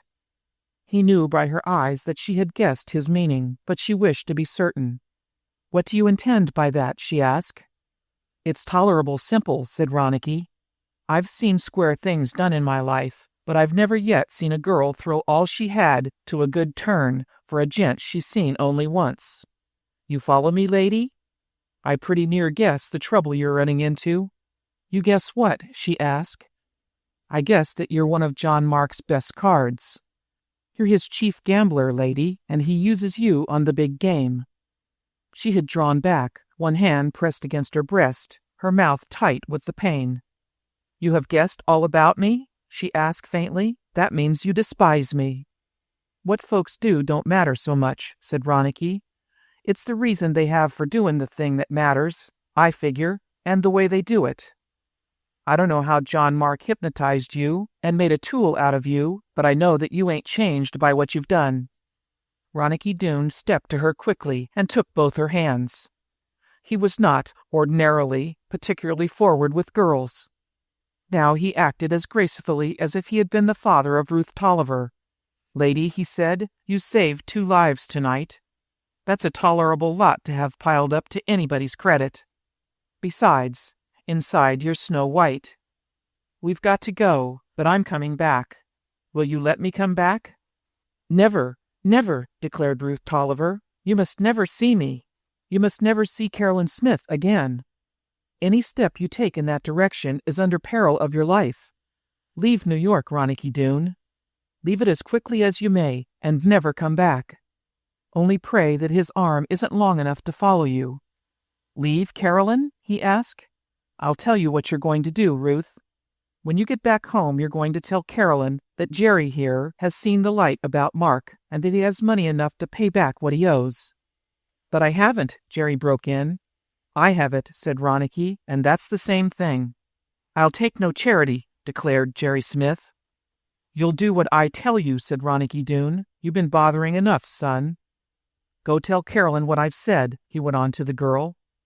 "Let her know that they's no claim on anybody, and if she wants to find Bill Gregg, all she's got to do is go across the street. You understand?" "But even if I tell her, how could she go, Ronicky Doone, when she's watched? If she can't make a start and get to a man that loves her and is waiting for her right across the street, she ain't worth worrying about," said Ronicky sternly. "Do we go this way?"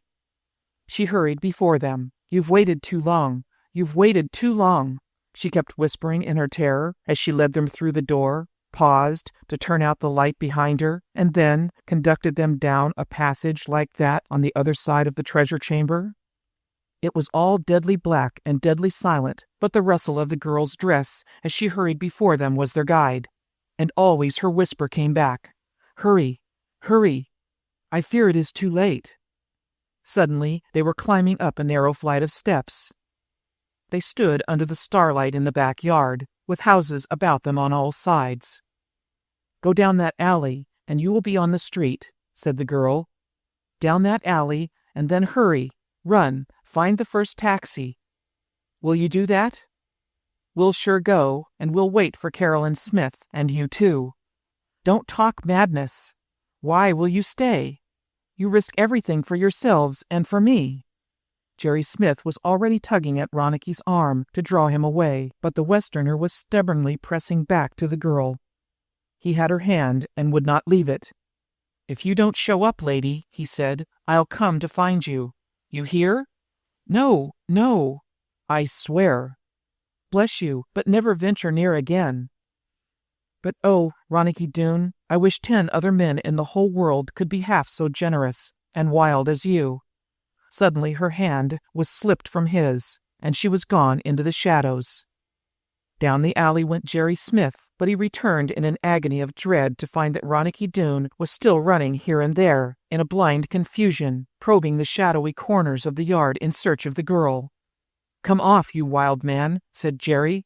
"They'll be on our heels any minute. They may be waiting for us now, down the alley. Come off, idiot, quick." "If I thought there was a chance of finding her, I'd stay," declared Ronicky Doone, shaking his head bitterly. "Whether you and me live don't count beside a girl like that. Getting soot on one tip of her finger might mean more'n whether you or me die." "Maybe, maybe," said the other, "but answer that tomorrow. Right now, let's start to make sure of ourselves, and we can come back and find her later." Ronicky Doone, submitting partly to the force and partly to the persuasion of his friend, turned reluctantly and followed him down the alley. Chapter 22. Mark Makes a Move. Passing hurriedly out of the cloakroom a little later, Ruth met Simons, the lieutenant of Frederick Fernand, in the passage. He was a rat-faced little man with a furtive smile. Not an unpleasant smile, but it was continually coming and going, as if he wished earnestly to win the favor of the men before him, but greatly doubted his ability to do so. Ruth Tolliver, knowing his genius for cards, knowing his cold and unscrupulous soul, detested him heartily. When she saw his eyes flicker up and down the hall, she hesitated. Obviously, he wished to speak to her, and obviously, he did not wish to be seen in the act. As she paused, he stepped to her, his face suddenly set with determination. "Watch John Mark," he whispered. "Don't trust him. He suspects everything." "What? Everything about what?" she asked. Simons gazed at her for a moment with a singular expression. There were conjoined cynicism, admiration, doubt, and fear in his glance. But instead of speaking again, he bowed and slipped away into the open hall. She heard him call, and she heard Fernand's oily voice make answer, and at that she shivered. What had Simons guessed? How, under heaven, did he know where she had gone when she left the gaming house? Or did he know? Had he not merely guessed? Perhaps he had been set on by Fernand and Mark to entangle and confuse her. There remained, out of all this confusion of guesswork, a grim feeling that Simons did indeed know, and that, for the first time in his life, perhaps, he was doing an unbought, a purely generous thing. She remembered now how often Simons had followed her with his eyes, how often his face had lighted when she spoke even casually to him. Yes, there might be a reason for Simons' generosity, but it implied that he knew fairly well what John Mark himself half guessed. The thought that she was under the suspicion of Mark himself was terrible to her. She drew a long breath and advanced courageously into the gaming rooms. The first thing she saw was Fernand hurrying a latecomer toward the tables, laughing and chatting as he went. She shuddered at the sight of him. It was strange that he, who had a moment before, in the cellar of that house, been working to bring about the death of 2 men, should now be immaculate, self-possessed. A step farther and she saw John Mark sitting at a console table, with his back to the room and a cup of tea before him. That was, in fact, his favorite drink at all hours of the day or night. To see Fernand was bad enough, but to see the mastermind of all the evil that passed around her was too much. The girl inwardly thanked heaven that his back was turned and started to pass him as softly as possible. "Just a minute, Ruth," he called, as she was almost at the door of the room. For a moment there was a frantic impulse in her to bolt like a foolish child afraid of the dark. In the next apartment there was light and warmth and eager faces and smiles and laughter, and here, behind her, was the very spirit of darkness calling her back. After an imperceptible hesitation, she turned. Mark had not turned in his chair, but it was easy to discover how he had known of her passing. A small oval mirror, fixed against the wall before him, had shown her image. How much had it betrayed, she wondered, of her guilty, stealthy pace? She went to him and found that he was leisurely and openly examining her in the glass as she approached, his chin resting on one hand, his thin face perfectly calm, his eyes hazy with content. It was a habit of his to regard her like a picture, but she had never become used to it. She was always disconcerted by it, as she was at this moment. He rose, of course, when she was beside him, and asked her to sit down. "But I've hardly touched a card," she said. "This isn't very professional, you know, wasting a whole evening." She was astonished to see him flush to the roots of his hair. His voice shook. "Sit down, please." She obeyed, positively inert with surprise. "Do you think I keep you at this detestable business because I want the money?" he asked. "Dear heaven! Ruth, is that what you think of me?" Fortunately, before she could answer, he went on. "No, no, no. I have wanted to make you a free and independent being, my dear, and that is why I have put you through the most dangerous and exacting school in the world. You understand?" "I think I do," she replied falteringly. "But not entirely. Let me pour you some tea. No?" He sighed as he blew forth the smoke of a cigarette. "But you don't understand entirely," he continued, "and you must. Go back to the old days, when you knew nothing about the world but me. Can you remember?" "Yes, yes." "Then you certainly recall a time when, if I had simply given directions, you would have been mine, Ruth. I could have married you the moment you became a woman. Is that true?" "Yes," she whispered. "That is perfectly true." The coldness that passed over her taught her for the first time how truly she dreaded that marriage, which had been postponed, but which inevitably hung over her head. "But I didn't want such a wife," continued John Mark. "You would have been an undeveloped child, really. You would never have grown up. No matter what they say, something about a woman is cut off at the root when she marries. Certainly, if she had not been free before, she is a slave if she marries a man with a strong will. And I have a strong will, Ruth. Very strong." "Very strong, John," she whispered again. He smiled faintly, as if there were less than what he wanted in the second use of the name. He went on, "You see, I have faced a problem. I must and would marry you. There was never any other woman born who was meant for me. So much so good. But if I married you before you were wise enough to know me, you would have become a slave, shrinking from me, yielding to me, incapable of loving me. No, I wanted a free and independent creature as a wife. I wanted a partnership, you see. Put you into the world, then, and let you see men and women? No, I could not do that in the ordinary way. I have had to show you the hard and bad side of life because I am, in many ways, a hard and bad man myself." He said it almost literally through his teeth. His face was fierce, defying her. His eyes were wistful, entreating her not to agree with him. Such a sudden rush of pity for the man swept over her that she put out her hand and pressed his. He looked down at her hand for a moment, and she felt his fingers trembling under that gentle pressure. "I understand more now," she said slowly, "than I have ever understood before. But I'll never understand entirely." "A thing that's understood entirely is despised," he said, with a careless sweep of his hand. "A thing that is understood is not feared. I wish to be feared, not to make people cower, but to make them know when I come and when I go.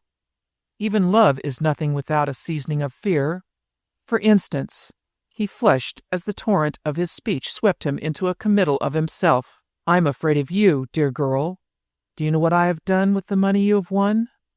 "Tell me," she said curiously, and at the same time she glanced in wonder as a servant passed softly across the little room. Was it not stranger than words could tell that such a man as John Mark should be sitting in this almost public place and pouring his soul out into the ears of a girl? "I shall tell you," said Mark, his voice softening. "I have contributed half of it to charity." Her lips, compressed with doubt, parted in wonder. "Charity?" she exclaimed. "The other half," he went on, "I deposited in a bank to the credit of a fictitious personality. That fictitious personality is, in flesh and blood, Ruth Tolliver, with a new name. You understand? I have only to hand you the bank book with the list of deposits, and you can step out of this Tolliver personality and appear in a new part of the world as another being. Do you see what it means? If, at the last, you find you cannot marry me, my dear, you are provided for, not out of my charity, which would be bitter to you, but out of your own earnings. And lest you should be horrified by the thought of living on your earnings at the gaming table, I have thrown bread on the waters, dear Ruth. For every $1 you have in the bank, you have given another to charity, and both, I hope, have borne interest for you." His smile faded a little as she murmured, with her glance going past him, "Then I am free? Free, John?" "Whenever you wish." "Not that I shall ever wish, but to know that I am not chained, that is a wonderful thing." She looked directly at him again. "I never dreamed there was such fineness in you, John Mark. I never dreamed it, but I should have. Now I have been winning Carolyn to the game," he went on, "and she is beginning to love it. In another year or 6 months, trust me to have completely filled her with the fever.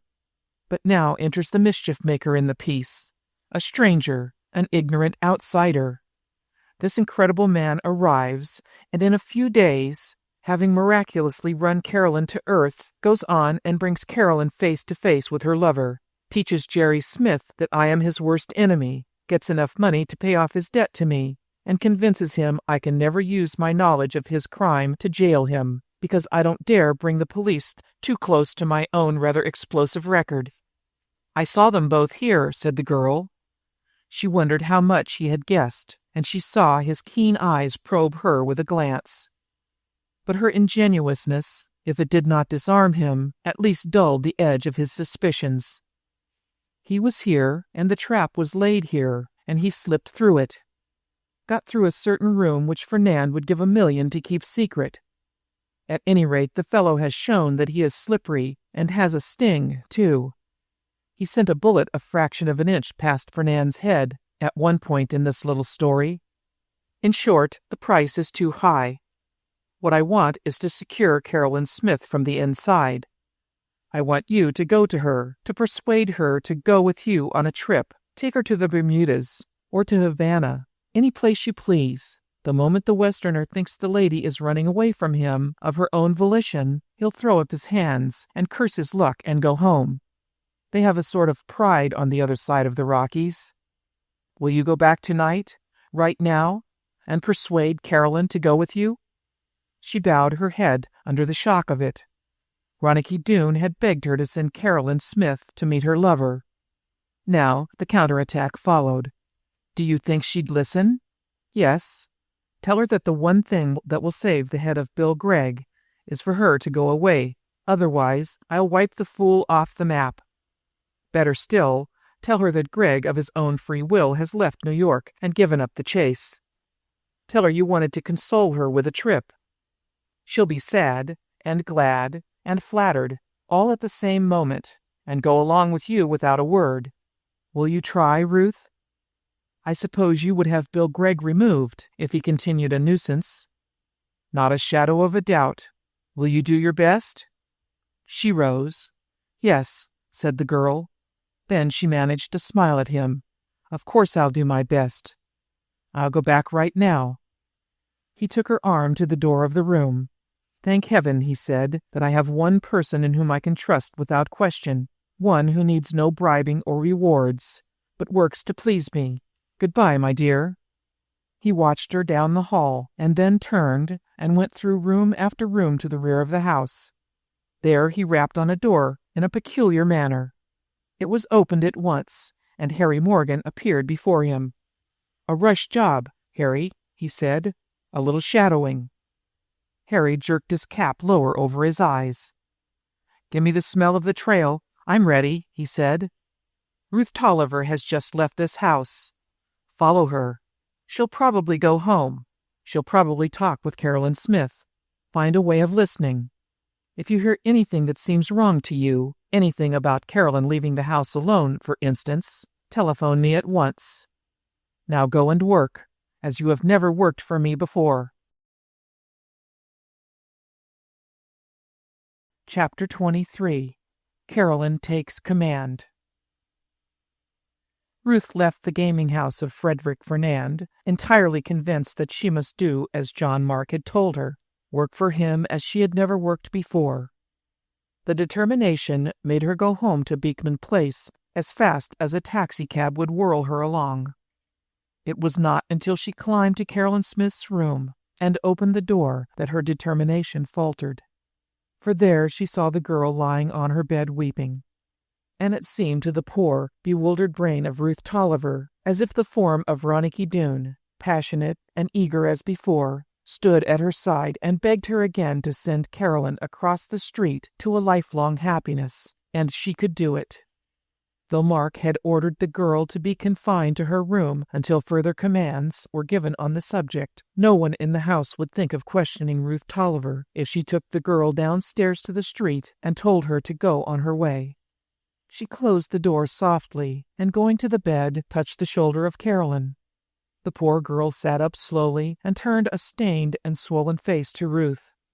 If there was much to be pitied there was something to be laughed at also. Ruth could not forbear smiling. But Carolyn was clutching at her hands. "He's changed his mind?" she asked eagerly. "He sent you to tell me that he's changed his mind, Ruth? Oh, you've persuaded him to it? Like an angel? I know you have." Ruth Tolliver freed herself from the reaching hands, moistened the ends of a towel in the bathroom, and began to remove the traces of tears from the face of Carolyn Smith. That face was no longer flushed, but growing pale with excitement and hope. It's true, she kept asking. It is true, Ruth. Do you love him as much as that? More than I can tell you, so much more. Try to tell me then, dear. Talking of her love affair began to brighten the other girl, and now she managed a wan smile. His letters were very bad, but between the lines I could read so much real manhood, such simple honesty, such a heart, such a will to trust. Ruth, are you laughing at me?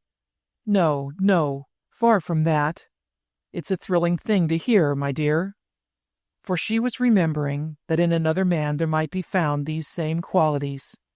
Not so much simplicity, perhaps, but to make up for it, a great fire of will and driving energy. But I didn't actually know that I was in love. Even when I made the trip west and wrote to him to meet the train on my return, even then I was only guessing. When he didn't appear at the station, I went cold and made up my mind that I would never think of him again. But when you saw him in the street, here? John Mark had prepared me and hardened me against that meeting, and I was afraid to even think for myself. But when Ronicky Doone, bless him, talked to me in your room, I knew what Bill Gregg must be, since he had a friend who would venture as much for him as Ronicky Doone did. It came over me in a flash. I did love him. I did indeed. Yes, yes, whispered Ruth Tolliver, nodding and smiling faintly. I remember how he stood there and talked to you. He was like a man on fire. No wonder that spark caught in you, Carolyn. He's a very fine-looking fellow, don't you think, Carolyn? Bill Gregg? Yes, indeed. I mean Ronicky. Of course, very handsome. There was something in the voice of Carolyn that made Ruth look down sharply to her face, but the girl was clever enough to mask her excitement and delight. Afterward, when you think over what he has said, it isn't a great deal, but at the moment he seems to know a great deal about what's going on inside one, don't you think, Carolyn? These continual appeals for advice, appeals from the infallible Ruth Tolliver, set the heart of Carolyn beating. There was most certainly something in the wind. I think he does, agreed Carolyn, masking her eyes. He has a way, when he looks at you, of making you feel that he isn't thinking of anything else in the world but you. Does he have that same effect on everyone? Asked Ruth. She added, after a moment of thought, Yes, I suppose it's just a habit of his. I wish I knew. Why? Queried Carolyn, unable to refrain from the stinging little question. Oh, for no good reason. Just that he's an odd character. In my work, you know, one has to study character. Ronicky Doone is a different sort of man, don't you think? Very different, dear. Then the great inspiration came to Carolyn. Ruth was the key, which she knew could unlock nearly any door in the house of John Mark. Do you know what we are going to do? She said gravely, rising. Well, we're going to open that door together, and we're going down the stairs. Together. Together? But don't you know John Mark gave orders? That I'm not to leave the room. What difference does that make? They won't dare stop us if you are with me, leading the way. Carolyn, are you mad? When I come back, you're not coming back. Not coming back? No, you're going with me. She took Ruth by the arms and turned her until the light struck into her eyes. Ruth Tolliver, aghast at this sudden strength in one who had always been a meek follower, obeyed without resistance. But where? She demanded. Where I'm going. What? To Ronicky Doone, my dear, don't you see? The insistence bewildered Ruth Tolliver. She felt herself driven irresistibly forward, with or without her own will.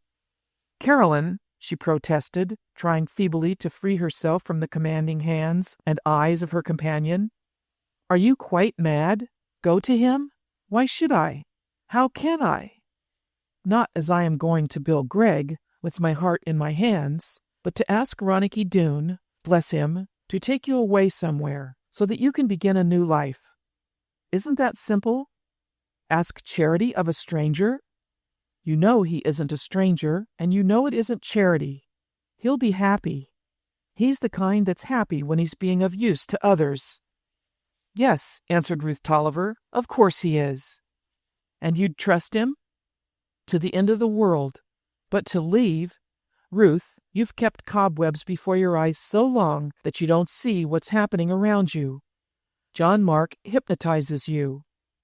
He makes you think that the whole world is bad, that we are simply making capital out of our crimes. As a matter of fact, the cold truth is that he has made me a thief, Ruth, and he has made you something almost as bad, a gambler.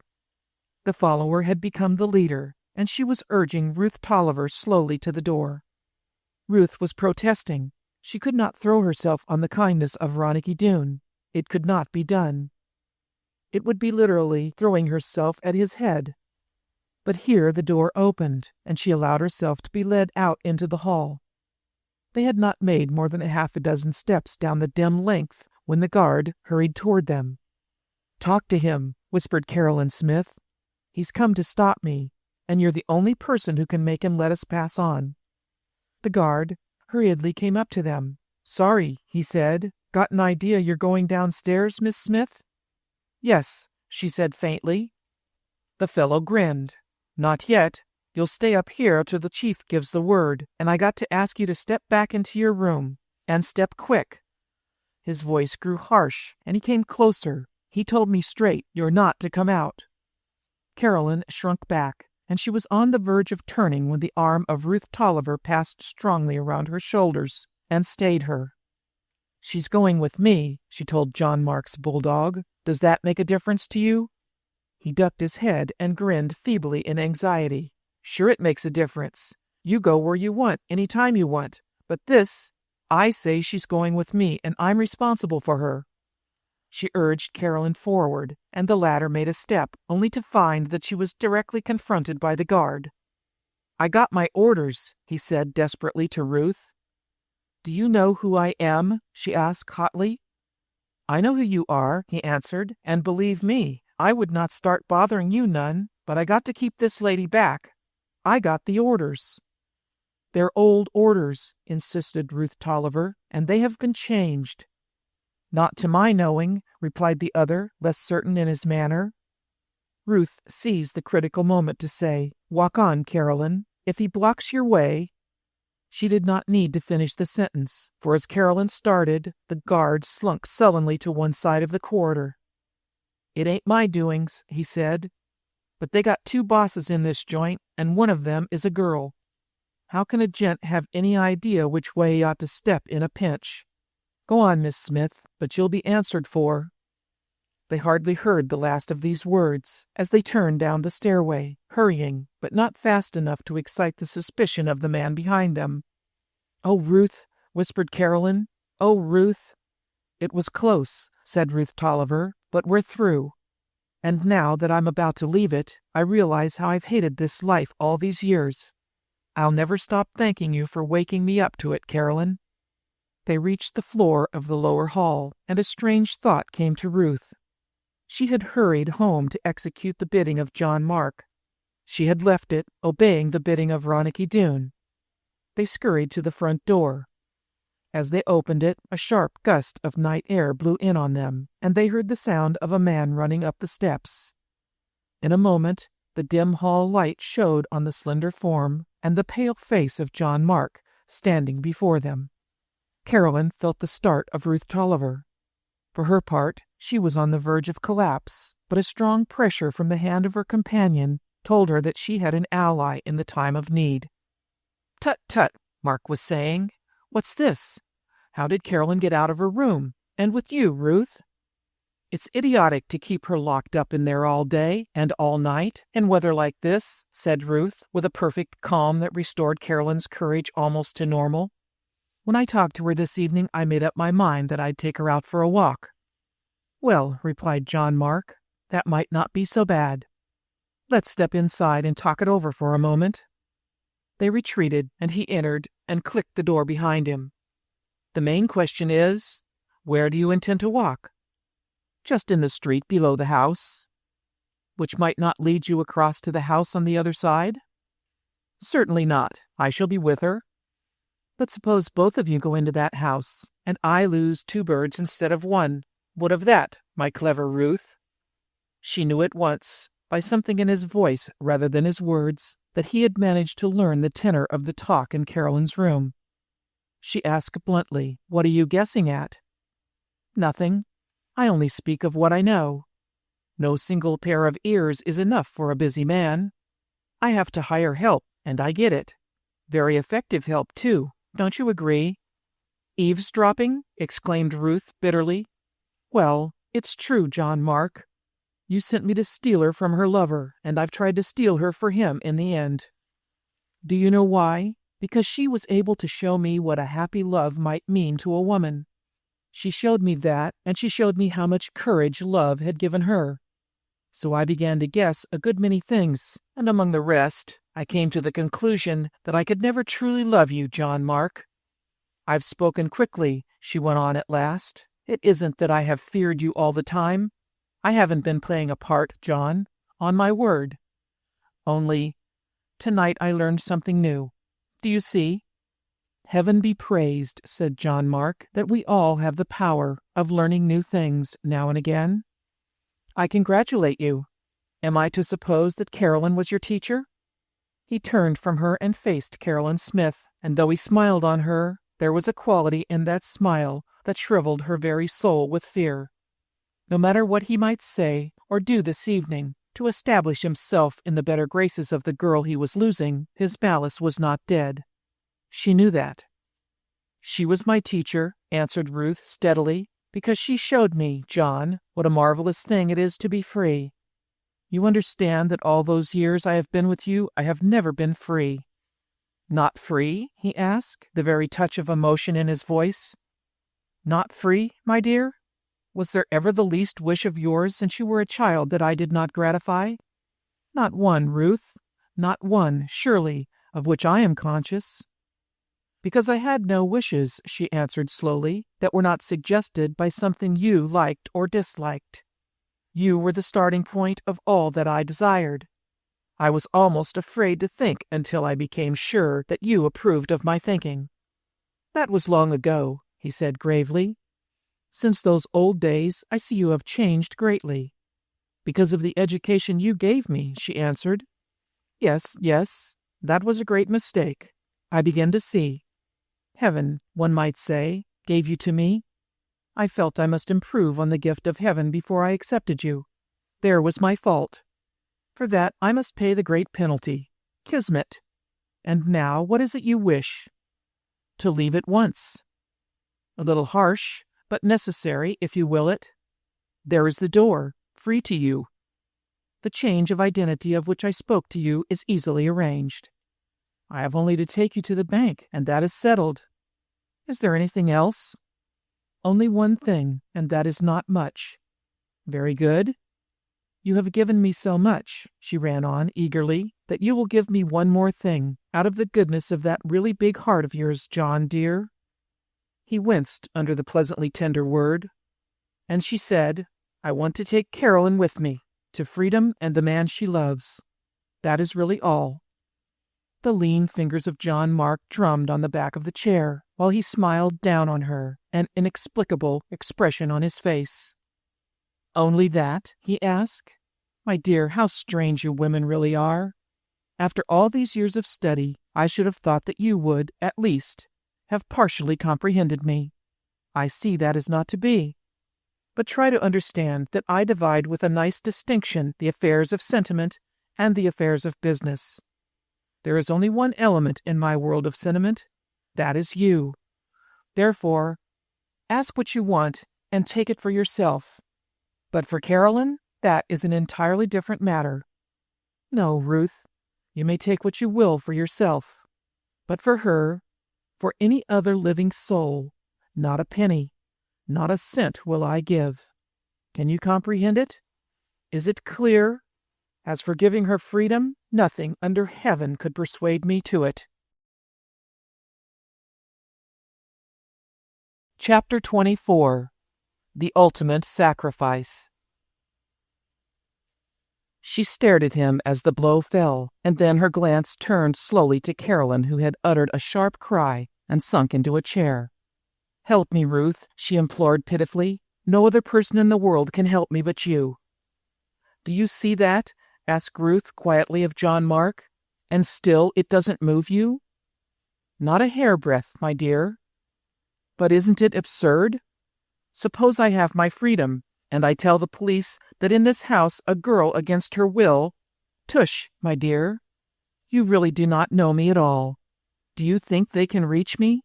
She may be 100 miles away before you have spoken 10 words to the authorities. But I warn you that all your holds are broken. She knows that you have no hold over her brother. She knows that Ronicky Doone has broken them all, that Jerry is free of you. Ronicky Doone, said Mark, his face turning gray, is a talented man. No doubt of it. His is a very peculiar and incisive talent, I admit. But though he has broken all the old holds, there are ways of finding new ones. If you leave now, I can promise you, my dear, that before the next day dawns, the very soul of Carolyn will be a pawn in my hands. Do you doubt it? Such an exquisitely tender, such a delicate soul as Carolyn, can you doubt that I can form invisible bonds that will hold her, even when she is 1,000 miles away from me? Tush, my dear, think again, and you will think better of my ability. Suppose, said Ruth, I offer to stay. He bowed. You tempt me, with such overwhelming generosity, to become even more generous myself and set her free at once. But, alas, I am essentially a practical man. If you will stay with me, Ruth, if you will marry me at once, why then indeed this girl is as free as the wind. Otherwise I should be a fool. You see, my dear, I love you so that I must have you by fair means or foul, but I cannot put any chain on you except your own word. I confess it, you see, even before this girl, if she is capable of understanding, which I doubt. But speak again. Do you make the offer? She hesitated, and he went on. Be careful. I have had you once, and I have lost you, it seems. If I have you again, there is no power in you, no power between heaven and earth, to take you from me a second time. Give yourself to me with a word, and I shall make you mine forever. Then Carolyn shall go free, free as the wind, to her lover, my dear, who is waiting. He made no step toward her, and he kept his voice smooth and clear. Had he done otherwise, he knew that she would have shrunk. She looked to him. She looked to Carolyn Smith. The latter had suddenly raised her head and thrown out her hands, with an unutterable appeal in her eyes. At that mute appeal, Ruth Tolliver surrendered. It's enough, she said. I think there would be no place for me after all. What could I do in this world except what you've taught me to do? No, let Carolyn go freely, and I give my— Stop! He checked her with a raised hand, and his eyes blazed and glittered in the dead whiteness of his face. Don't give me your word, my dear. I don't want that chain to bind you. There might come a time when some power arose strong enough to threaten to take you from me. Then I want to show you that I don't need your promise. I can hold you for myself. Only come to me and tell me simply that you will be mine if you can. Will you do that? She crossed the room slowly and stood before him. I will do that, she said faintly, half closing her eyes. She had come so close to that, if he willed, he could have taken her in his arms. She nerved herself against it. Then she felt her hand taken, raised, and touched lightly against trembling lips. When she stepped back, she knew that the decisive moment of her life had been past. You are free to go, said John Mark to Carolyn. Therefore don't wait. Go at once. Ruth, the girl whispered. Ruth Tolliver turned away, and the movement brought Carolyn beside her with a cry of pain. Is it what I think? She asked. Are you making the sacrifice all for me? You don't really care for him, Ruth? And— Carolyn, John Mark broke in. She turned at the command of that familiar voice, as if she had been struck with a whip. He raised the curtain in front of the window beside the door and was pointing up across the street. I see the window of Greg's room, he said. A light has just appeared in it. I suppose he is waiting. But, if you wish to go, your time is short. Very short. An infinite threat was behind the calmness of the voice. She could only say to Ruth, I'll never forget. Then she fled down the hall and through the door. and the two within heard the sharp patter of her heels as she ran down to the street. It was freedom for Carolyn, and Ruth, lifting her eyes, looked into the face of the man she was to marry. She could have held out, she felt, had it not been for the sound of those departing footsteps, running so blithely toward a lifetime of happiness. Even as it was, she made herself hold out. Then a vague astonishment came to clear her mind. There was no joy in the face of John Mark, only a deep and settled pain. "You see," he said, with a smile of anguish, "I've done it. I have bought the thing I love, and that, you know, is the last and deepest damnation. If another man had told me I was capable of such a thing, I'd have killed him on the spot. But now I have done it. I think I'll go to my room," she answered, her eyes on the floor. She made herself raise them to his. "Unless you wish to talk to me longer." She saw him shudder. "If you can help it," he said, "don't make me see the brand I've put on you. Don't, for heaven's sakes, cringe to me if you can help it." "Very well," she said. He struck his clenched fist against his face. "It's the price," he declared through his teeth, "and I accept it." He spoke more to himself than to her, and then directly, "Will you let me walk up with you?" "Yes."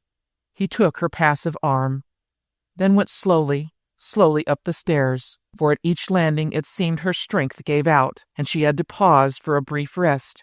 When she paused, he spoke with difficulty, but with his heart in every word.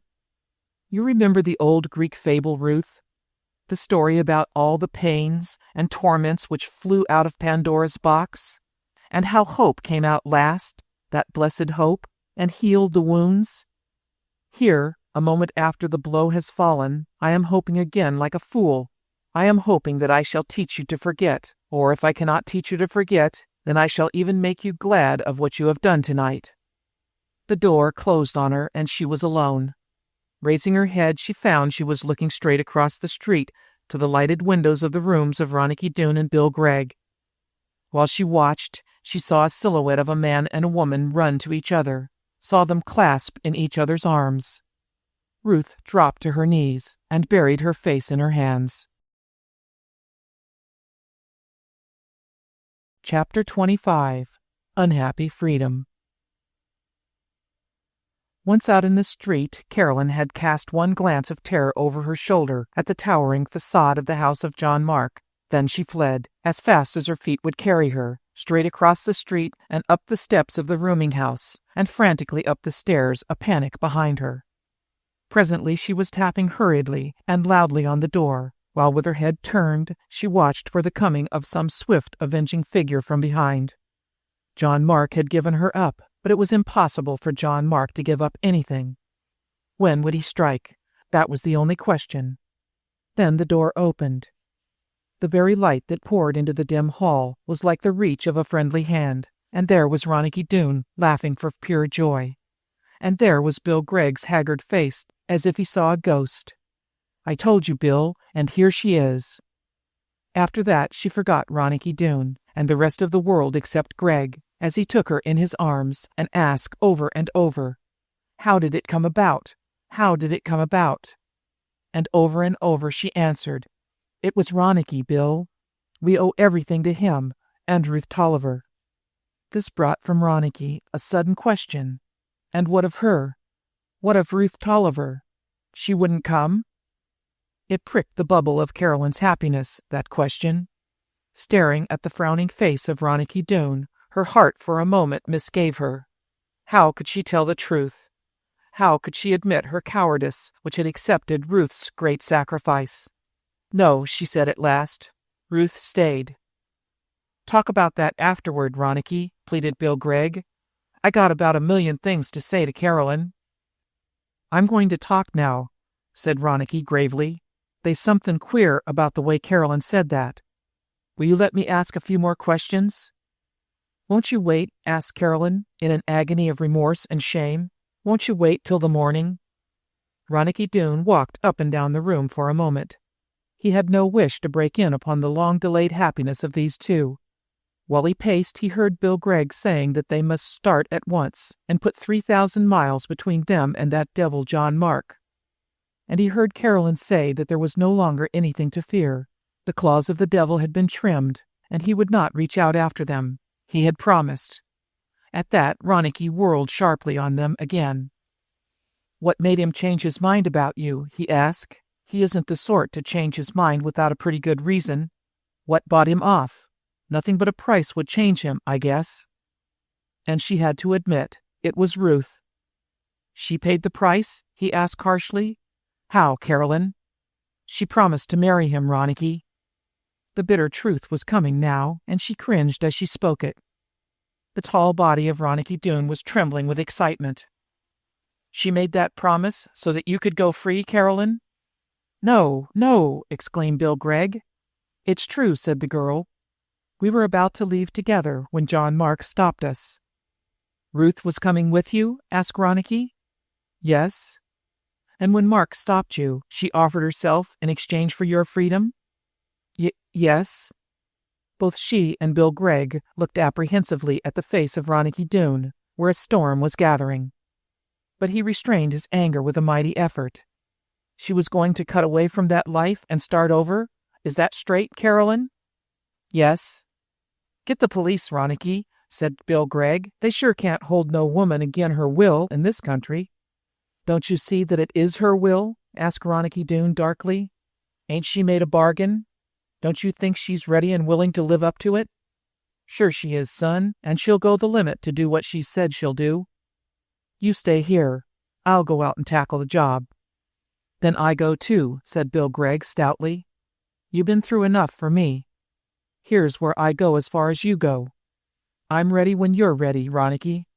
It was so just an offer that even Carolyn dared not cry out against it, but she sat with her hands clasped close together, her eyes begging Ronicky to let the offer go. Ronicky Doone nodded slowly. "I hoped you'd say that, Bill," he said. "But I'll tell you what. You stay here for a while, and I'll trot down and take a look around and try to figure out what's to be done. Can't just walk up and rap at the front door of the house, you know. And I can't go in the way I went before. No doubt about that. I got to step light. So let me go out and look around, will you, Bill? Then I'll come back and I'll tell you what I've decided." On the street, Ronicky looked dubiously across at the opposite house. He realized that more than an hour had passed since Carolyn had left John Mark's house. What had happened to Ruth in that hour? The front of the house was lighted in 2 or 3 windows, but those lights could tell him nothing. From inside the house he could locate Ruth's room again, but from the outside it was impossible for him to do it. The whole house, of course, was thoroughly guarded against his attack, for attack they knew he would. The only question was from what angle he would deliver his assault. In that case, of course, the correct thing was to find the unexpected means. But how could he outguess a band of trained criminals? They would have foreseen far greater subtleties than any he could attempt.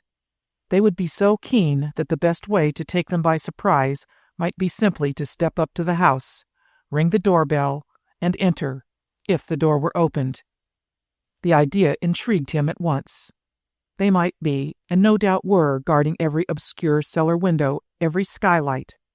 To trick them was impossible, but it was always possible to bluff any man, even John Marks and his followers. Straight across the street marched Ronicky Doone, and up the steps of the opposite house, and rang the bell. Not a timid ring, but 2 sharp pressures, such as would announce a man in a hurry, a brisk man who did not wish to be delayed.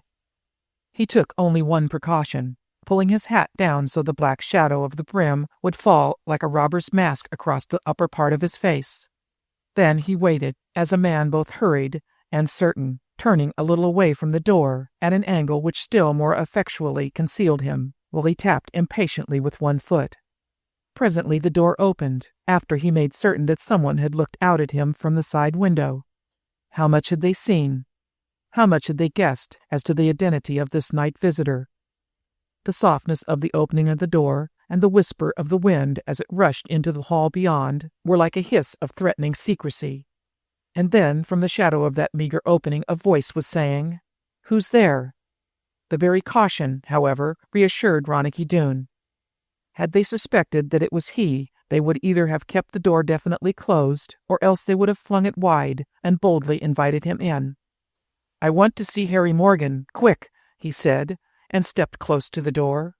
At this bold approach, the door closed like the winking of an eye until it was barely an inch ajar. "Keep back," came the warning through the small opening. "Keep clear, Beau." "Damnation!" exclaimed Ronicky. "What's the idea? I want Harry, I tell you."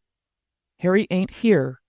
"Just hand me that piece of paper over there, and I'll write out the message," said Ronicky, pointing to the little table just beyond the doorman. The latter turned with a growl, and the moment he was halfway around, Ronicky Doone sprang in. His arm fastened around the head of the unlucky warder, and passing down his throat, crushed it in a stranglehold. His other hand, darting out in strong precision, caught the right arm of the warder at the wrist and jerked it back between his shoulders. In an instant, he was effectively gagged and bound by those two movements, and Ronicky Doone, pausing for an instant to make sure of himself, heard footsteps in the hall above. It was too late to do what he hoped, yet he must take his prize out of the way.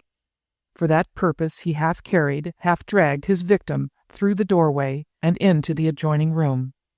There he deposited him on the floor, as near death as life.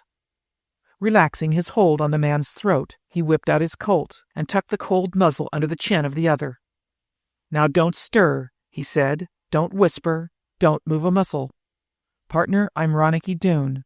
Now talk quick. Where's Ruth Tolliver?" "Upstairs." "In her room?" "Yes." Ronicky started to rise.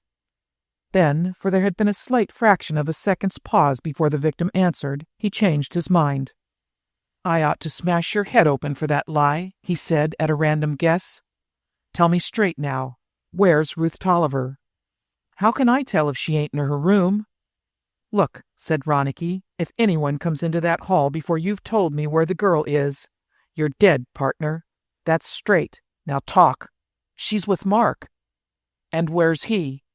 "He'd kill me if I tell you." "Not if I find him before he finds you. His killing days are ended. Where's Mark and the girl?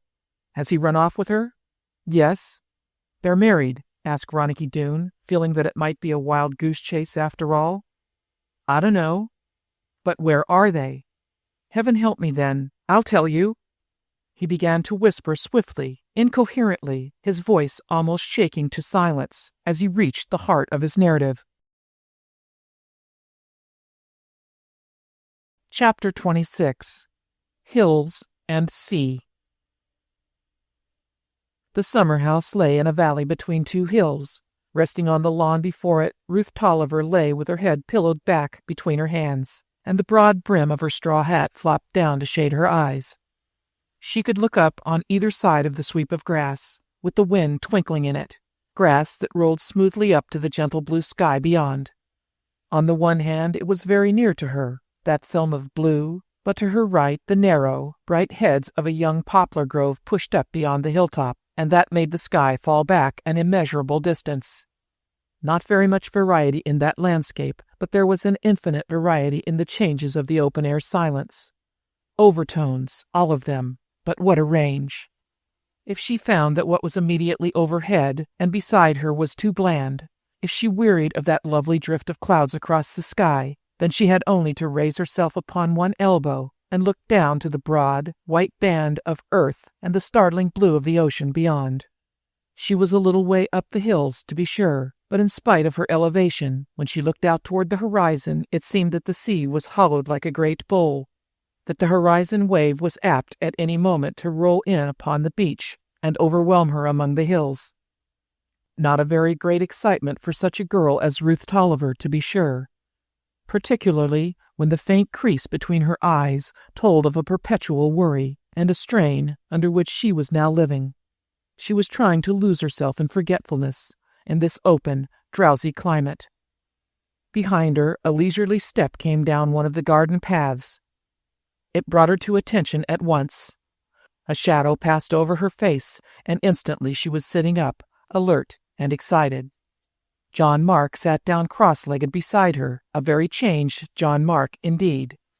He wore white trousers and low white shoes, with a sack coat of blue, a cool-looking man even on this sultry day. The cane, which he insisted upon at all times, he planted between his knees to help in the process of lowering himself to the ground. He now hooked the head over his shoulder, pushed back the hat, and smiled at the girl. "Everything is finished," he said calmly. "How well you look, Ruth. That hair of yours against the green grass. Everything is finished. The license and the clergyman will arrive within the hour." She shrugged her shoulders. As a rule, she tried at least to be politely acquiescent, but now and then something in her revolted. But John Mark was an artist in choosing remarks and moments which should not be noticed. Apparently, her silence made not even a ripple on the calm surface of his assurance. He had been so perfectly diplomatic, indeed, during the whole affair, that she had come to respect and fear him more than ever. Even in that sudden midnight departure from the house in Beekman Place, in that unaccountable panic which made him decide to flee the vicinity of Ronicky Doone, even in that critical moment, he made sure there was a proper chaperone with them. During all her years with him, he had always taken meticulous care that she should be above the slightest breath of suspicion. A strange thing when the work to which he had assigned her was considered. "Well," he asked, "now that you've seen, how do you like it? If you wish, we'll move today after the ceremony. It's only a temporary halting place, or it can be a more or less permanent home, just as you please." It rather amused her to listen to this deprecatory manner of speech. Of course she could direct him in small matters, but in such a thing as a choice of residence, she knew that in the end he would absolutely have his own way. "I don't know," she said. "I like silence just now. I'll stay here as long as you're contented." He pressed her hand very lightly. It was the only time he had caressed her since they left New York, and his hand left hers instantly. "Of course," he explained, "I'm glad to be at a distance for a time, a place to which we can't be followed." "By Ronicky Doone?" Her question had sprung impulsively from her lips. "Exactly." From the first, he had been amazingly frank in confessing his fear of the Westerner. "Who else in the world would I care about for an instant? Where no other has crossed me once successfully, he has done so twice. That, you know, makes me begin to feel that my fate is wrapped up in the young devil." He shuddered at the thought, as if a cold wind had struck him. "I think you need not worry about him," said the girl faintly. "I suppose by this time he is in such a condition that he will never worry another soul in the world." The other turned and looked at her for a long, grave moment. "You think he attempted to break into the house? And didn't you expect the same thing? Why else did you leave New York?" "I confess that was my idea, but I think no harm has come to him. The chances are 9 out of 10, at least, that he has not been badly hurt." She turned away, her hands clenched hard. "On my honor," he insisted with some emotion. "I gave directions that, if he made an attack, he was not to be harmed more than necessary to disarm him. Knowing that to disarm him would mean to kill him. Not at all. After all, he is not such a terrible fellow as that. Not at all, my dear. A blow, a shot might have dropped him, but unless it were followed by a second, he would not be killed. Single shots and single blows rarely kill, you know." She nodded more hopefully, and then her eyes turned with a wide question upon her companion. He answered it at once with the utmost frankness. "You wonder why I gave such an order when I dread Doone, when I so dread Doone, when I so heartily want him out of my way forever. I'll tell you. If Doone were killed, there would be a shadow between us at once. Not that I believe you love him. No, that cannot be. He may have touched your heart, but he cannot have convinced your head, and you are equal parts of brain and soul, my dear. Therefore you cannot love him." She controlled the faintest smile at the surety of his analysis. He could never escape the old conclusion that the girl must be in large part his own product. He could never keep from attributing to her his own motives. "But just suppose," she said, "that Ronicky Doone broke into your house, forced one of your men to tell him where we are, and then followed us at once. He would be about due to arrive now. What if all that happened?" He smiled at her. "If all that happened, you are quite right. He would be about due to arrive. I suppose, being a Westerner, the first thing he would do in the village would be to hire a horse to take him out here. And he would come galloping yonder, where you see the white road tossing over the hills." "And what if he does come?" she asked. Then, said John Mark gravely, he will indeed be in serious danger. It will be the third time that he has threatened me, and the third time— You've prepared even for his coming here? She asked, the thought tightening the muscles of her throat. When you have such a man as Ronicky Doone on your hands, he confessed, you have to be ready for anything. Yes, I have prepared. If he comes, he'll come by the straightest route, certain that we don't expect him. He'll run blindly into the trap. Yonder, you see where the two hills almost close over the road? Yonder is Shorty Kruger behind the rocks, waiting and watching. A very good gunman is Shorty. Know him? Yes, she said, shuddering. Of course I know him. But even suppose that he passes Kruger. Down there in the hollow where the road bends towards us, you can see Lefty himself. I wired him to come. There he is. Lefty? Asked the girl, aghast. Lefty himself, said John Mark. You know how much I respect Ronicky Doone's fighting properties?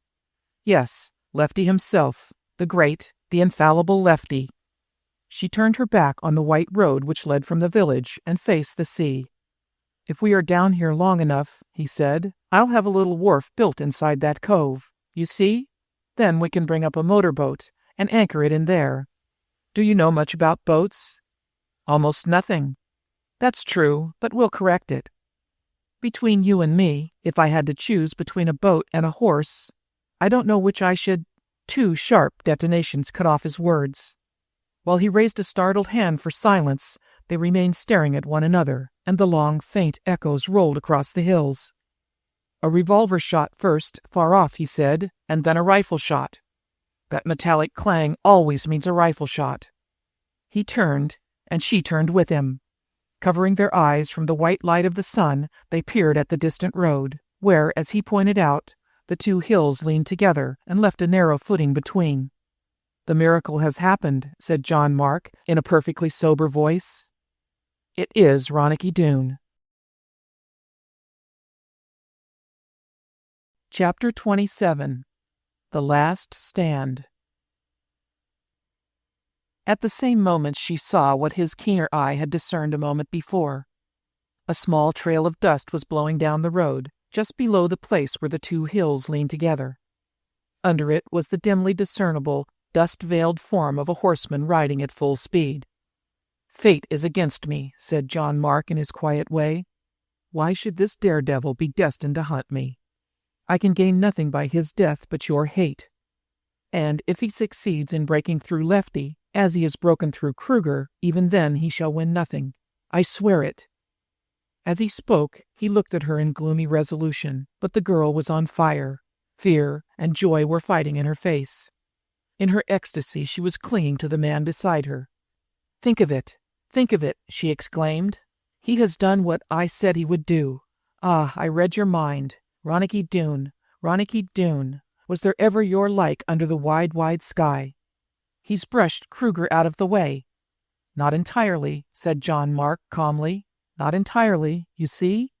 As he spoke, they heard again the unmistakable sound of a rifle shot, and then another and another, ringing from the place where the two hills leaned over the road.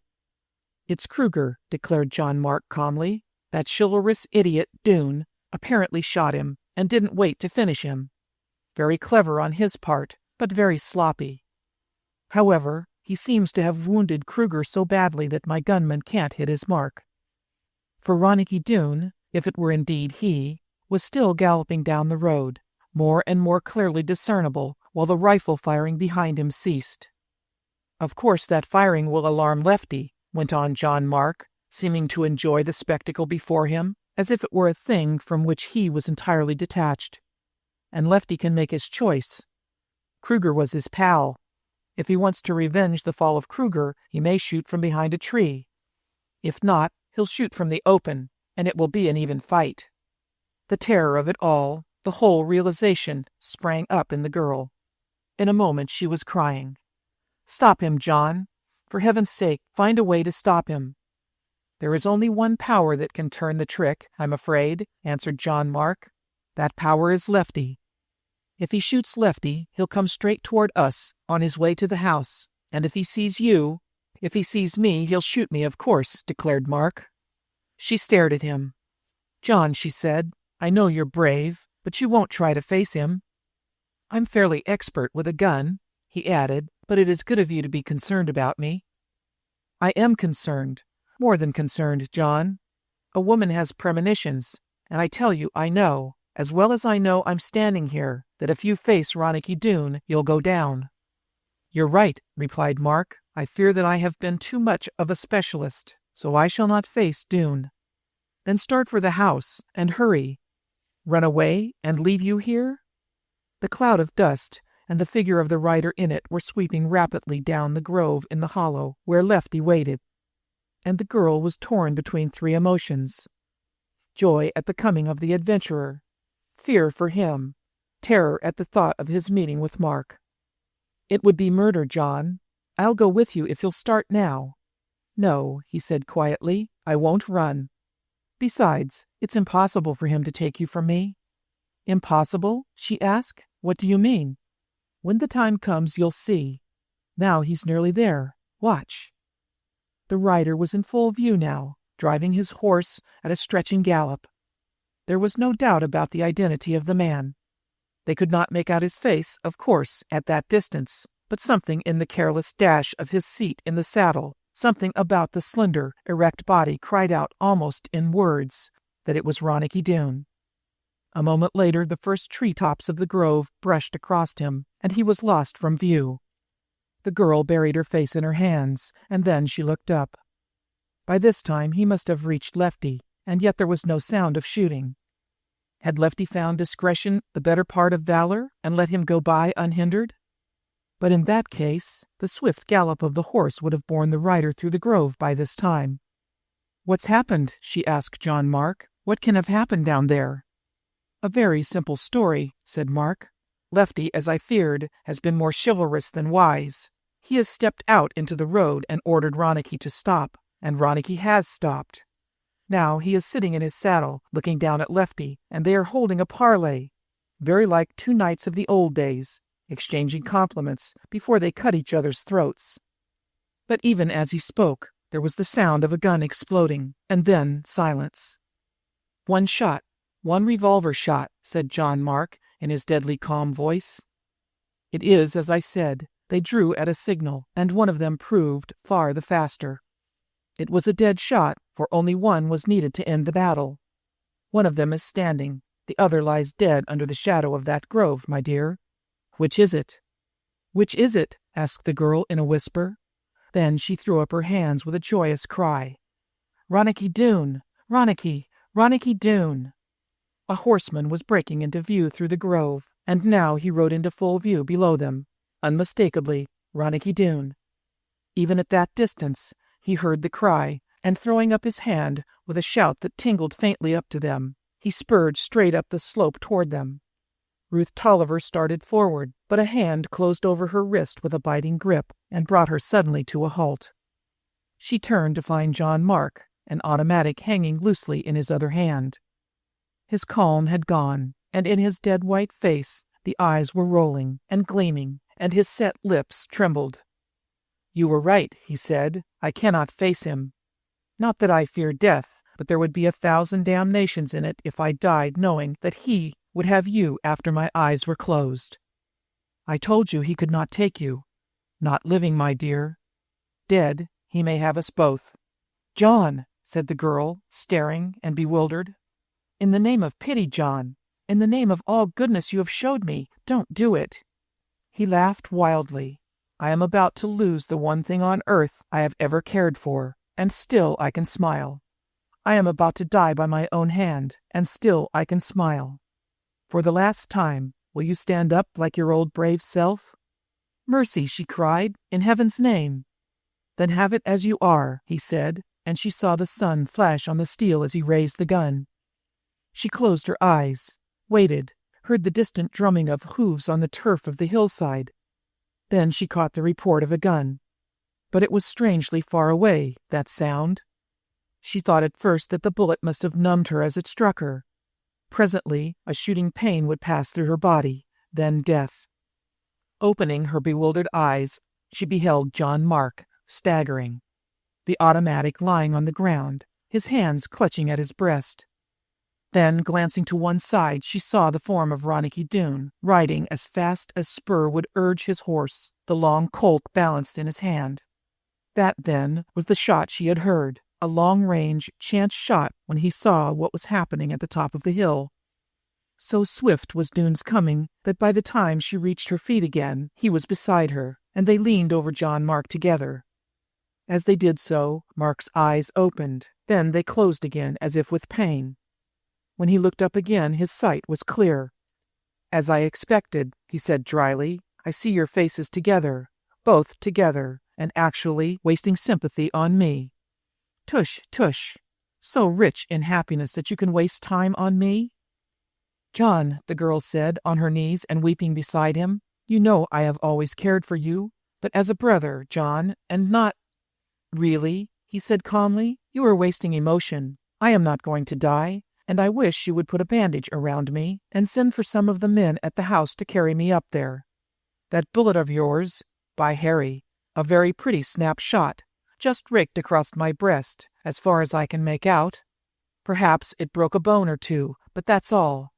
Yes, I am to have the pleasure of living." His smile was a ghastly thing, and growing suddenly weak, as if for the first time in his life he allowed his indomitable spirit to relax. His head fell to one side, and he lay in a limp faint. Chapter 28. Hope Deferred. Time in 6 months brought the year to the early spring. That time when even the mountain desert forgets its sternness for a month or two. 6 months had not made Bill Gregg rich from his mine, but it had convinced him, on the contrary, that a man with a wife must have a sure income, even if it be a small one. He squatted on a small piece of land, gathered a little herd, and, having thrown up a 4-room shack, he and Carolyn lived as happily as a king and a queen. Not that the domains were very large, but from their hut up on the hill they could look over the fine sweep of the country, which did not all belong to them, to be sure, but which they constantly promised themselves should one day be theirs. It was the dull period of the afternoon, the quiet, waiting period which comes between 3 and 4 o'clock and the sunset, and Bill and his wife sat in the shadow of the mighty silver spruce before their door. The great tree was really more of a home for them than the roof they had built to sleep under. Presently Carolyn stood up and pointed. "She's coming," she said, and looking down the hillside, she smiled in anticipation. The rider below them, winding up the trail, looked up and waved, then urged her horse to a full gallop for the short remnant of the distance before her. It was Ruth Tolliver who swung down from the saddle, laughing and joyous from the ride. A strangely changed Ruth she was. She had turned to a brown beauty in the wind and the sun of the west, a more buoyant and more graceful beauty. She had accepted none of the offers of John Mark, but leaving her old life entirely behind her, as Ronicky Doone had suggested, she went west to make her own living. With Carolyn and Bill Gregg she had found a home, and her work was teaching the Valley School, 6 miles away. "Any mail?" Bill asked, for she had passed the distant group of mailboxes on her way to the school. At that, the face of the girl darkened. "One letter," she said, "and I want you to read it aloud, Carolyn. Then we'll put our heads together and see if we can make out what it means." She handed the letter to Carolyn, who shook it out. "It's from Ronicky," she exclaimed. "It's from Ronicky," said Ruth Tolliver gravely, so gravely that the other two raised their heads and cast silent glances at her. Carolyn read aloud.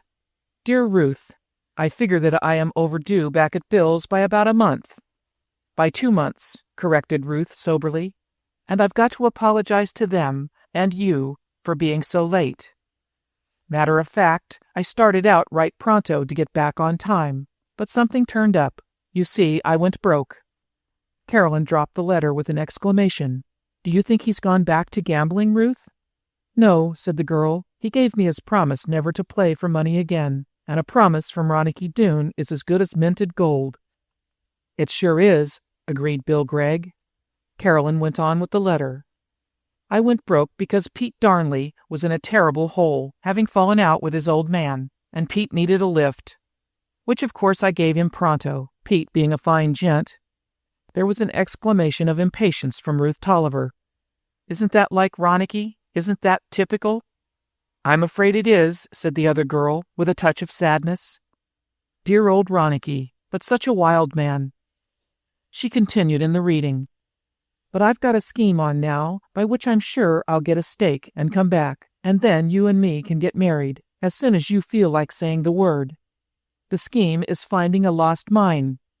"A lost mine?" shouted Greg, his practical, miner's mind revolting at this idea. "My guns, is Ronicky plumb nutty? That's all he's got to do, just find a lost mine?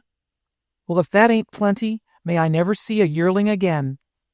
"Find a lost mine," went on Carolyn, her voice trembling between tears and laughter, "and sink a new shaft a couple of 100 feet to where the old vein—" "Sink a shaft a couple of 100 feet," said Bill Gregg. "And him broke? Where'll he get the money to sink the shaft?" "When we begin to take out the pay dirt," went on Carolyn, "I'll either come or send for you and—" "Hush up," said Bill Gregg softly. Carolyn looked up and saw the tears streaming down the face of Ruth Tolliver. "I'm so sorry, poor dear," she whispered, going to the other girl. But Ruth Tolliver shook her head. "I'm only crying," she said, "because it's so delightfully and beautifully and terribly like Ronicky to write such a letter and tell of such plans. He's given away a lot of money to help some spendthrift, and now he's gone to get more by finding a lost mine. But do you see what it means, Carolyn? It means that he doesn't love me, really." "Don't love you?" asked Bill Gregg. "Then he's a plumb fool. Why—" "Hush, Bill," put in Carolyn. "You mustn't say that," she added to Ruth. "Of course you have reason to be sad about it, and angry too." "Sad, perhaps, but not angry," said Ruth Tolliver. "How could I ever be really angry with Ronicky? Hasn't he given me a chance to live a clean life? Hasn't he given me this big, free, open West to live in? And what would I do without Ronicky? What would have happened to me in New York? Oh no, not angry. But I've simply waked up, Carolyn. I now see that Ronicky never cared particularly about me. He was simply in love with the danger of my position. As a matter of fact, I don't think he ever told me in so many words that he loved me. I simply took it for granted, because he did such things for me as even a man in love would not have done. After the danger and uniqueness were gone, Ronicky simply lost interest." "Don't say such things," exclaimed Carolyn. "It's true," said Ruth steadily. "If he really wanted to come, well, did you ever hear of anything Ronicky wanted that he didn't get?" "Except money?" suggested Bill Gregg. "Well, he even gets that, but he mostly gives it away pretty pronto." "He'd have come like a bullet from a gun if he really wanted me," said Ruth. "No, the only way I can bring Ronicky is to surround myself with new dangers, terrible dangers, make myself a lost cause again. Then Ronicky would come laughing and singing, eager as ever. Oh, I think I know him." "And what are you going to do?" asked Carolyn. "The only thing I can do," said the other girl. "I'm going to wait." Far, far north, 2 horsemen came at the same time to a splitting of the trail they rode. The elder, bearded man pointed ahead. "That's the roundabout way," he said, "but it's sure the only safe way. We'll travel there, Ronicky, eh?" Ronicky Doone lifted his head, and his bay mare lifted her head at the same instant. The two were strangely in touch with one another. "I don't know," he said. "I ain't heard of anybody taking the shortcut for years. Not since the big slide in the canyon. But I got a feelin' I'd sorta like to try it. Save a lot of time and give us a lot of fun. Unless it breaks our necks." "Sure," said Ronicky, "but you don't enjoy having your neck safe and sound unless you take a chance of breaking it, once in a while." This concludes Ronicky Doone by Max Brand.